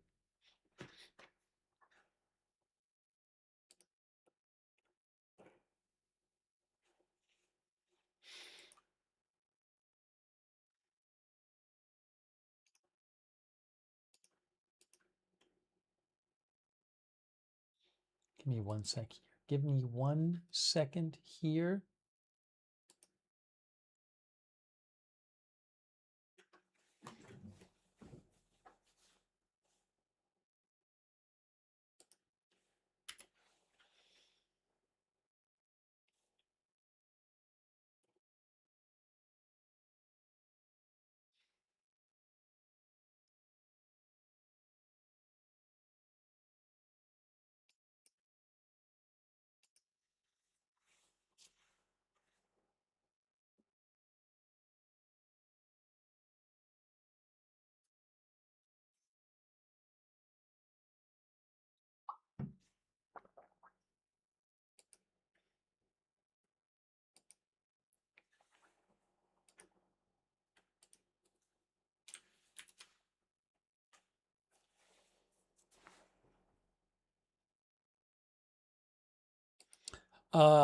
OSINT.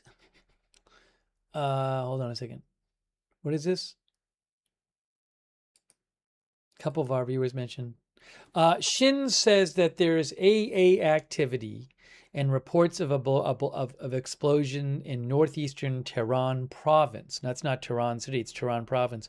That's according to Shin. We'll see if there's other reports about that. Thanks for mentioning that in the chat.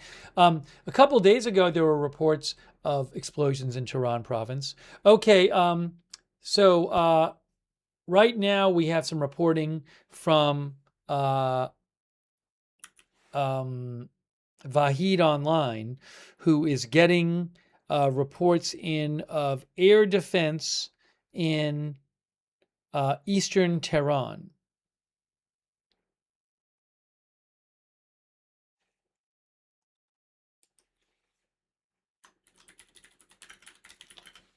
Reports from Vahid Online on Telegram of air defense active in eastern Tehran.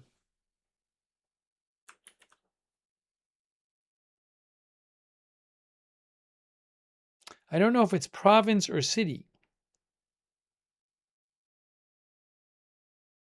I don't know from his reports.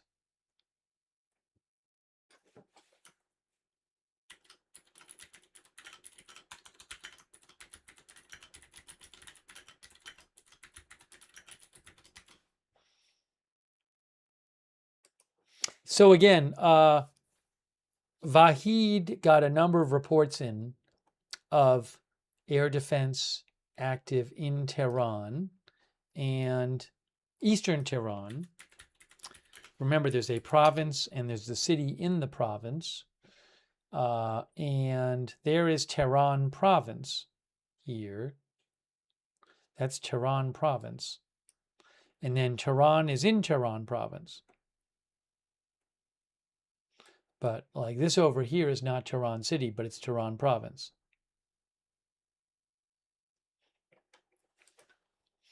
So we'll have to see if we hear more about that.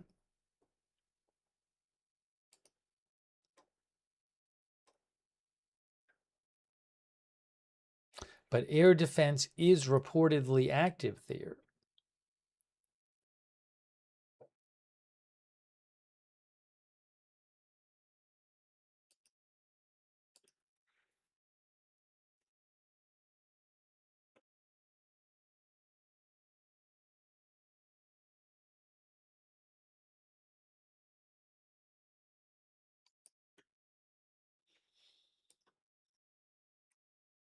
I'm guessing at some point state media will report on that as well. Thank you so much to Crispy for your support. Thank you, Crispy. Also, Nicole76108. Thanks for being a member.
I've still not gotten updates about, I'm looking for updates about Tehran right now. And Tehran city or Tehran province. Vahid says Eastern Tehran air defense active.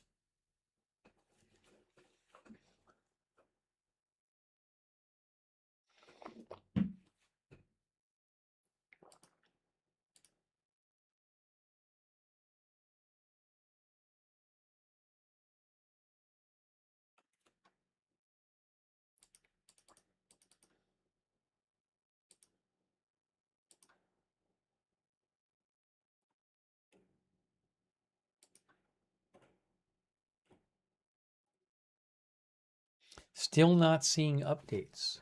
Still not seeing updates.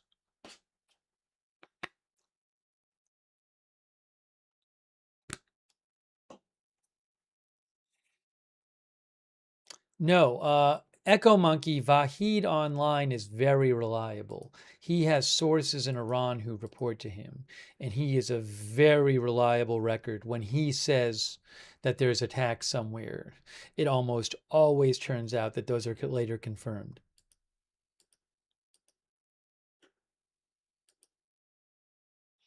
He gets it before everyone. Richard Keyshawn says, IRGC getting picked apart piece by piece.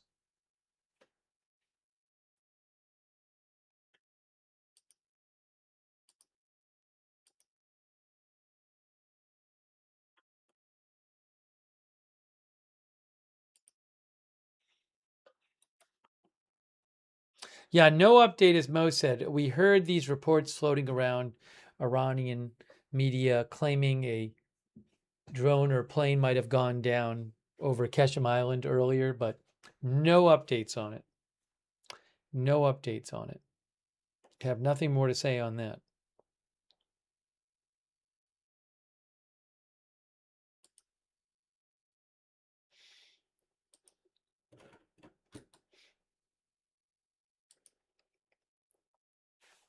If you're wondering, Brent crude is at 100.77. It's the new trading day.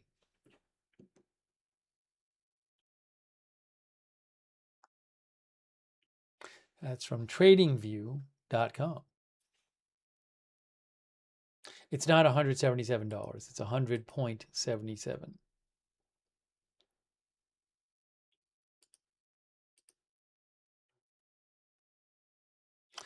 We heard earlier about explosion reported in Khandab, Iran. Mer News says a point outside the city of Khandab was targeted by an enemy projectile. The deputy political security and social affairs officer of the central governor said a point outside the city of Khandab was targeted by an enemy projectile. Estimates of potential damages are being reviewed. It's just about 4 a.m. In 28 seconds, it's going to be 4 a.m. Iran time.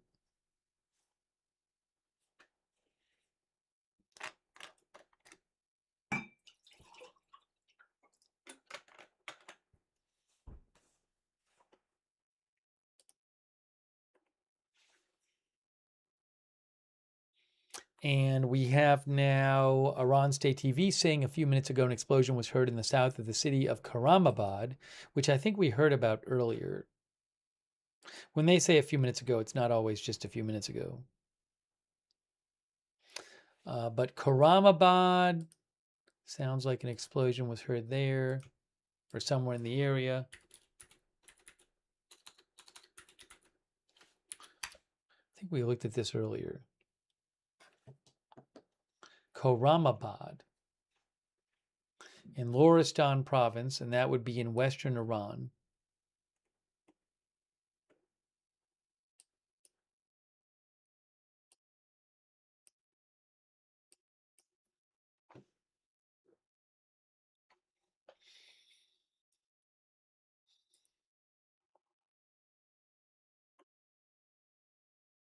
Mer News confirms. Iran state media confirms air defense activity in East Tehran to counter hostile targets. So this is now being confirmed by Iran state media. There you go. Oopsie, what just happened here?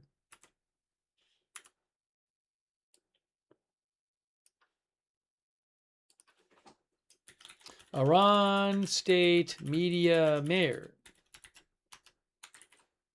Air defense activity in East Tehran to counter hostile targets. I'm still not sure if that means East Tehran, the city, or East Tehran, the province.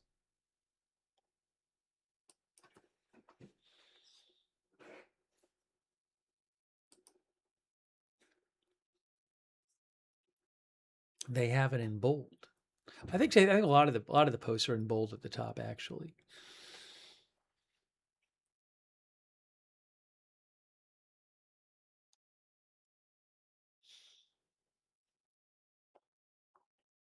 It would be a big deal if there were an attack on Iran city. I have not heard of such an attack during the last few weeks.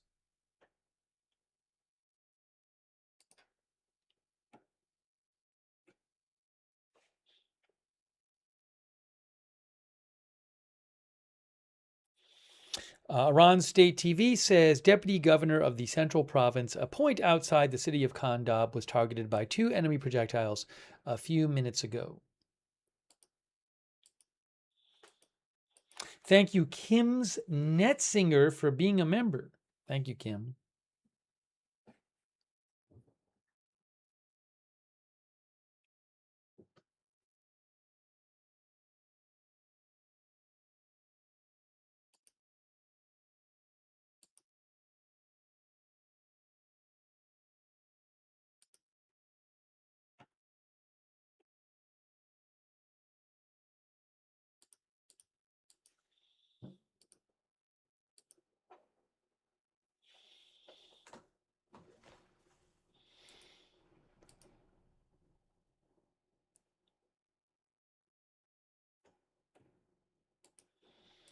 Waiting for more info.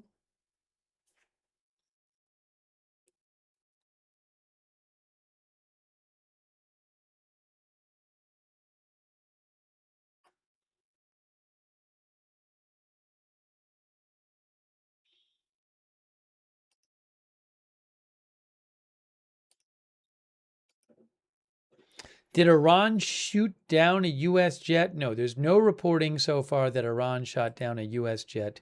There was some very unconfirmed reports in Iran state media that a plane or jet a plane or drone may have gone down over Qasem Island, but we've heard nothing more about that.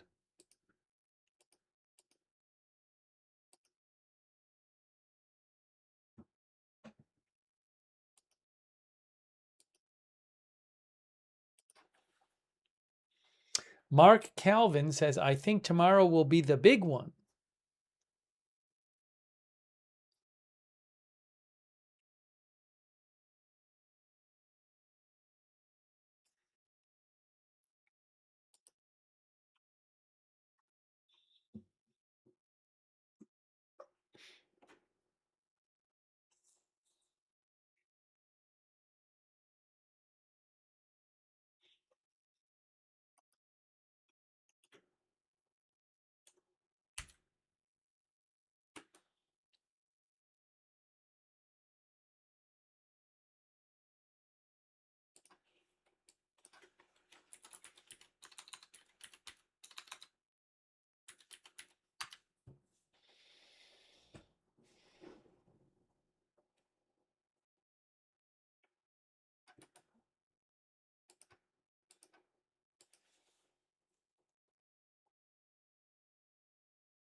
Thanks to What's Her Name. What's Her Name says, if a plane went down, would there be any indicators of a rescue mission?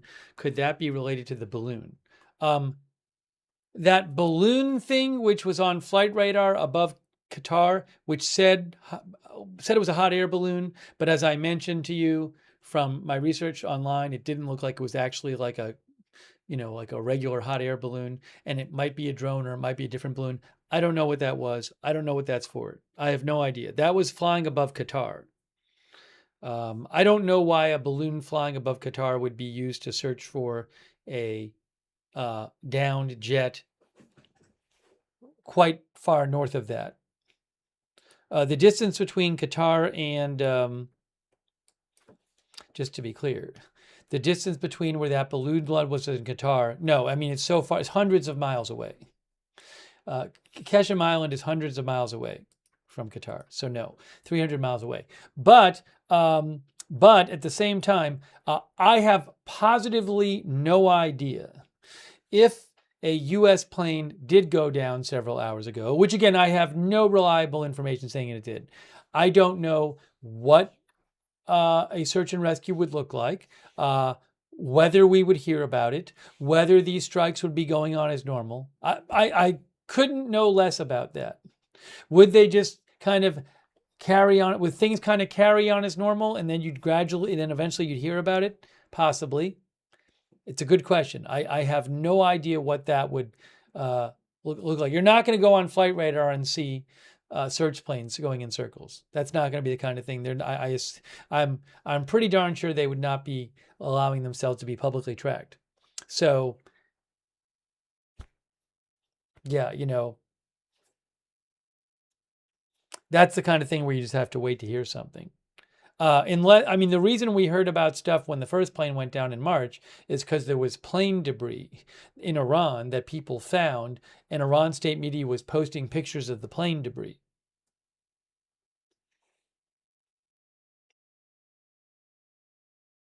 There's no reporting that any debris of any type has been found at this point. But thank you for the question. What's her name?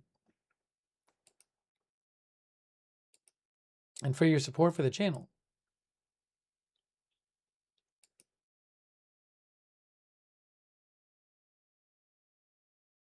Sean Tracy thinks those balloons are part of a project that was began by Google in order to provide internet service to certain areas. That's what Sean says. I'm not sure about that. I have no idea.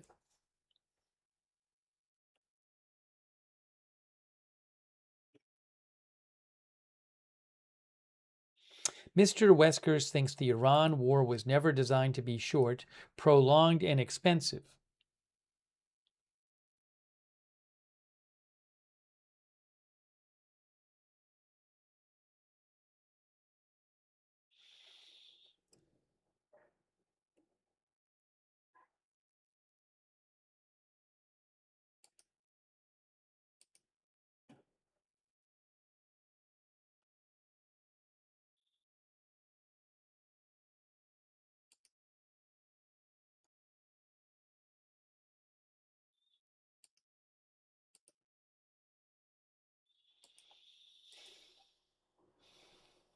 So far we've heard of strikes in a number of Iranian cities.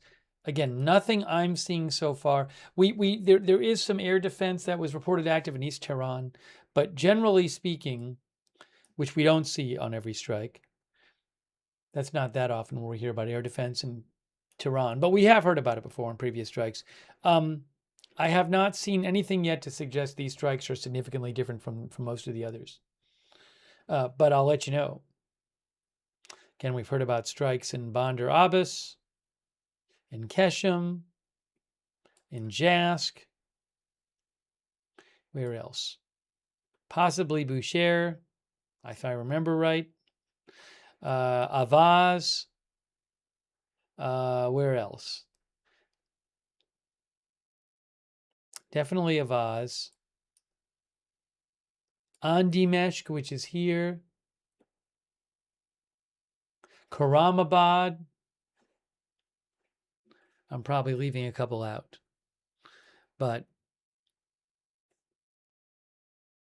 it's a fair selection of a lot of them.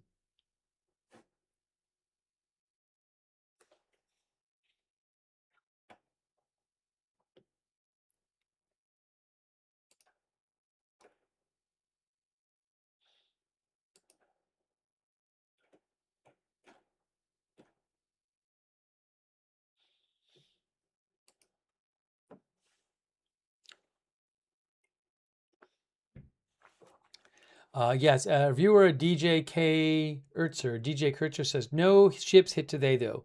We don't know that for a fact, but we have not heard any reports of new ships hit since yesterday. That is true.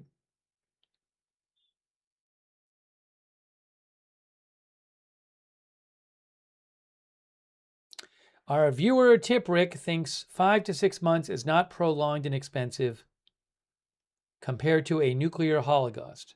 Tiprick, don't blame me. Tiprick's yelling at me in the chat. If I read somebody's comment, doesn't mean I'm endorsing it. Then talk to the other chatter about it. Don't yell at me. Tiprick is yelling at me.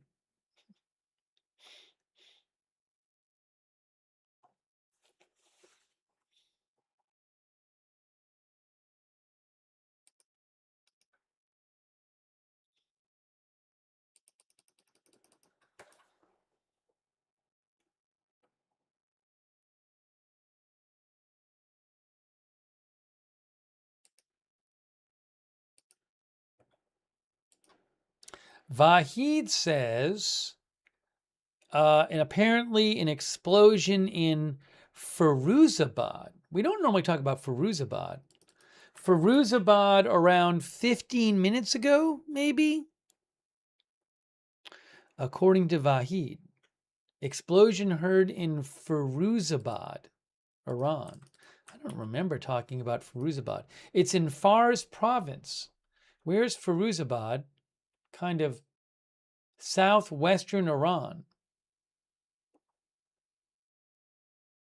See, it says Firuzabad. So an explosion heard there, apparently according to Vahid. another location.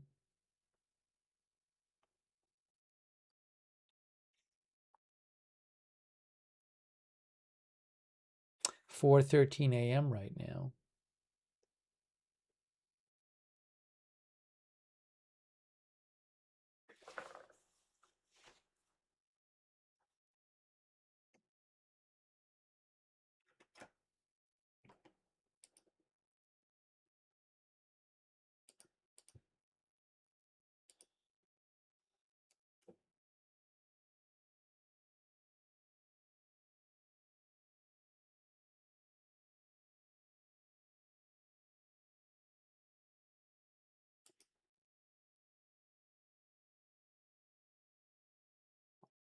Interestingly, Heather Long, who's the chief economist at Navy Federal Credit Union, she posted today, we talked earlier in this broadcast about how bond yields were going up, 10-year and 30-year Treasury bond yields.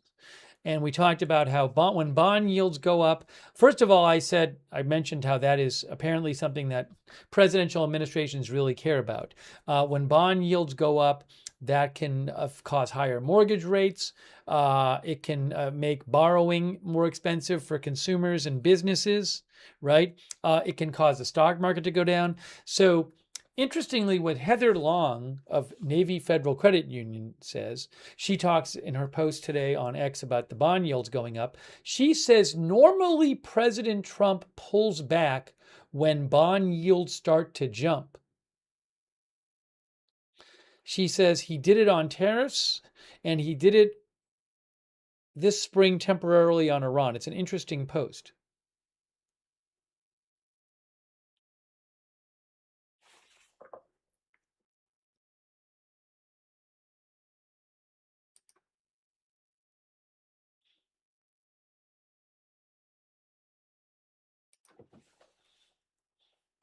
Look, and something we've been talking about today is bond yields are up, oil prices are up. They're up about 40% from a few weeks ago, right? And so, I know President Trump is talking about escalating. I know that he told Axios today that he's considering doing a bigger strike than any of the ones before, right? Doing a major strike. But I also know that oil prices are going up and the bond yields are going up.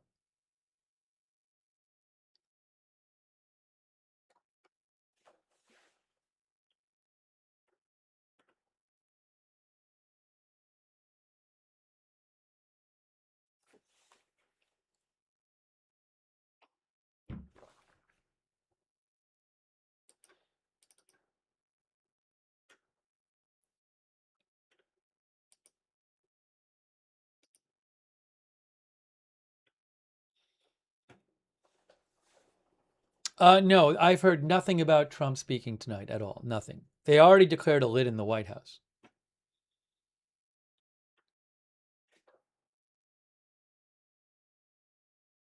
Flyboy says you can't back down now.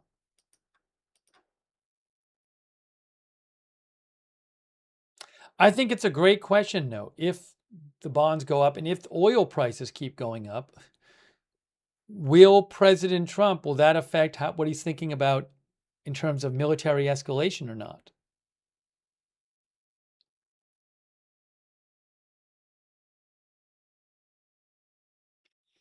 Our viewer ASAP, as above below says, we got ourselves stuck in a situation we don't need to be on, but since we are, we better win.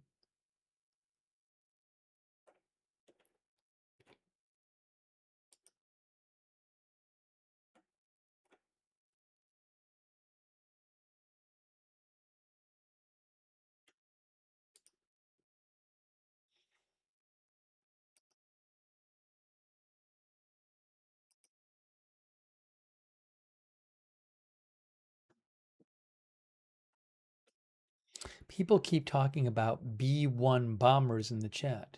Beth Standard says B-1 bombers dropping payloads now. Yeah, so we talked about this last night. Axios reported that a B-1 bomber was used in the attack last night's attack. And They called that a significant escalation. I mean, to me, it kind of felt like the thing you do to send a message. I'm not aware that there was any kind of new huge military attack last night that only could have been done with a B-1. That was, I just haven't heard of anything like that. So, countries sometimes do these military activities, to send a message. So feels to me like maybe it was sort of like a threat. I don't know for sure. But again, Axios said that the U.S. had deployed a B-1 bomber on Tuesday. And it was the first time in the last couple weeks that a B-1 mission had happened.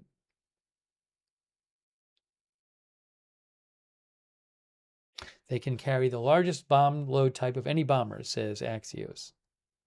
Anyways, you can use it to carry out heavy bombing missions that you haven't been doing. You can also use it to send a message. I'm not aware, I don't know what happened. I'm not aware that any kind of significantly different and more powerful attack was carried out with that reported B-1 bomber last night.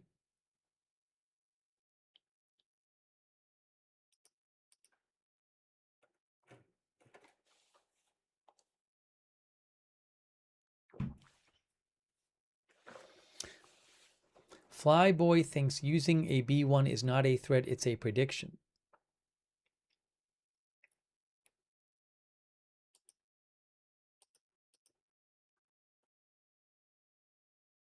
Here is something more about Karamabad from IRNA State Media.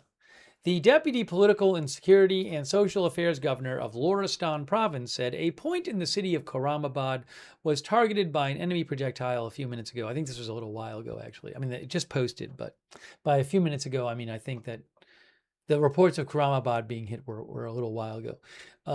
Saeed Porali said in an interview with IRNA on Friday morning, the exact estimate of the human and financial losses of this incident are being reviewed by relevant experts. I don't have details for you on that. According to him, assessment and relief teams were dispatched to the site immediately after the enemy attack, and additional news will be announced later. I don't usually see much additional news announced later with these strikes, honestly. Hey, thanks so much to the East family from New Zealand. That's really kind of you. The East family from New Zealand, thank you. Appreciate you watching and supporting the channel. Very nice of you. Thank you. Thanks also Lance Benson, who says, what is plane debris? I'm not sure what you're referring to. Why are you saying what is plane debris, Lance Benson? Oh, like an airplane debris? Oh, he said PLAIN. I meant, when I was talking about how like back in March plane debris was found, I meant airplane debris, not PLAIN, if that's the confusion. Thank you so much, Lance Benson. That was back in March. Thanks also Moya Ann 97 for your support. I appreciate that. Who says, why aren't we launching cheap one-way attack drones at Iran day and night like Ukraine is doing to Russia? That's what Moya says. Now, I can't answer that. I'm guessing the answer would probably lie in factors like how many drones we have and also the benefits versus the costs that would be seen of doing such a thing. That's not a very helpful answer. But I think you'd need to know what benefits would the U.S. think could come from that versus what would the negatives be.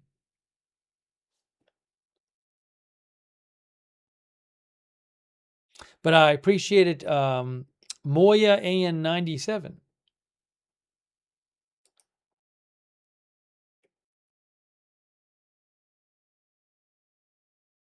Here's a summary of some explosions that were heard. I think we've talked about most of these. And remember, the time now is 4:22 a.m. right now. Tasnim State Media says, explosions heard in some areas of the country. This is in the last hour or so.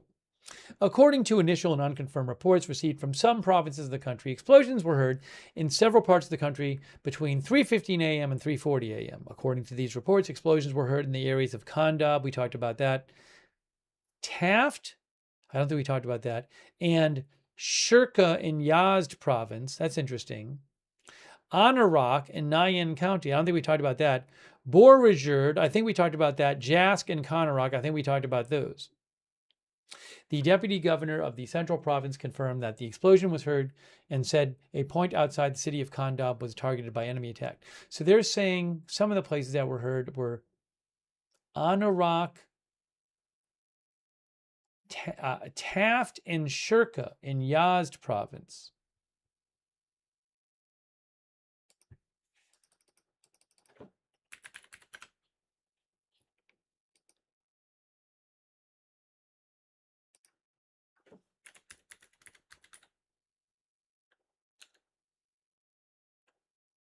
Well, Taft is here.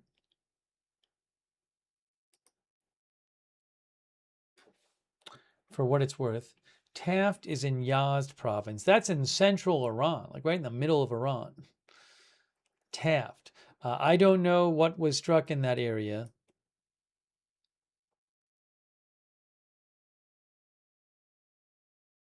In or around Taft. On a rock.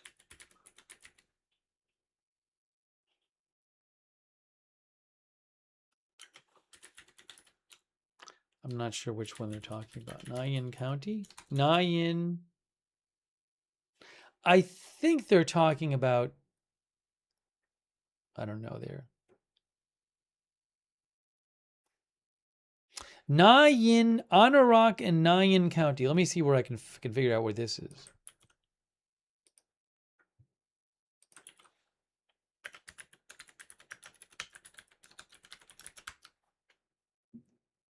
So strikes in a number of cities tonight, in and around a number of cities.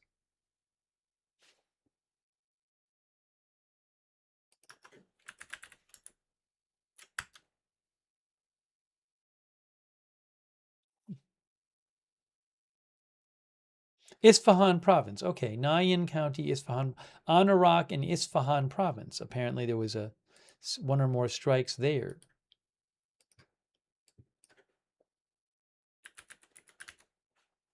I found it. Anarak and Isfahan province. That's also northern central Iran. I cannot tell you. It's a small city there. Maybe something was hit outside the city. I'm not sure.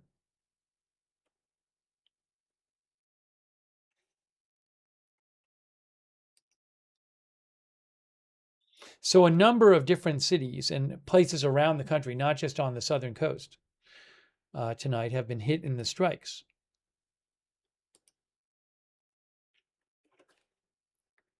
Reportedly, according to Iran state media.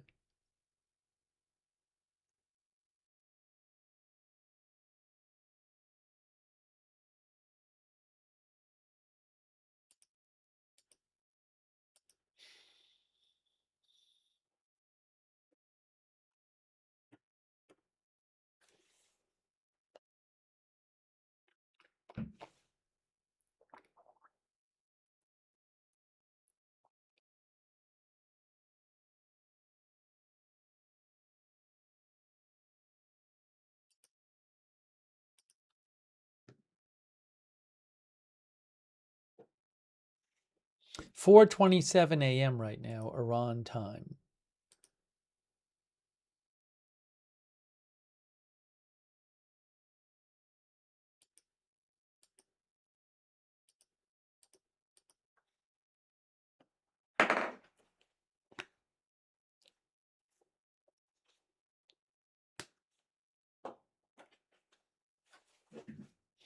Pioneer Twin says it's supposed to be Bridge and Power Plant Week.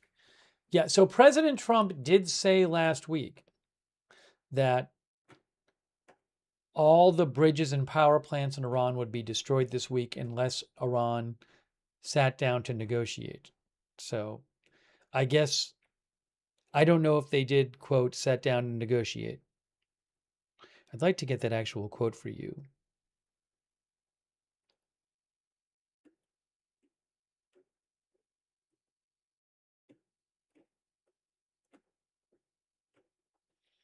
So I remember posting the actual quote the day it happened, the day he said it.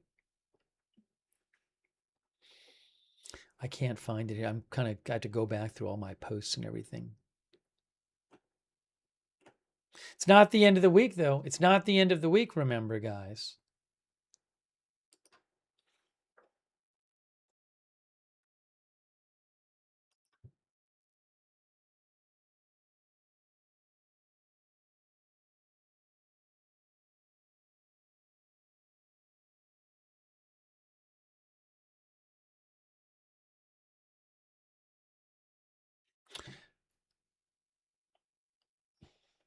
This is from the Joint Maritime Information Center. This is their update today. And I want to show you about Southern Red Sea and Bab al-Mandeb, which is near where the Houthis are. Commercial traffic continued to transit steadily through the southern Red Sea and the Bab el-Mandeb Strait. However, the security posture shifted following the confirmed Houthi attack on a Saudi-flagged tanker yesterday, in which the vessel was struck by an unknown projectile and subsequently caught fire. The incident demonstrates a renewed willingness and capability by Houthi forces to target specified merchant shipping. Houthi forces have reiterated claims that the Bab el-Mandeb Strait is closed to Saudi-affiliated vessels, and recent messaging continues to emphasize hostile intent towards vessels perceived as linked to Saudi interests. Regional reporting maintains that Iran has instructed the Houthis to remain prepared to close the Red Sea oil route should broader regional escalation occur. Sources close to the Houthis said the Houthis have completed preparations to attack shipping, including the deployment of missiles and drones positioned near the Bab el-Mandeb Strait. Open source intelligence reports suggest sources close to the group indicate that the Houthis have moved from posturing to active targeting, evidenced by the recent attack and supported by the reported forward deployment of missiles and drones positioned near the Bab el-Mandeb Strait. No confirmed large-scale rerouting of ships has been reported, though operators may adjust posture on a vessel-by-vessel basis. Coalition naval units are present in the area.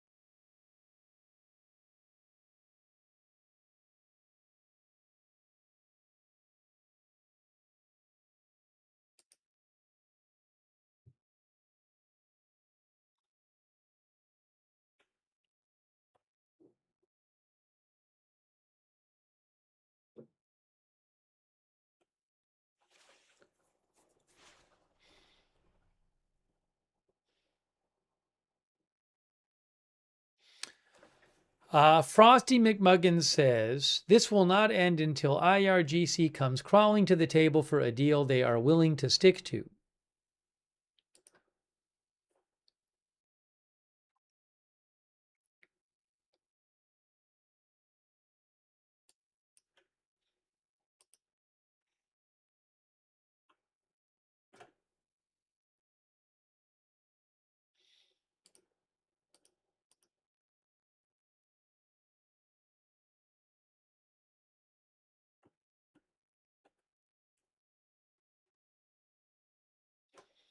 Bringing you live updates.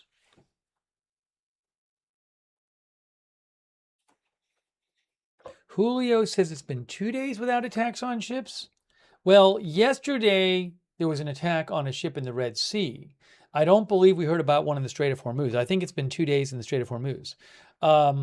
Julio says, looks like the IRGC and the Houthis got the message from Trump. We'll see. We'll see. Oh, I did want to mention something. Sometimes I can find out how many ships went through the strait. Oh, I bet we can find it here. Look.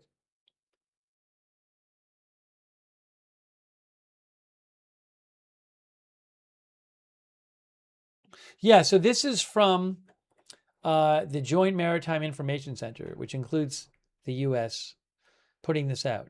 Look at here. It has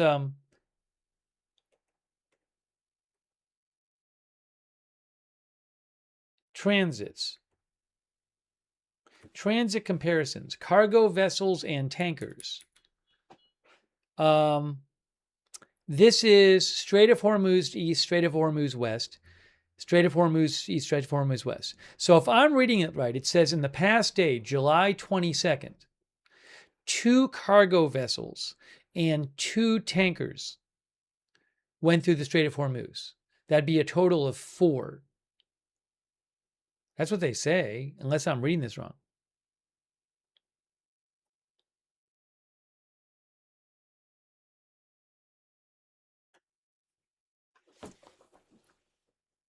That's what it looks like. And then the previous day, it said a total of 4 went through as well. I mean, that's unless I'm reading this wrong.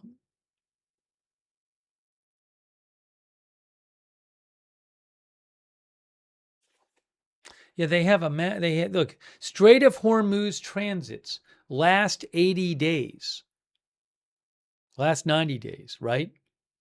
Strait of Hormuz transits. So they went up when the ceasefire happened, right? Here. They got up, you can see count of vessels. I mean, at one point it was up to over 60. The brown line is, it's brown line 7-day moving average. Okay. The green and the blue is, green and blue is outbound and inbound. So when you had the easing of tensions, it had gotten up to, over 60 a day, around 50 a day, around 50 a day, around 50 here, around 40 here. In the last couple of days, it's been 5 and 4, it looks like.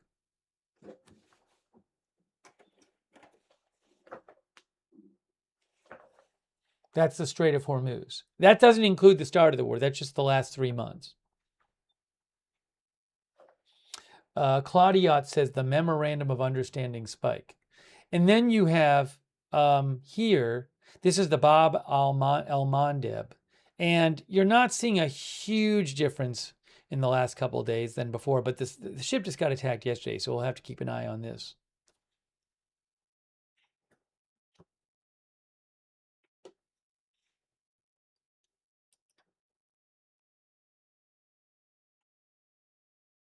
At the moment, I'm not hearing a lot of reporting of new explosions.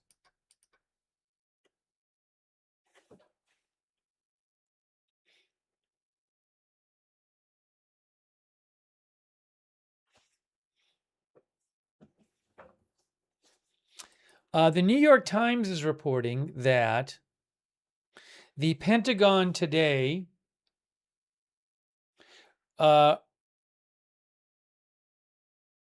removed 4 deaths on its website that lists the number of casualties in this war. And they said 3 military officials told the Times they said one reason behind the change. So they removed the 4 service members killed this past weekend from the list because their deaths occurred after President Trump declared a ceasefire in the war in April. However, the acting press secretary for the Pentagon attributed the removal of those names to, I have to look at the site itself, due to temporary data disruptions, and he said it would be quickly fixed. That's according to the Times. They said Joel Valdez said it would be fixed.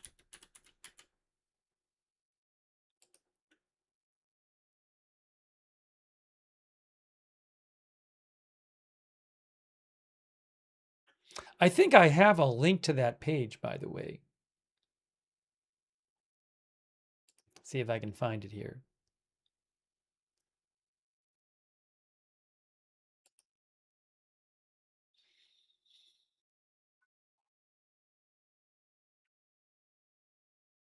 Where is this? There it is.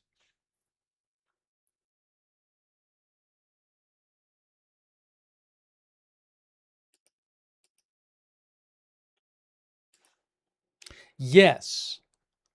Right. So if you look now, it says this is the official Department of Defense casualty website. And it says Operation Epic Fury casualty summary. And right now it says total deaths 14. See? So it was 18 and now it says 14.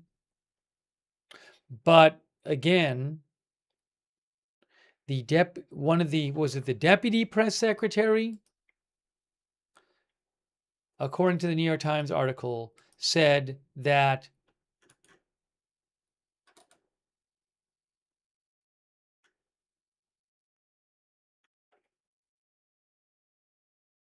where is it? I want to get you the accurate quote.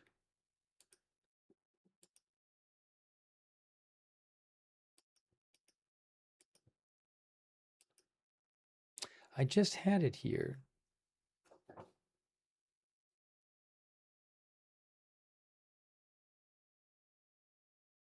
Here it is. Yes. The acting press secretary of the Pentagon, Joel Valdez, said it was due to temporary data disruptions and suggested it would be quickly fixed. So I'll check that maybe tomorrow and see if it's back the way it was.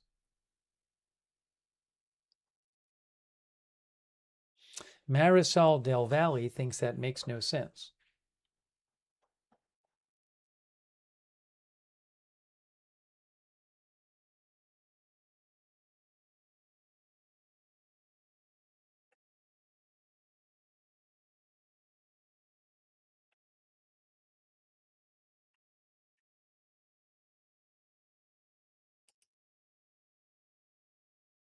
Oh, I'll post a link to the article. Eric Toller, who is with the New York Times, he posted a link to the article. If you want to read it, I'm posting the link right now. You can read the article, the New York Times article about it yourself if you want.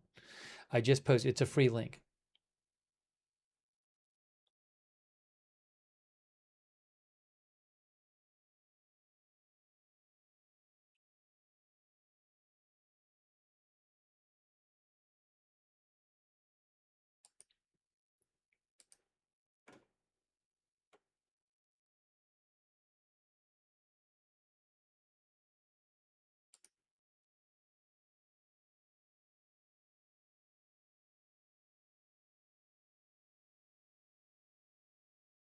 I don't know if we mentioned the report about Kondab.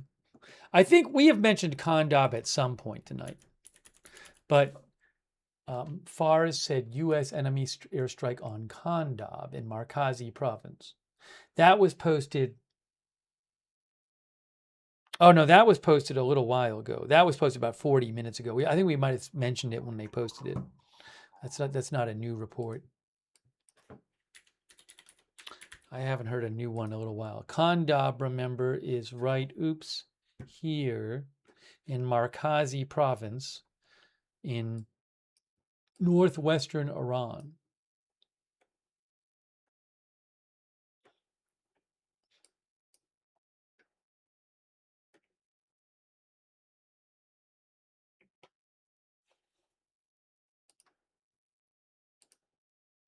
Vahid says there is an explosion in Yazd now.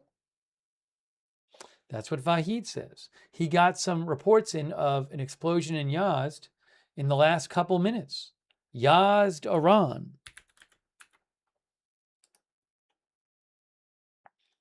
There is Yazd in Yazd province. Well, maybe, I don't know if he means, I think he means Yazd city, but I'm not sure. In or around the city. Maybe he's saying the people in Yazd are hearing an explosion. That's in the middle of Iran. Yazd. There's Yazd. In Yazd province. I can't tell you what it was. Like for a lot of these things. But Vahid Online in Telegram got some reports of that. Oh, also Vahid says that there was also a report in the last couple of minutes of an explosion in Karamshar. I wonder if we could be getting close to when there's the last couple of explosions and CENTCOM says we're done. So Karamshar is in Khuzestan province, not that far from the Persian Gulf. And Vahid says several people reported to him an explosion, although one person said Karamshar just launched a missile. I do wonder, because we haven't heard about Iranian retaliation. People can hear an explosion sound if a missile is launched. So I do wonder if Iran might be starting to launch some missiles and drones in retaliation for the U.S. attacks. That would certainly be expected to hear about some retaliation from them.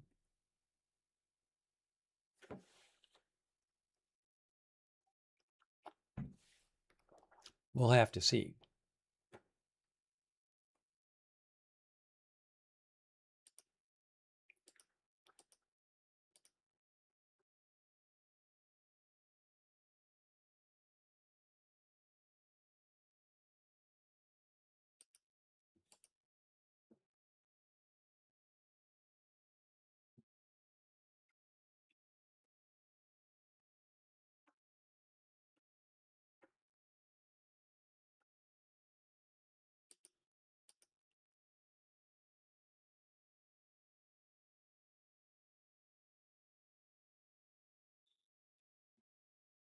Hectate, our viewer, says, is it close to the grand finale tonight? I don't know that there's going to be a grand finale. If there is, I don't know when it is. Who knows at this point? Who knows?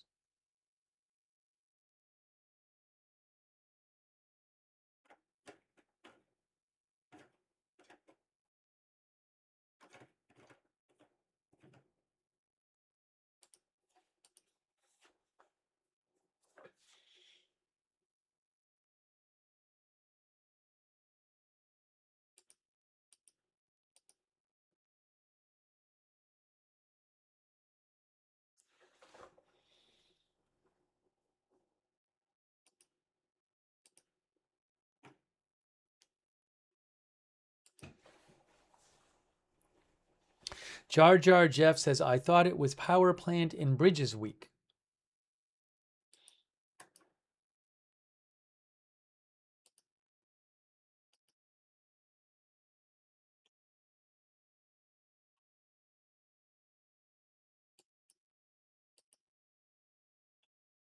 So it's been 13 days. I mean, now how long can this go on for? Could we be sitting here in a month and say, hey, it's the 40th consecutive night of these strikes? I don't know.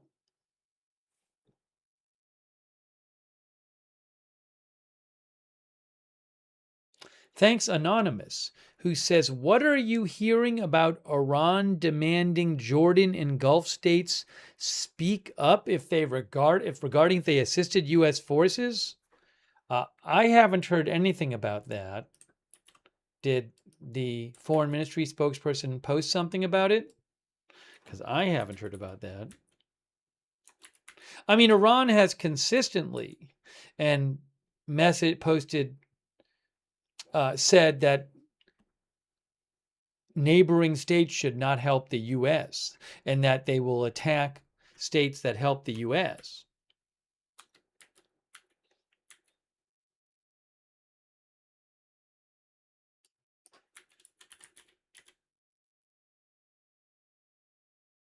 Hold on.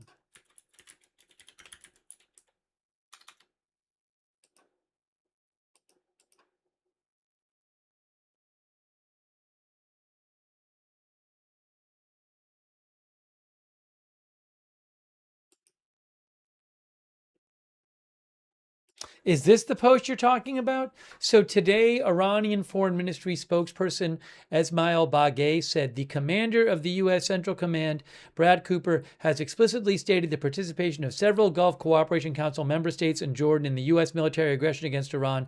If this American claim is merely a lie, then these states are duty-bound and officially and transparently refute it. Well, I mean, clearly the U.S. has people at bases in Jordan and at bases in Kuwait, for example, Then he says, given these facts, when Iran exercises its legitimate and rightful self-defense by striking U.S. military bases and assets stationed on the territories of these states, questioning Iran's motives amounts to nothing more than a disregard for logic and a baseless attempt at misdirection.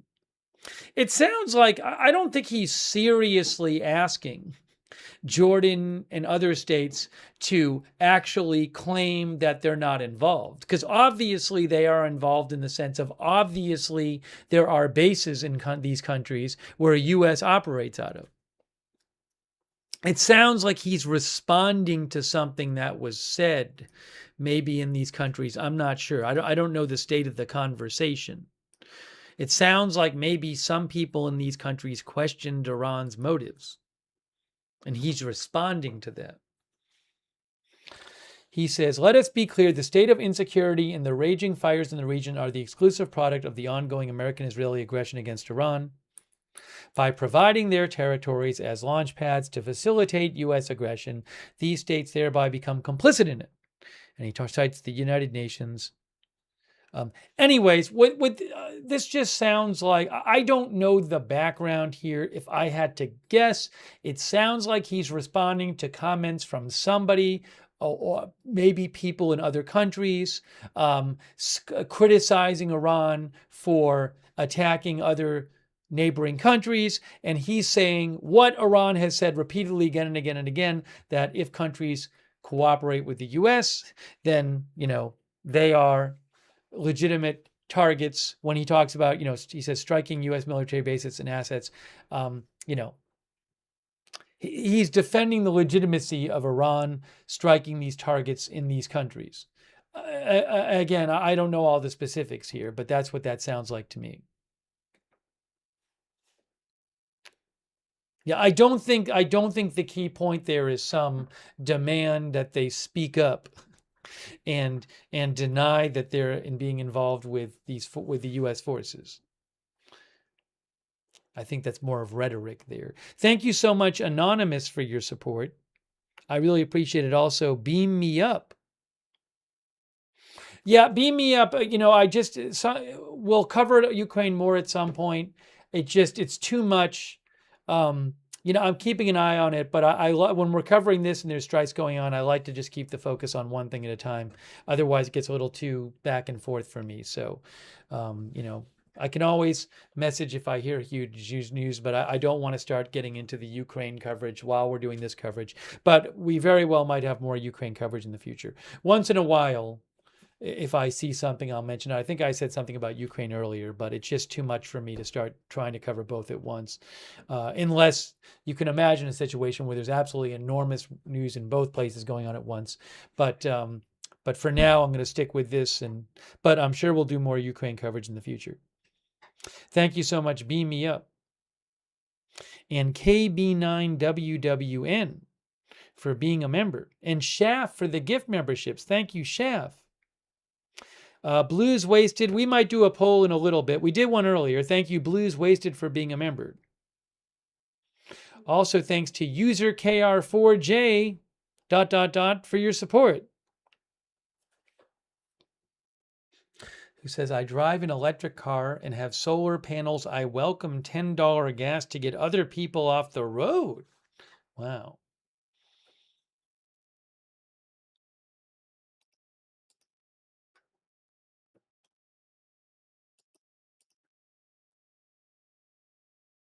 CENTCOM strikes complete. They are complete. One of the viewers just mentioned this, guys. These strikes are over. Once again, this is night 13. Strikes over. Strikes are over. There you go. One of our viewers, Simp Nasty, said already. What was it, a couple hours? Again, it felt like pretty standard, and I don't know the specifics about what was hit, but in terms of the number of cities and how long it went on for, seemed like, and we weren't hearing about bridges hit or anything, it seemed like pretty similar to some other nights, a lot of other nights. U.S. concludes 13th night of strikes on Iranian military targets. U.S. CENTCOM forces successfully completed the 13th straight night. 13 straight nights of strikes against Iran, July 23rd at 9 p.m. Eastern Time. CENTCOM targeted Iranian military command centers, drone storage facilities, communications networks, coastal surveillance sites, and maritime capabilities to further diminish the threat Iran poses to civilian mariners and commercial vessels transiting the Strait of Hormuz. The international waterway remains open for transit despite recent attacks from Iran's Islamic Revolutionary Guard Corps. Commercial vessels continue to freely navigate the strait with U.S. military support. Now, as I mentioned, I showed you the report that said yesterday, the last 2 days, I think the number of ships transiting the Strait of Hormuz was 4 and 5. That came from, what was it, the Joint Information Center, which is U.S. is part of. So just to be clear, traffic is not back to normal. More than 50,000 U.S. service members are currently operating across the Middle East. And here is, hey, it looks like a boat was hit. It looks like a ship might have been hit. Look at that. I don't know what they hit. All right, let's look at the nightly. It's time for the nightly video of the strikes from the U.S. military. Here it is. I think they hit a ship.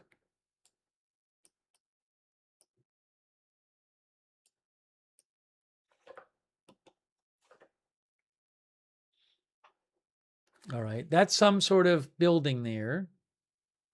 That is, I don't know if that's a launcher or something. I can't tell. Look at the ship. But they hit the ship next to it. Hold on. Oh, they hit the little ship. There's a big ship and a little ship, and they hit the little ship. Look. I'm guessing there might be damage to the big ship too, right? Let's look at this again. Here.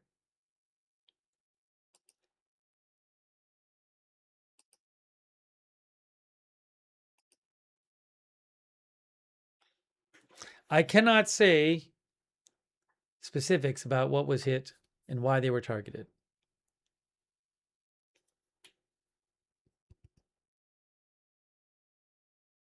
Oh, that's a ship too. Hey, it's another boat. It's another boat. Look, another boat got hit. That one there. I don't know if that's an IRGC boat or what.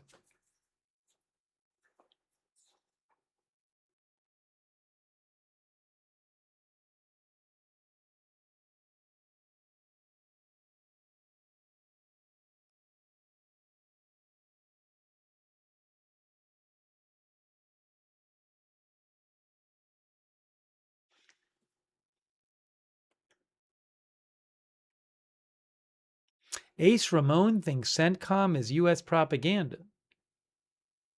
Anyways.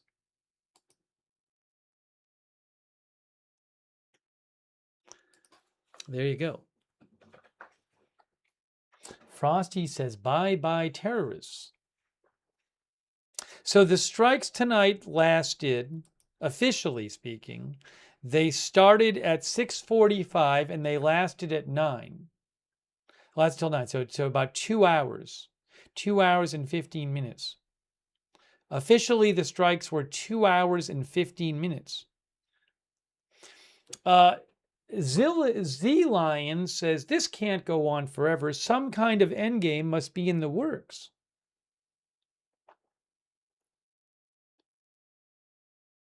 Doors says, lame Trump all talk, nothing being done to break the regime.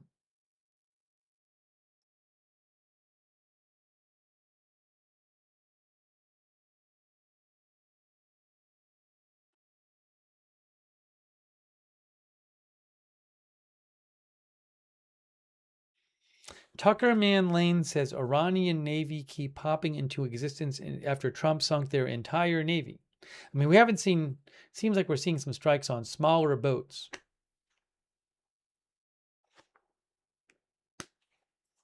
Ma Florida says, funny, all this stuff is just out in the open.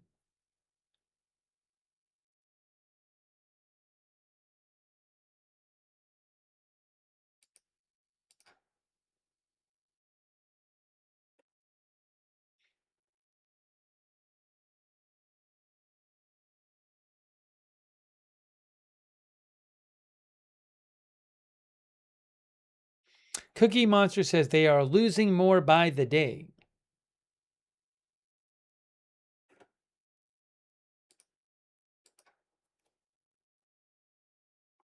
Chalk Dust, thanks for being a member. Chalk Dust says, night 14 will be a nasty one. Sad. Thanks for being a member, Chalk Dust.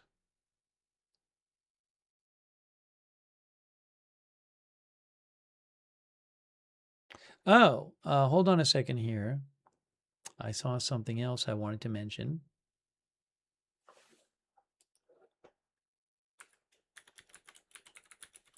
Navy Mike thinks Iran doesn't have any more ships, just small speedboats. You're insulting every former sailor in the Navy by not knowing the difference between a ship and a boat.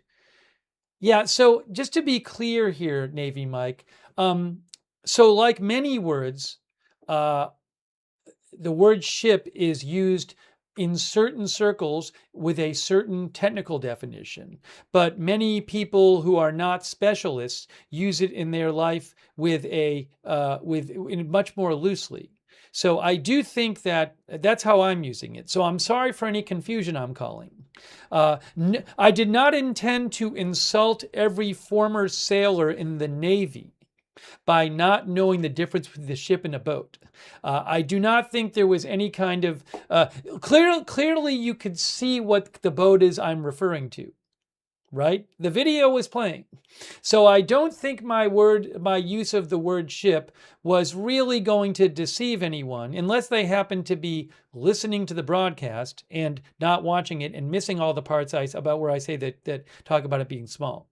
So anyways, I'm sorry that you're upset about that.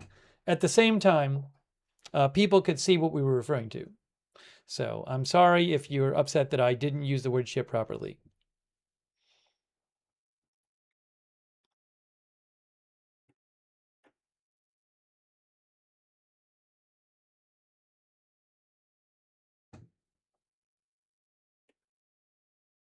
I guess I should say boat or something. I don't know. Maybe when I have some time, I'll do some research on the technical use of ship and how regular people are using it and whether I'm being misleading by using the word ship.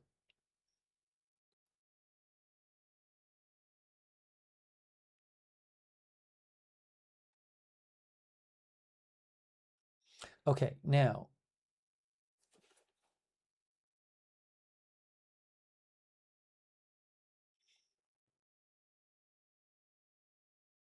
Tendar says the Wild Berries Logistics Hub in St. Petersburg is now burning. St. Petersburg, Russia.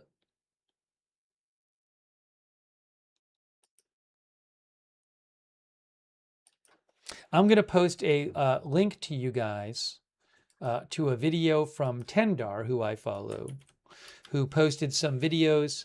I guess it's from Supernova Plus on Telegram of a large fire tonight at reportedly at another wild berries distribution center in Russia. This one in St. Petersburg. In the last week or two, Ukraine has hit a number of wild berries. Wild berries is like Amazon in Russia. And Ukraine has started to hit in the last couple of weeks a number of these very large distribution centers, causing huge fires. Also, there's a report of a Tendar also says that Ukrainian forces struck the Wild Berries Logistics Center in Simferopol, Crimea tonight. So according to the reports I've been seeing, I'll post a link to that in the chat as well.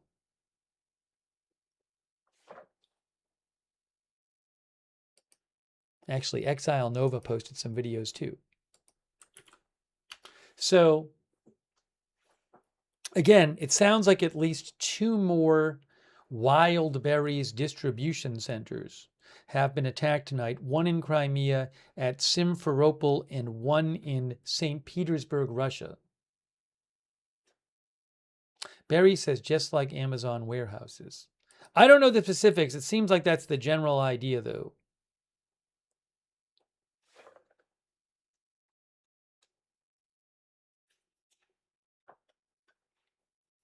I don't know how I mean, how big of an impact is that having on wild berries right now?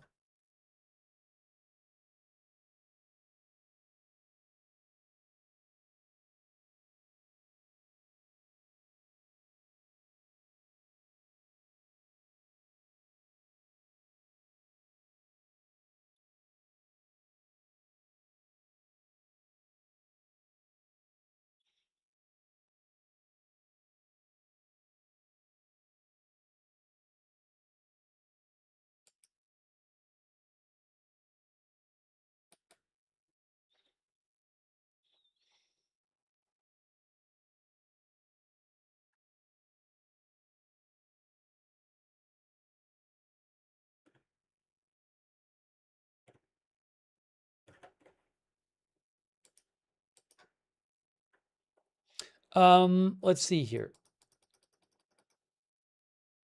You know, we didn't really hear about much of Iran firing retaliation tonight, but I mean, they attack. I know they attacked Kuwait earlier in the day because Kuwait said it, and so I would assume in the coming hours that we might hear Iran say that they're attacking Kuwait or Jordan or whatever.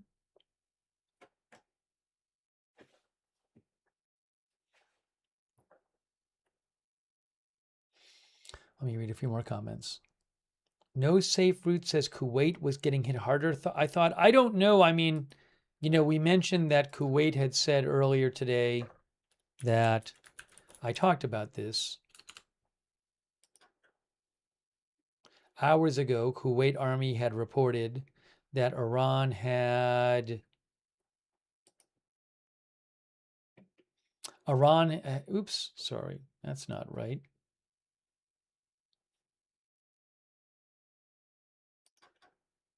They said Iran had hit the Abdali border crossing between Kuwait and Iraq to repeated targeting by hostile drones. I think that was last night. It might have been, I mean, this was posted 9 hours ago, so maybe earlier in the evening. Yeah.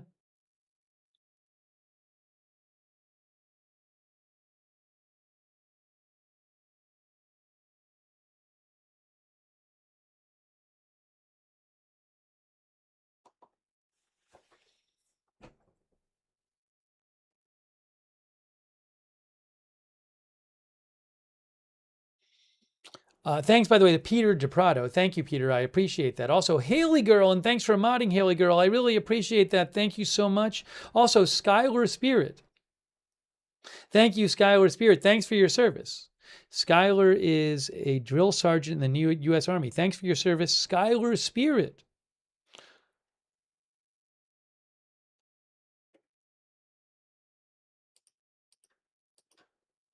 So, it is interesting that we have not heard the last 2 days of any kind of. Last night, the Iran claimed that a ship exploded in the Strait of Hormuz, but we didn't hear any confirmation of that. So technically speaking, after President Trump 2 days ago said that he was going to start blowing up a power plant or a bridge every time Iran fired at a ship, we have not had a case yet where Iran fired at a ship in the Strait of Hormuz that we've heard about. However, very, very, very few ships are reportedly going the last couple days through the Strait of Hormuz. So I don't know how much Iran not doing that is because nothing's really going through. That I don't know either. So at some point, something will happen.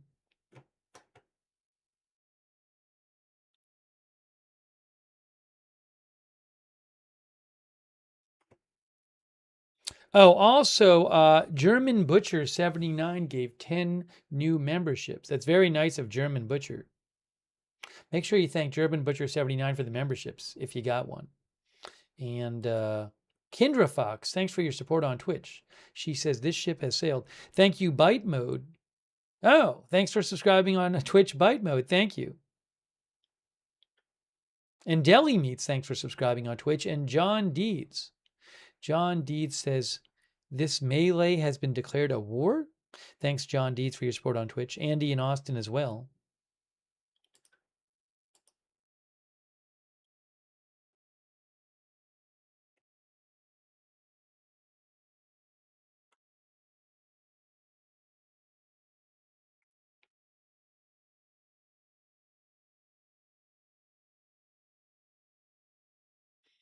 All right, so the strikes have taken place. Master Chief Gray says this war is getting crazy. No, there's nothing new about there's no new reported strikes in the Red Sea today. I haven't heard anything about that. If I hear about it, I'll let you know. No new reported strikes in the Red Sea. I read you the report from the joint, with the JIS? We read this report from them saying that ships are still transiting through the Red Sea. I can show you the last 24 hours, but ships have not stopped going through the Red Sea. And the numbers, we showed the numbers of the Bab al-Mandeb Strait transits for yesterday. We just showed that recently, and it didn't seem too much different than previous weeks overall. But just to do it,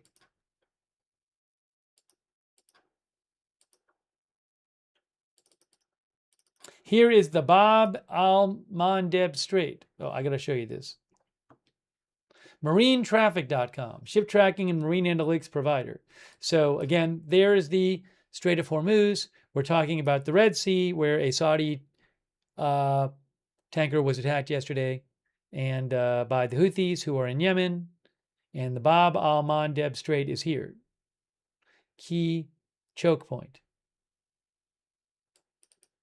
And if we zoom in, this is the last 24 hours. And there are definitely ships going in and out of the Bab al-Mandeb Strait. It is clearly not effectively closed. Now, maybe some ships aren't going that did go before or were going to go, but obviously there's a lot of ships going through. And again, the Houthis say they're targeting ships connected to Saudi Arabia in some way. You're not supposed to pick up, they don't want ships dropping off or picking up at Saudi ports. Yeah, BMX Kane, a few days ago, there were reports of some ships turning around, but there's no large-scale effects, according to the JIS.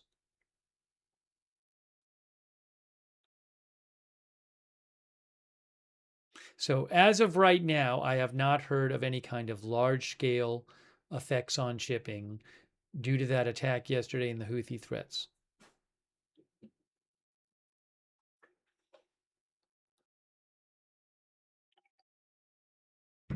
But that could change, of course.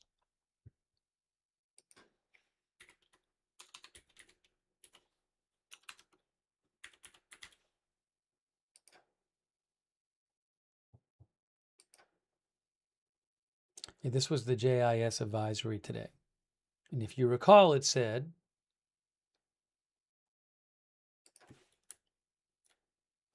no confirmed large-scale rerouting of ships has been reported, though operators may adjust posture on a vessel-by-vessel basis.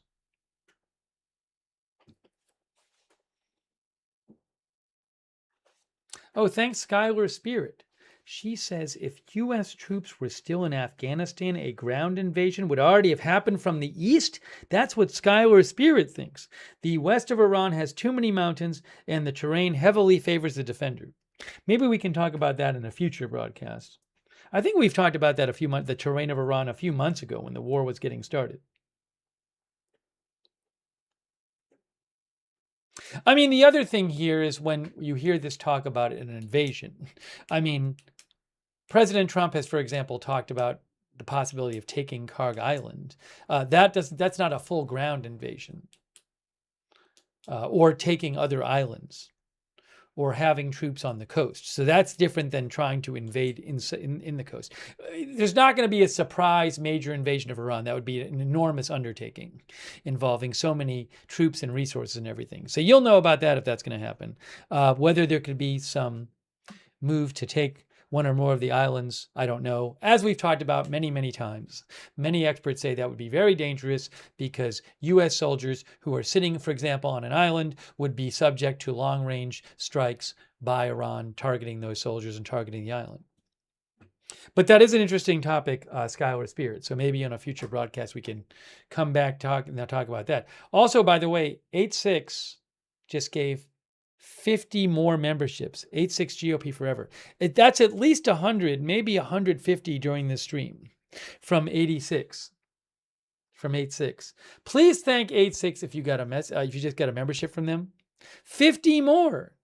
50 more. Wow, that's super generous of 86. Thank you so much. Man. Very generous. I appreciate having the new members too. And thanks, German Butcher, our member too. Thank you, German Butcher.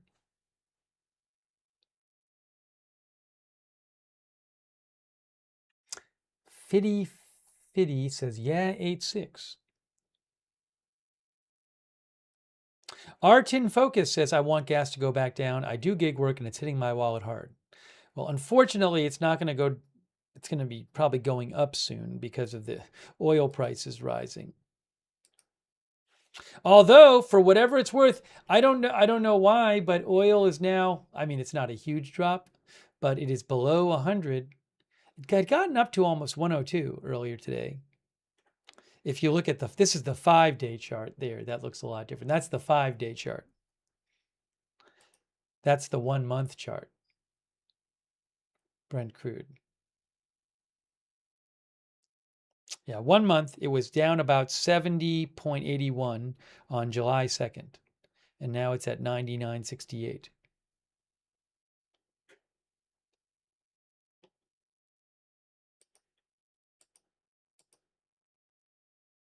Oh, by the way, Joe Seals. That's very kind of you.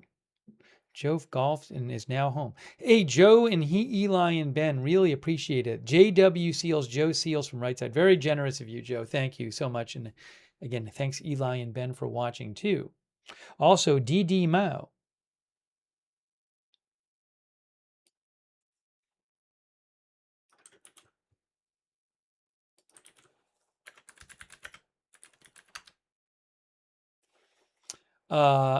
DD Mao, thanks for your support. DD Mao says you can't invade Iran without securing Herat Province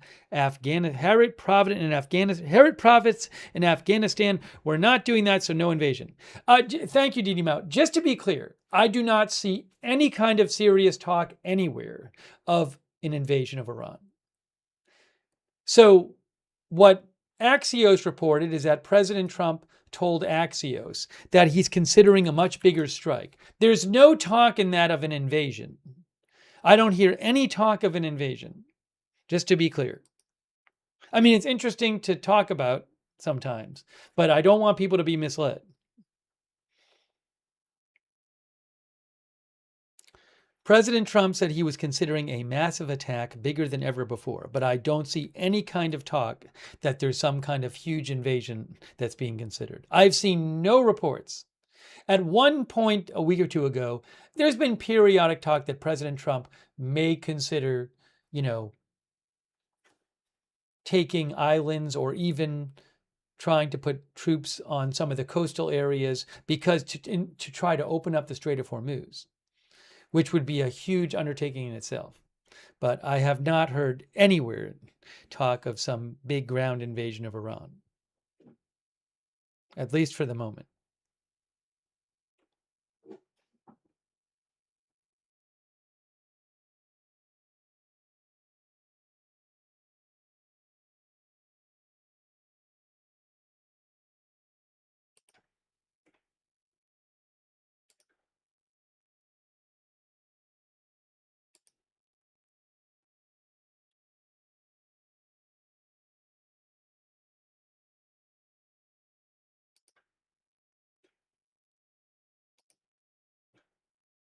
So I do need to eat something.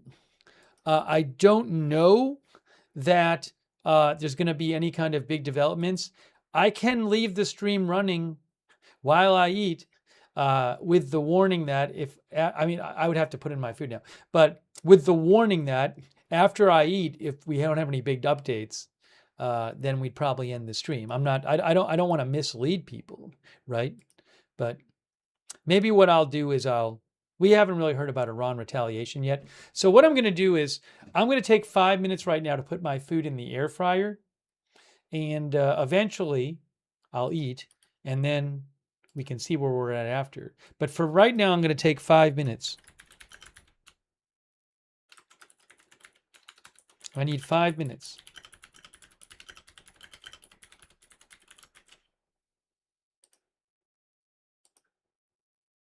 But again, when I do go and eat, if I get back and nothing huge has happened, at that point, I'm going to wrap up the stream.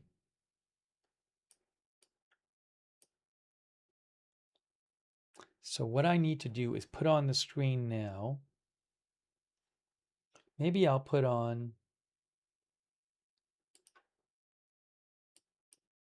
the Red Sea. Ooh, that's different. Let's do that.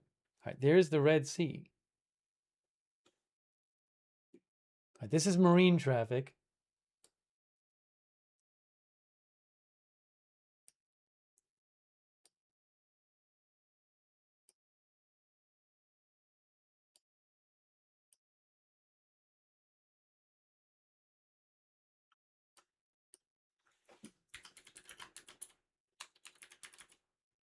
And let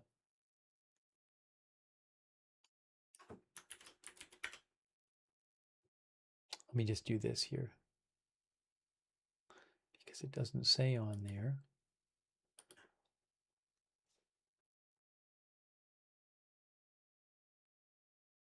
Everything's falling apart. Everything's falling apart.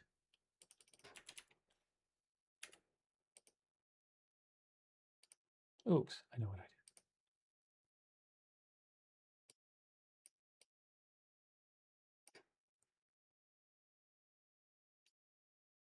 There. Okay.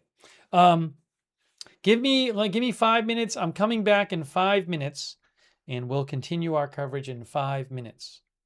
I'll thank the mods when I get back to it. Really appreciate all of our moderators. Give me about 5 minutes. I'll be back.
Okay, thank you for your patience.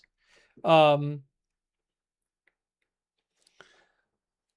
are bringing you live coverage. The strikes, I should say, in the headline, U.S.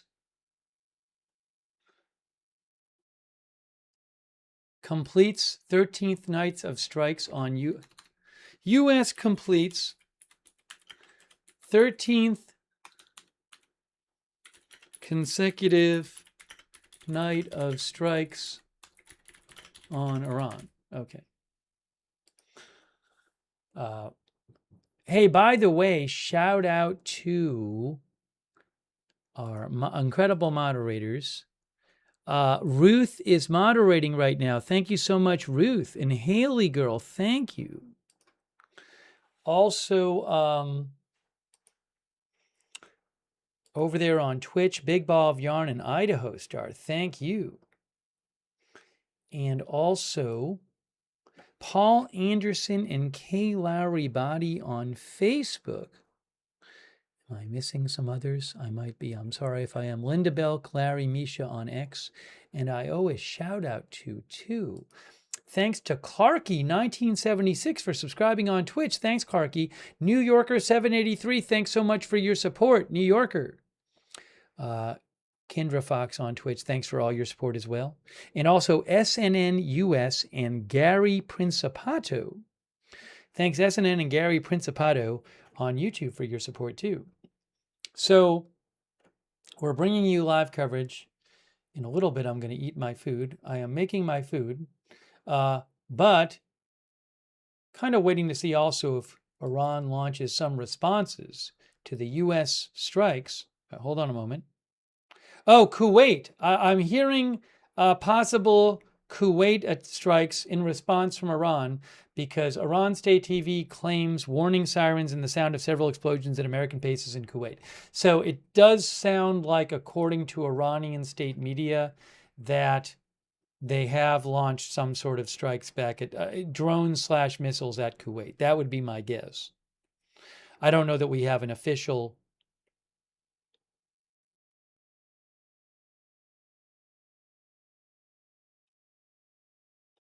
Kuwait alarm sounding from the. I don't think they've said that they're sounding the alarm there, but it sounds like Iran is responding there.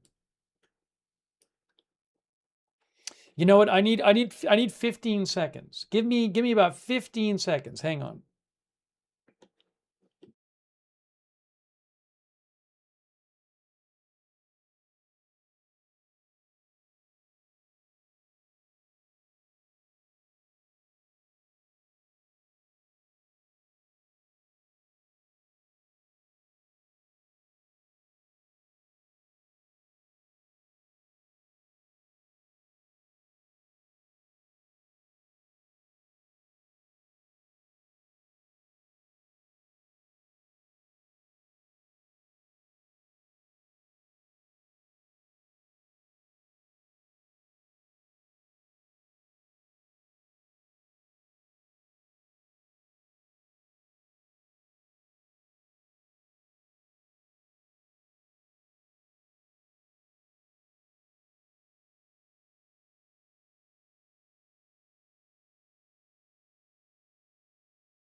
Oh, I was sorry. I was muted.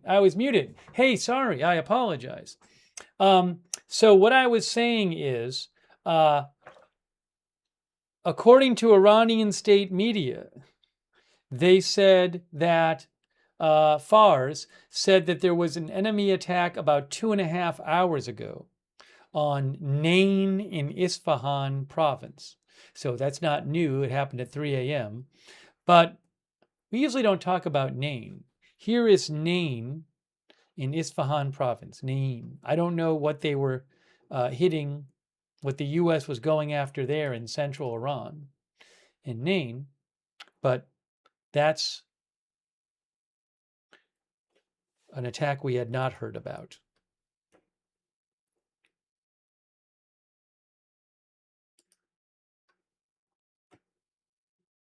Yes, and Iran state media is also saying, they're talking about explosions in Kuwait. They say Arab sources. I don't know if Arab sources are really saying this. I'm guessing that might just be the Iran saying that. It's a way of them saying that we attacked Kuwait. So it sounds like Iran has fired some drones and missiles at Kuwait at American bases. I'm guessing in a little bit in the future, we will get some kind of statement from Iran talking about what they have fired at in Kuwait.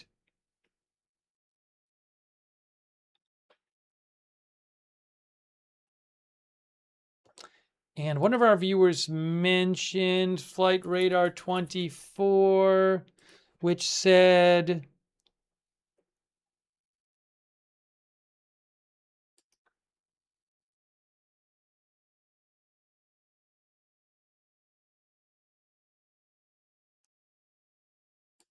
there is a U.S. Coast Guard plane apparently currently over the scene is what is believed to be the crash of a Kenmore Air DHC-3T near Susia Island.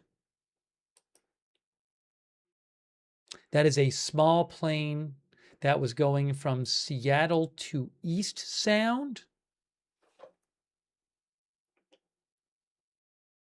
And again, there's Susia Island right there. Susia Island Marine State Park. I think the Coast Guard posted about this. Didn't they say something about it?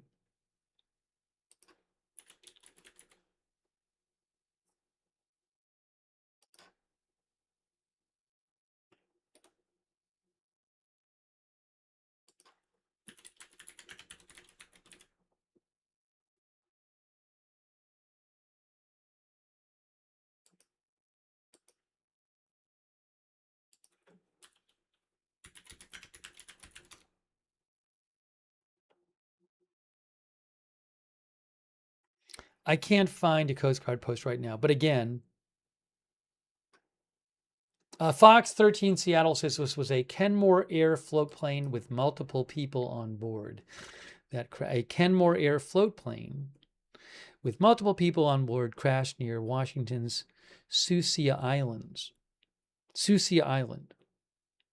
Unclear how many people were on the plane, whether there were injuries or fatalities or rescues, according to Fox 13. I hope the people survived. That's from Fox 13 Seattle.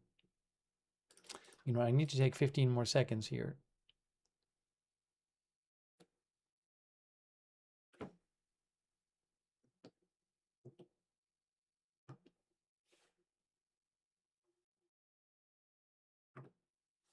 Give me about 15 more seconds. Hang on.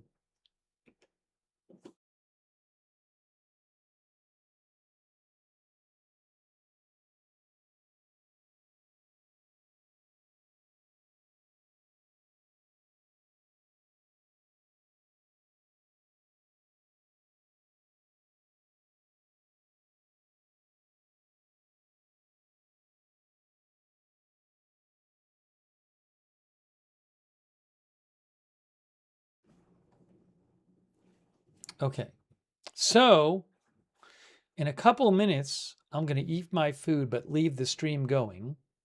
That's the plan. Just to clarify on what the plan is.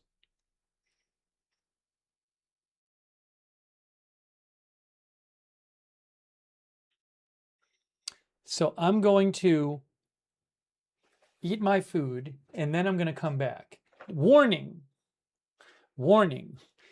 If I come back and nothing really big has happened, then almost certainly end the stream pretty soon. So I don't want people waiting around assuming there will be 6 more hours of streaming. If there's 6 more hours of huge developments, we'll have 6 more hours of streaming. It just depends on what happens. Okay, so I'm just giving you a heads up, but we'll have to just see.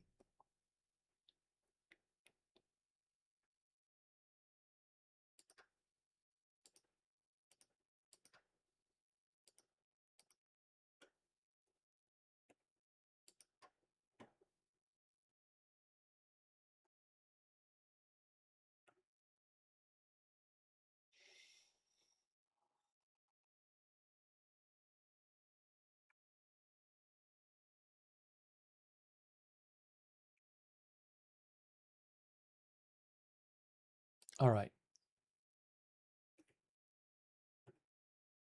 That's the latest I'm seeing from Iran at the moment. So I'm going to leave the marine traffic map up, and I'm going to put up on the screen that I am taking a meal break, and we'll see where we're at when I'm done. If there's some huge thing that happens while I'm eating, I'll stop eating and come in.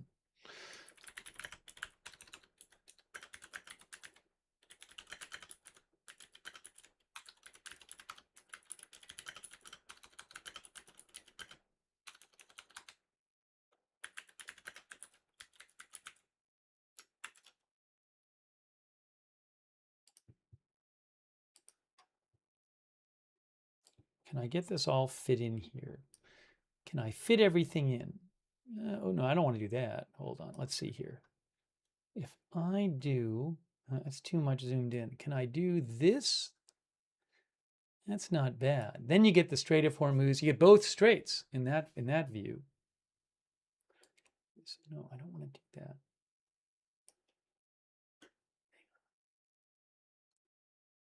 Delicate operation, positioning this thing correctly here.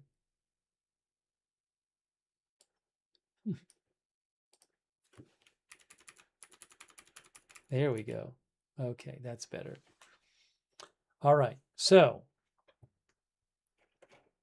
hang out if you want in the chat. Thanks to our moderators. I'll be keeping an eye out while I am on eating, and I will come back and we'll see where we're at after I eat. All right, so that is it. Again, I'm keeping the stream going, but I'll see you guys in a little bit. Do one other quick thing here. All right. I will be back in a little bit.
All right, we're back. Thanks for your patience. I ate.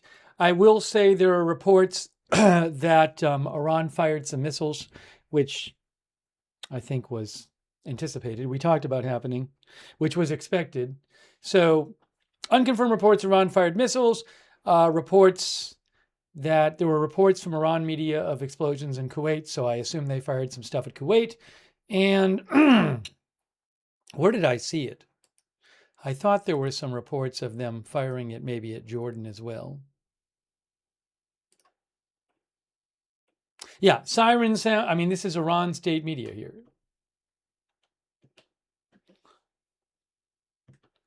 News sources are reporting that sirens have been activated in Amman, the capital of Jordan. So normally when they post something like that, it's because they have fired at Jordan. So I'm going to guess that Iran has fired missiles at Kuwait and Jordan. That's going to be my guess. So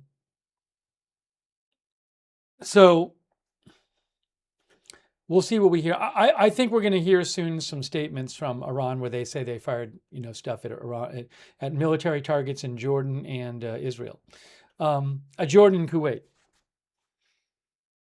By the way, Louis R. just gave 50 more memberships. I am not kidding. Louis R. gave 50 more people. I think Louis has given 100 memberships this broadcast. Wow. That's incredible. Thank you so much, Louis. That's so generous of you. Thanks for being such a great supporter of the channel. Louis R., everyone, please thank Louis if you got a membership from Louis, because he just gave 50 of them. 50.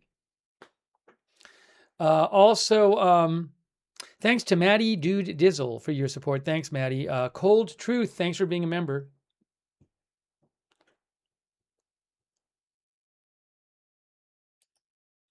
Also, I wanted to mention a couple things. While I was... So I'm waiting for the Iranian statements.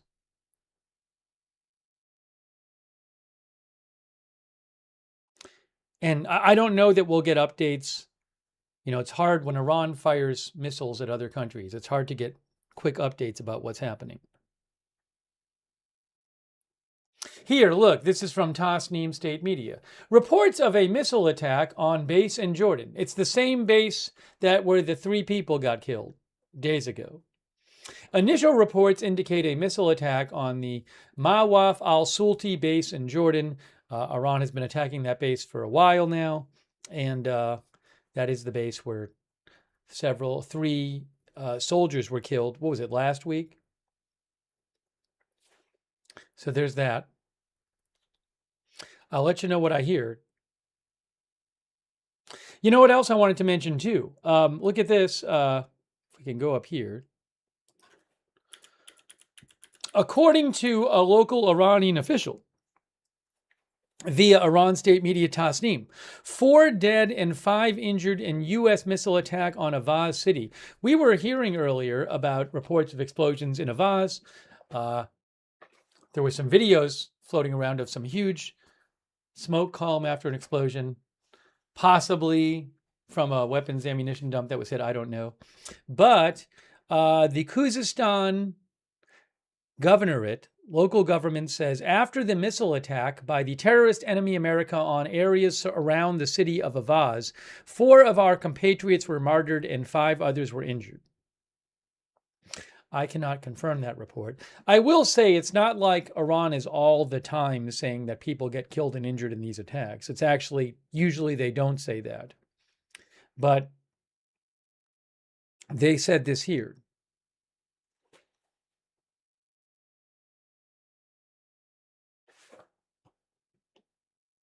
So there's that. The Wall Street Journal had an interesting thing they reported, where they have a new article. I posted a link to it in my X account, the article.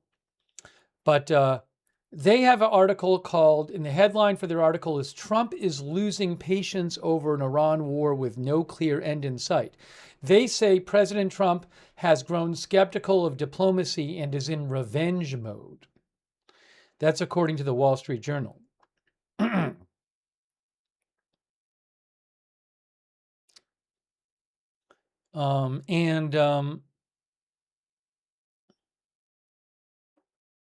Something else interestingly in that article, the Wall Street Journal reported, they said that some of President Trump's top aides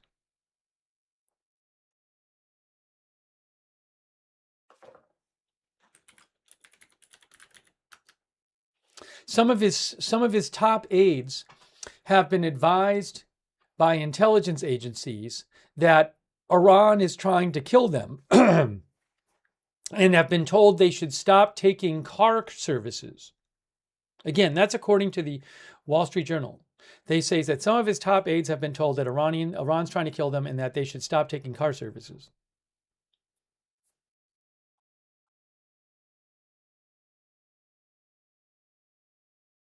I also saw quite an interesting post. Ed Wiebe says, I think it's going to get very, very serious. I saw a quite interesting post. By the way, hold on a second here. Hold on a second here.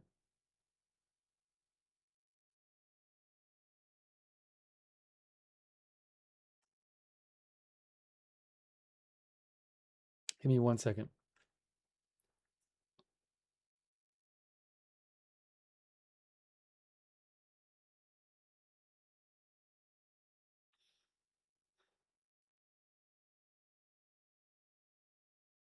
I don't know what is up with the.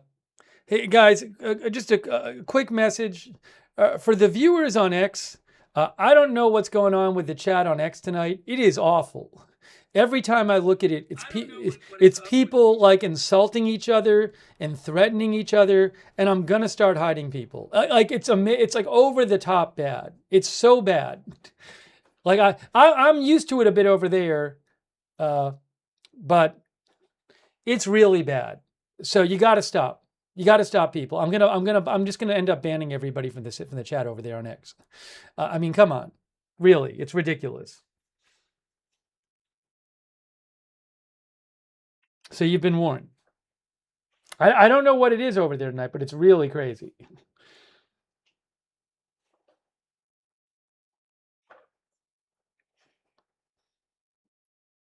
Unfortunately, with the way X is now, I don't know why it's like this there, but you can't time out people. So really all you can do is ban people. I don't have a choice.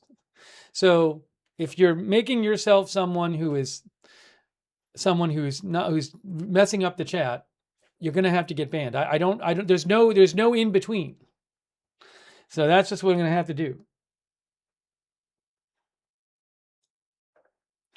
Take it somewhere else. Make a private chat room for yourself and take it in there. It's unbelievable. It's really bad. Anyways, that being said, it's ridiculous. Sorry. I usually don't say that, but it was just like, I mean, enough is enough already. Okay, now, that being said, I did want to say that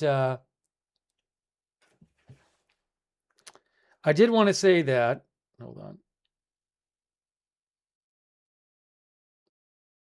Yeah, first person has been blocked now. Okay, there we go.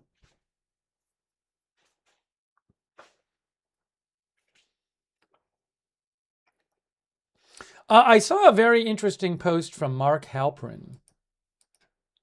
I would say, I don't want to mischaracterize him. I feel like his program these days kind of a bit leans to the right. I mean, it's sort of more of a right-wing perspective. I'm not saying there's anything wrong with that. I'm just saying that's from when I see clips of his program. Anyways, that's not really relevant to what I'm saying, though. I follow Mark, and he posted a video today. It's like a 4-minute video. I reposted it on my X account. I'll post a link to it in the chat if you want to watch it. And Mark says, he's a longtime reporter and he's covered Trump for a while. And he says he thinks Trump he explains in this video why he thinks Trump does not think negotiating is going to work anymore. And he really thinks Trump is going to launch some kind of big attack on Iran. And he thinks that it might be this weekend. But it's not, if you listen to his, you might disagree with him, but I think he makes a well argued, he has reasons for why he's saying this, which are interesting. It's not just somebody just saying it, right? He's giving you an argument for why he believes this. So it's quite interesting to hear him to hear his argument. I don't know that this is the case. I think you could certainly argue against it, and you can make the argument like, look, he's not going to do it. It's so politically risky, and it's like, it risks Iran escalation. It risks oil prices going up. So you can make certainly you can make an argument against it. At the same time, I think it's an interesting video he made. Or an interesting, well, it's within his, I think it's on his show. It's a clip he posted from his show. Anyways, I just think it's interesting, so I reposted it.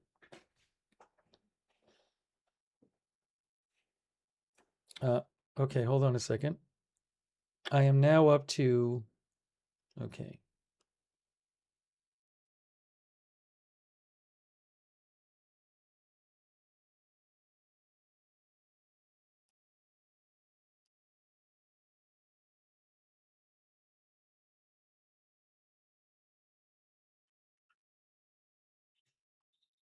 Okay, now.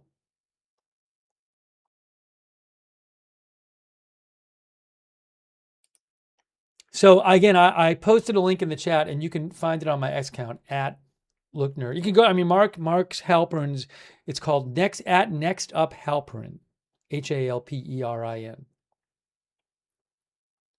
But again, I just, regardless of whether you watch him or not, I just think the actual video where he talks and he explains his thinking is quite interesting.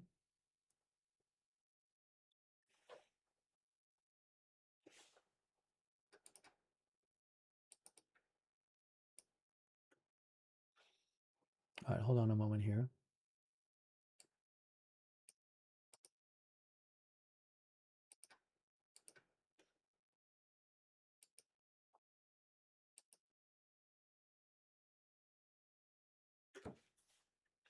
Thanks, Ian Dixon. Ian says Israel has told all its people to take shelter this weekend in anticipation of a massive escalation in Iran. I have not heard such a report, Ian. I haven't heard any kind of change in the home front command directions. I'm not sure what your source is, Ian. I have not heard that at all. I've heard no report that Israel has told all of its people to prepare to take shelter this weekend. Let me know. I'd be interested in hearing such a report. Let me know. If I find it from a source that I'm familiar with and I feel is reliable, I'll certainly let you know. That would be big news. But I have not heard that myself.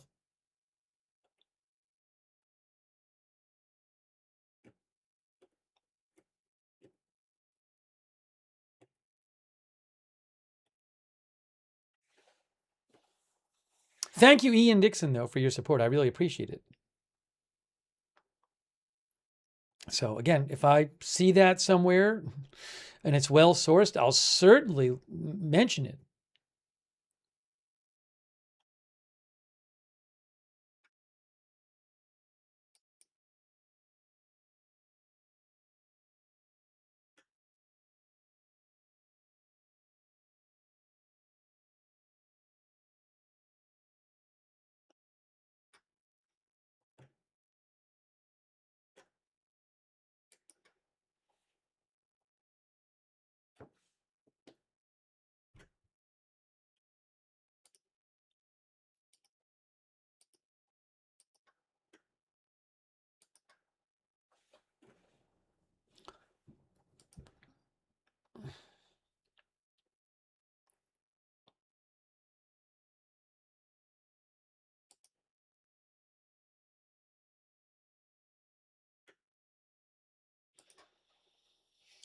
All right, give me a moment here.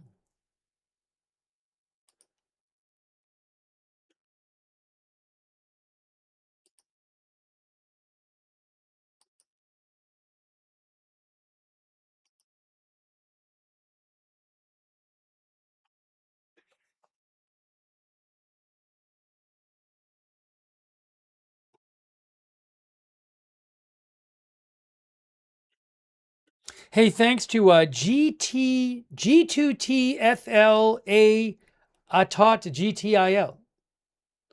G2T, that's very kind of you, who says, I wonder if Trump wants to launch a very big attack on Iran and a limited ground raid on Iran before the start of NFL season, the start after Labor Day.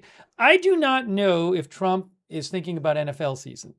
I'm not aware that he is in terms of attacking. I mean, there's the midterms coming up, but I don't know. I can't say what his thinking is. My thinking, though, is that, like, look, this is 13 consecutive nights. What I said before is this really going to keep, are we going to be sitting here saying, hey, it's the 40th consecutive night of this? I mean, at a certain point, you would think there's a limit to how long this is going to go on for, like this. There's also pressure because, interest rates are, not interest rates, bond yields are going up, oil prices are going up. It just, how long can it go on for? But who knows? Maybe we'll be sitting here and we'll be saying it's the 45th night of strikes on Iran.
Exile Nova Plus is posting photos and videos of apparently the Wild Berries distribution center in St. Petersburg, Russia, which is now, has a huge fire there.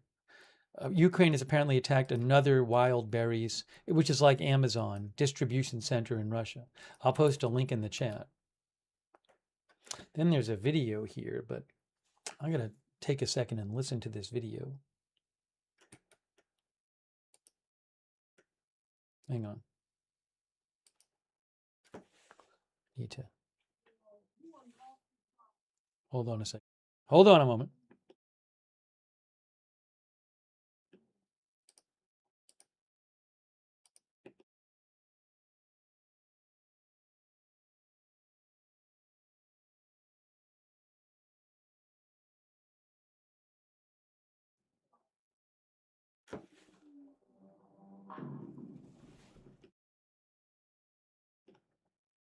Yeah, I'll repost a video. Woofers posted a video from, I think it's from Exile Nova, Supernova Plus on Telegram, that apparently is a video from today of several drones, Ukrainian drones, hitting this Wild Berries distribution center in St. Petersburg. I just posted the video. I posted it on my X account too.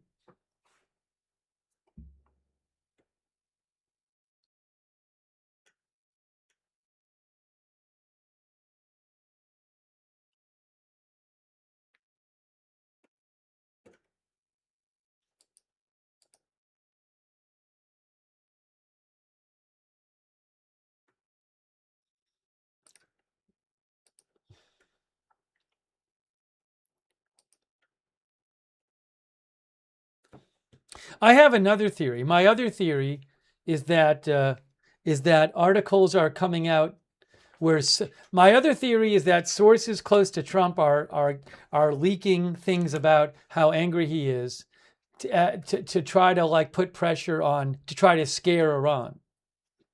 That's another theory.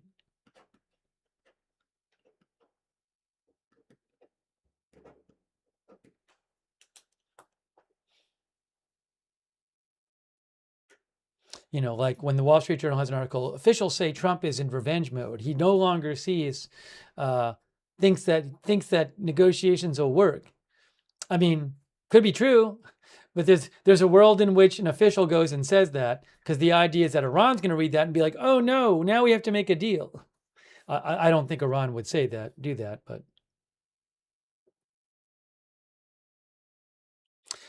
Hey guys, this is unconfirmed. This is Iranian state media. According to media reports, I don't know what media reports are talking about. There may be none. The continuous and severe explosions in Jordan following the attack on American bases have not stopped and are still ongoing. That is from Iran state media Tasnim that claims that there is an attack, a missile attack by Iran on the base in Jordan where the 3 people got killed last week. 3 soldiers got killed last week. They claim it's still going. Although that post was from 15 minutes ago, so I don't know.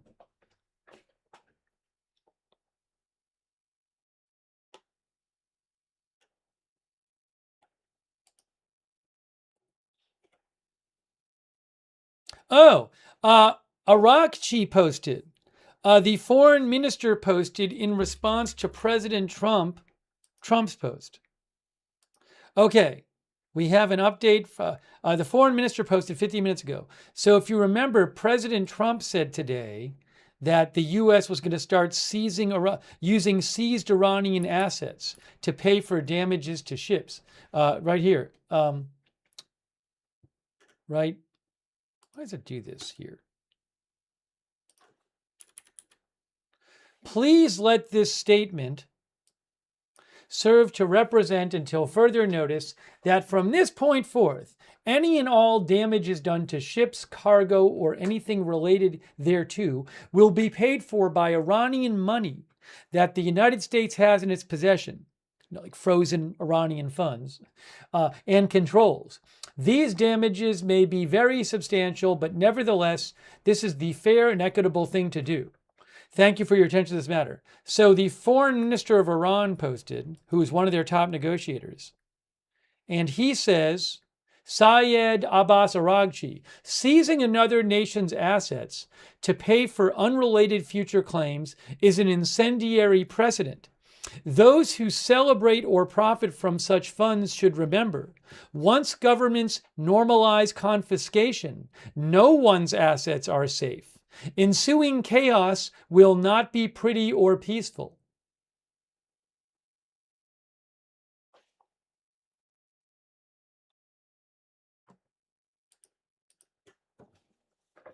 Trent says he sounds salty. No Safe Route says, I knew Iran wouldn't vibe with that.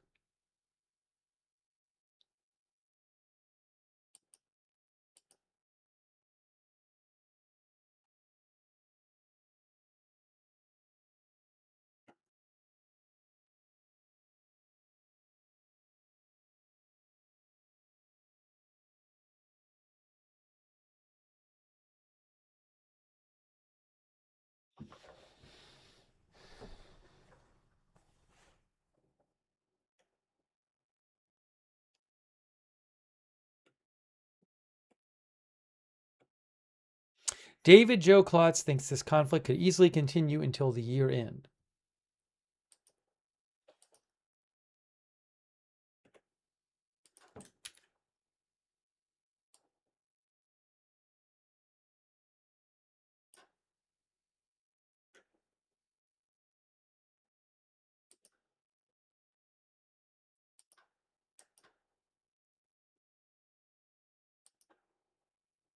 All right, I need 1 second here. I need 1 moment. I need 1 moment. Oh, that wasn't good. Let's try this again.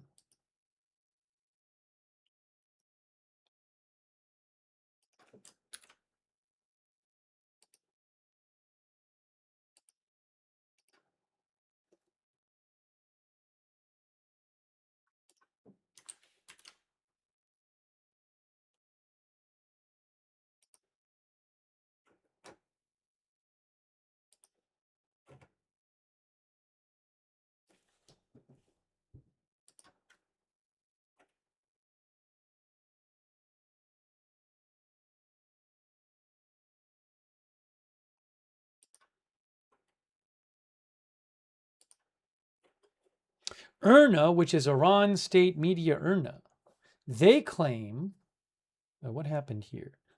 IRNA claims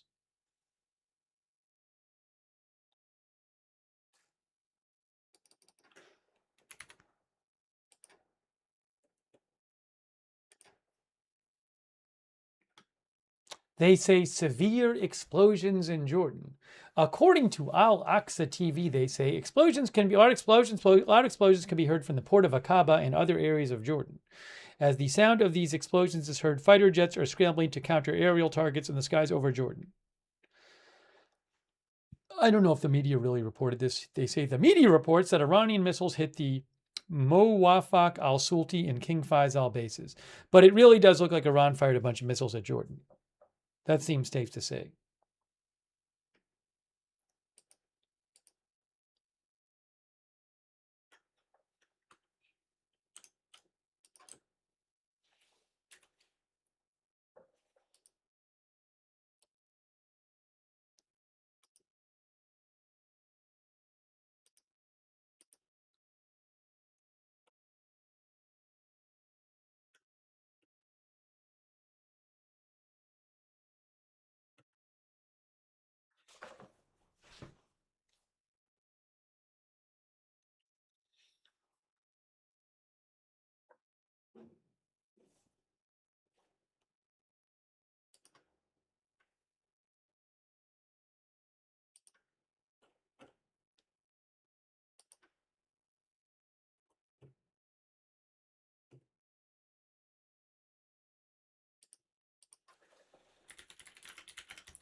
Oh, I found this article here. Hey, thanks to Lou1210. Lou mentioned shelters opened. So Jerusalem Post said that some parts of Israel, Ramat Gan, Eilat, and Carmel, opened their public bomb shelters after municipal assessments found that the risk of Iran missile fire over the weekend had increased and was no longer negligible. So, again, that's not the whole country. That's certain areas. Yeah,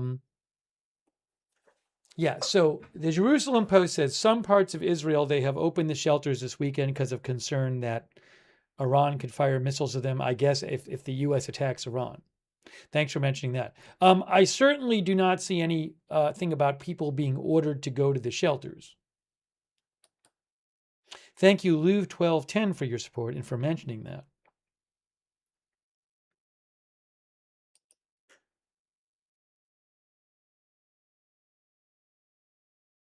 Yeah, the Times of Israel says home front command guidelines remain unchanged. The Times of Israel says that municipalities often decide to reopen public bomb shelters at their own initiatives. Some have kept them theirs open year-round.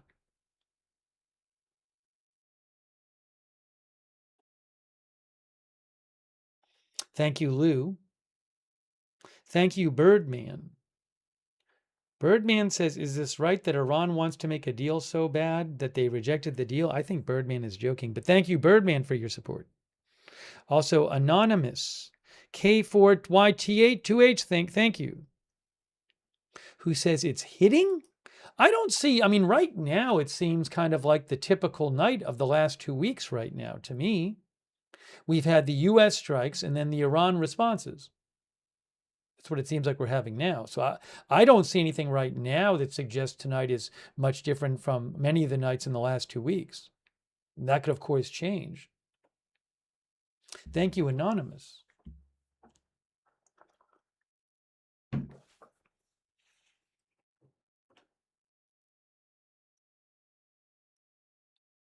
We can do a poll question. Haley Girl says, Iran normally does respond this way, at least lately anyway. Yes, I would agree with that.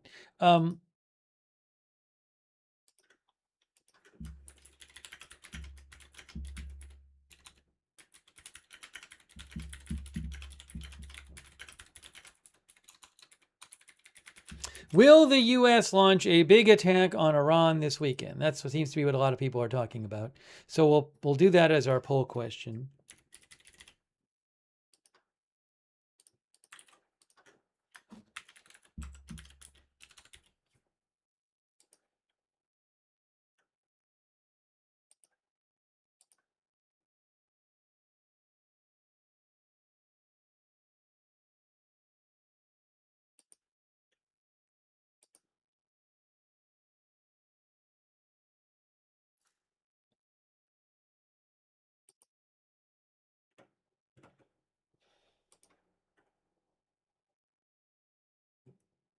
Hang on.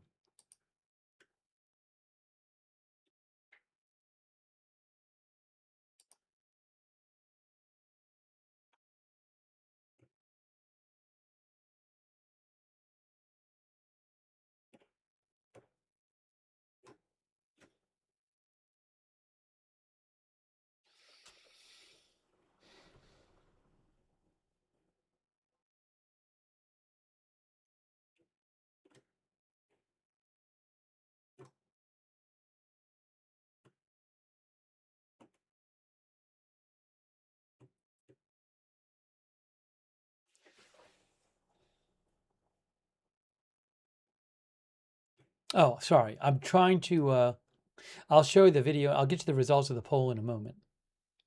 What I'm trying to do here is get the Facebook poll posted.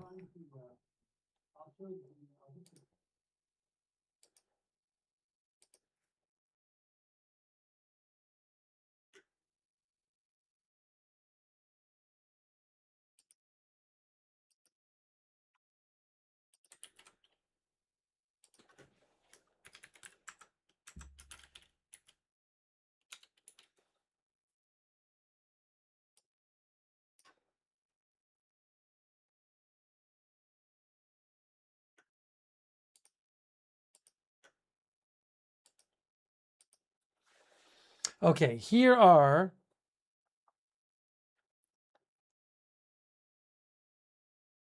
hang on.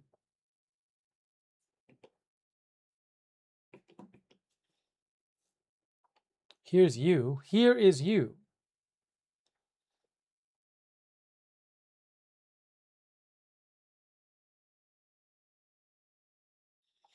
Okay, let's show what you guys are thinking about this. Let's see.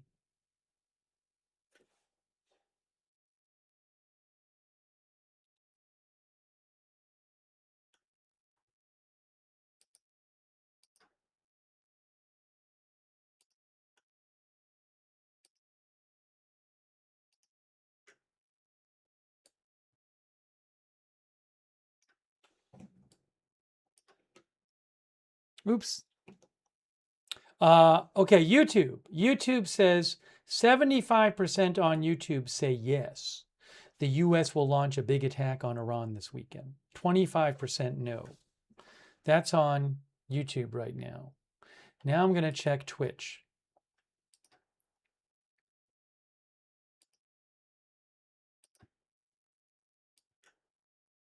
Twitch is 58% yes. I'll check Facebook in a second. Hussar family thinks we already passed the Rubicon. Oops, I messed up. Hold on. There we go. There we go.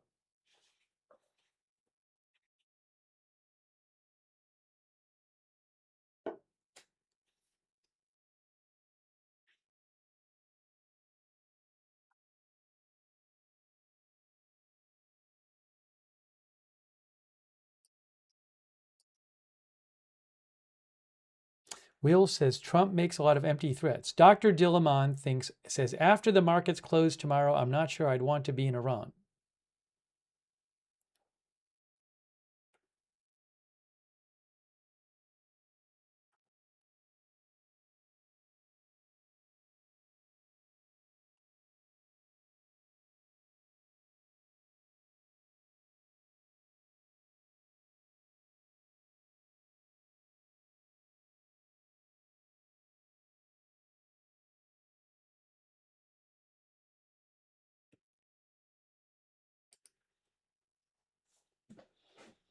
we'll have to see what happens. But again, the stock market closes at 4, and then 5 p.m. is when the oil market closes.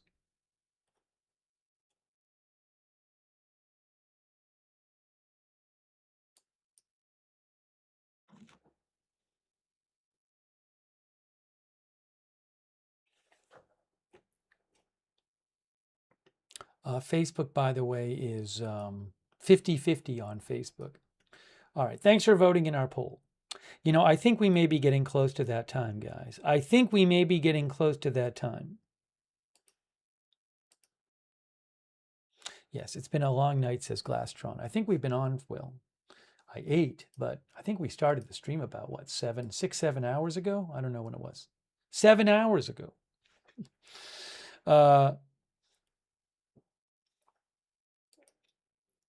Yeah, so I can always, come back on if there's some huge developments. I'm just doing a quick check here, see what else I'm seeing.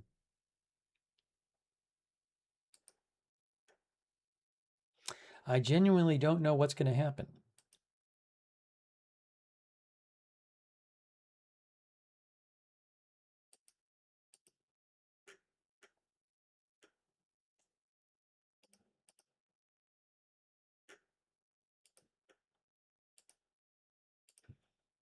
All right. As I like to say, it's a marathon and not a sprint. It's a marathon and not a sprint. Brent crude, by the way, oil, what is it? 100, roughly 101 from tradingview.com. Roughly 101. It's been pretty steady while we've been on the air. Pretty steady. Up about 40% from a few weeks ago, from earlier in the month.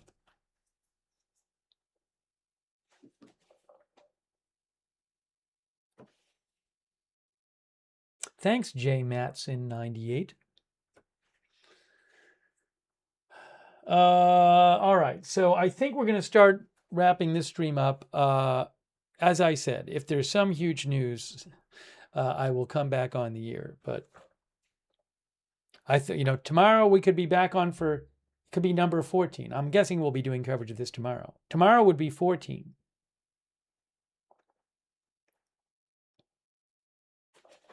But there's rumblings, there's some reporting suggesting that maybe Trump is going to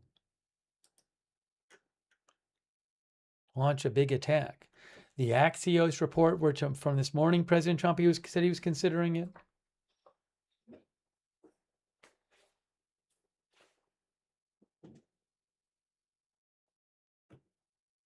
All right, so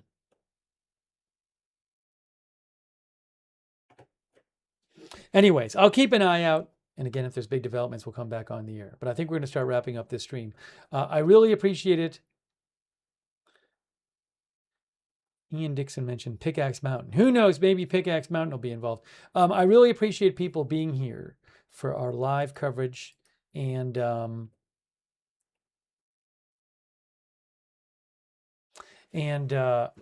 tuning in and sending me updates and letting me read your comments and questions on the air and participating in the chat. So huge thanks to all of you for joining the stream. I'm sure we'll have more coverage on this soon. And I will post updates on my X account, which is @Lookner. You can follow me over there if you'd like. @Lookner. For breaking news, I'll post the link in the chat.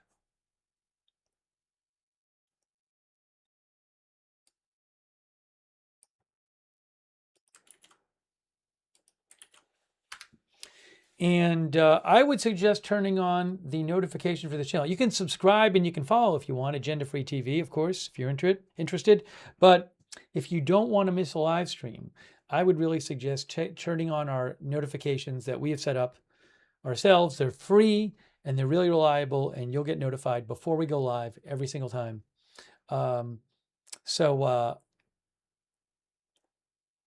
I would suggest turning those on so you don't miss one of our live streams. Who knows when big news is going to happen, and I'm going to be coming on next.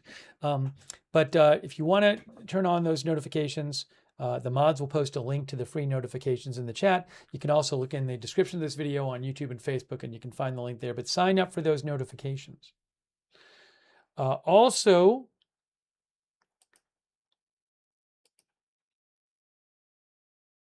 Got to thank our moderators. Our moderators are amazing. We've had so many people in the chat, and we can only have our chats because we have our incredible moderators. They are awesome, keeping things civil and respectful in there in the chat. Huge thanks, Haley Girl and Ruth on YouTube.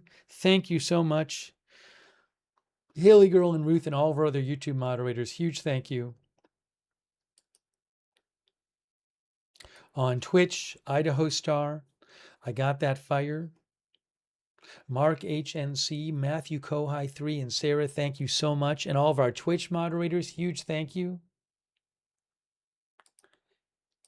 On Facebook, Kay Lowry Body's been moderating. Thanks, Kay. And all of our other Facebook. Paul Anderson, Andrea Holder, thank you.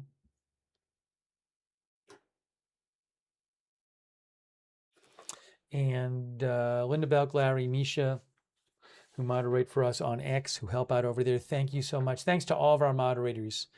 Thank you, thank you, thank you. Also, thanks to everybody for supporting the channel. A lot of generous support today. Really nice of you guys. That's what allows the channel to exist, is your support. So thank you so much. I owe a thank you to SNN.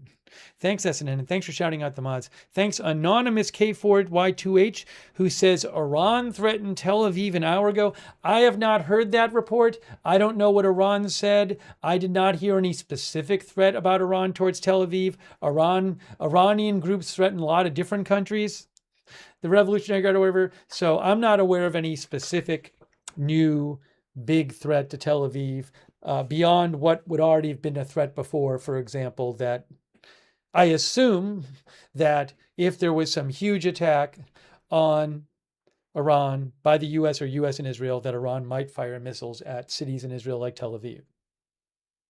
So I'm not aware of that. But maybe I just missed that report. I mean, I've been looking at what Iran state media is posting, and I haven't seen anything about it.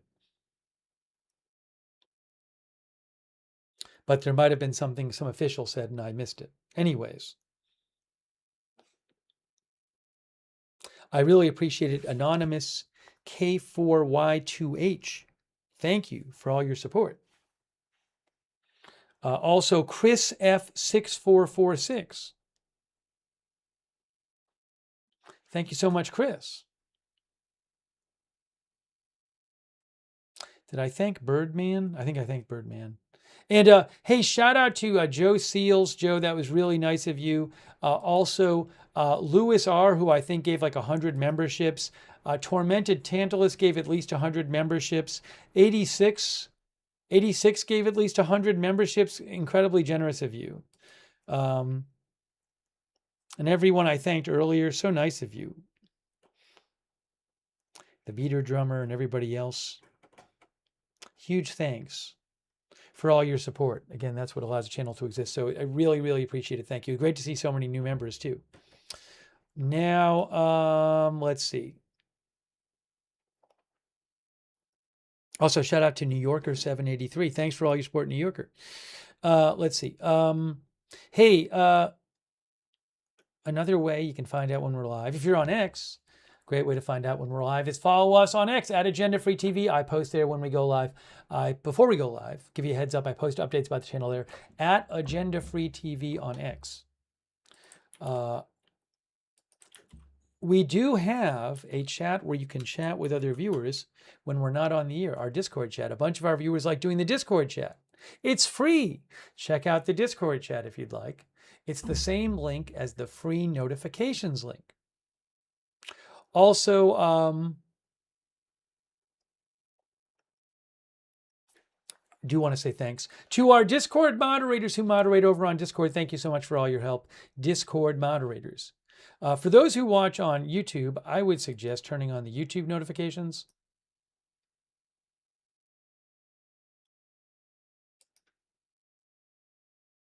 If you want to do that, another way to find out when we're live. If you want to turn on the YouTube notifications, here's what you do. You need to subscribe to the channel. Oops, I was going to show you. I'll show you in a second.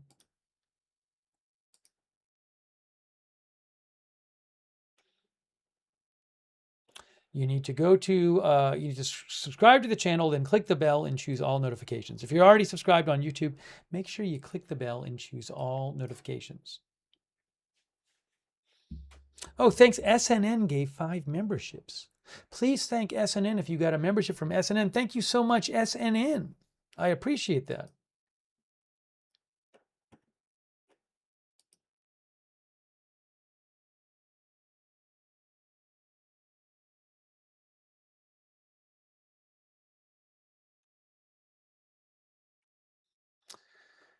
Let's see. I want to thank our Facebook subscribers who subscribe over there, like Dolly Clark and Diane Allworth and Kristen McConnell Gates and Kay Lowry Body and all of our other subscribers on Facebook. Huge thanks to our subscribers over there. Thank you.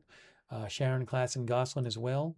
Also on Twitch, our subscribers like Erin Weirdo, Wall Street Shaggy, My Mind Spray, Uncle Fester, Sarah, DJ Saltlick, Gord the Rogue, Sandy Doggo, I Got That Fire. Thank you, Twitch subscribers. Paisley Manatee,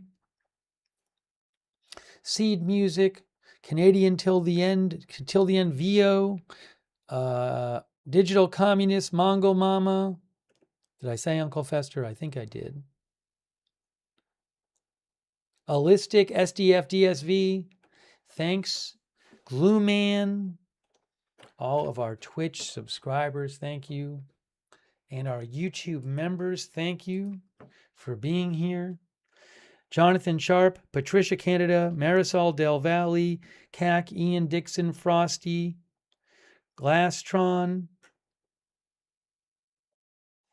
I Am Good Goy, Marisol Del Valle. Did I say Eric Johnson? SNN, Barry, Frosty, Chris F., Chinot, Wickedest Witch, thank you. Sokadeb, Trent, all of our other members, thank you.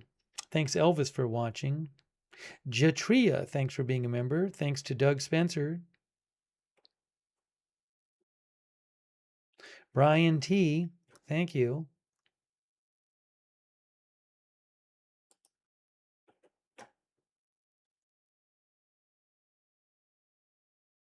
Judy Fishaw, thanks for watching. Melissa Terry, thanks for watching. Barbara Dawson, thank you for watching.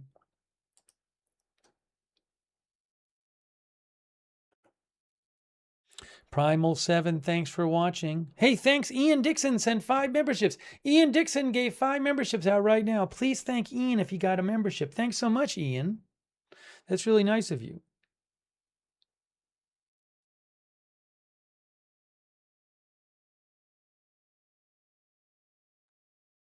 Thanks, Monessa Man, who says, pray for peace all.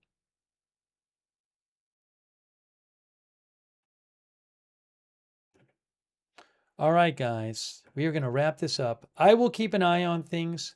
Like I said, if there's some big news, certainly we can just come back on the air and do another live stream. Nothing is stopping us from doing another live stream. Not seeing a lot of updates at the moment, but I'll keep an eye on it.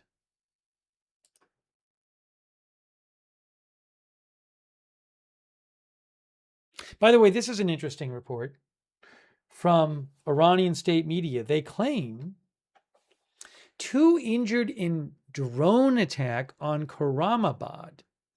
Are they saying a U.S. drone? As of this moment, according to the deputy governor of Loristan province, 2 people have been injured as a result of the drone attack on Karamabad in Iran. Is the U.S. really doing a drone attack on Karamabad?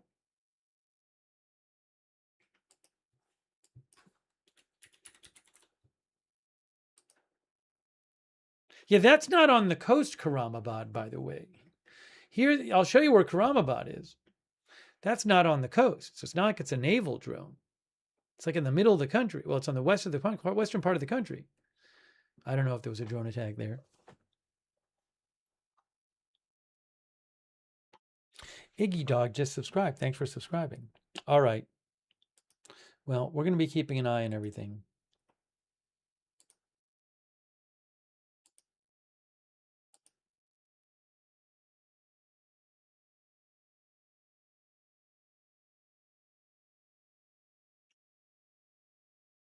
Was there some sort of new Iran statement? I mean, they come out with statements all the time, but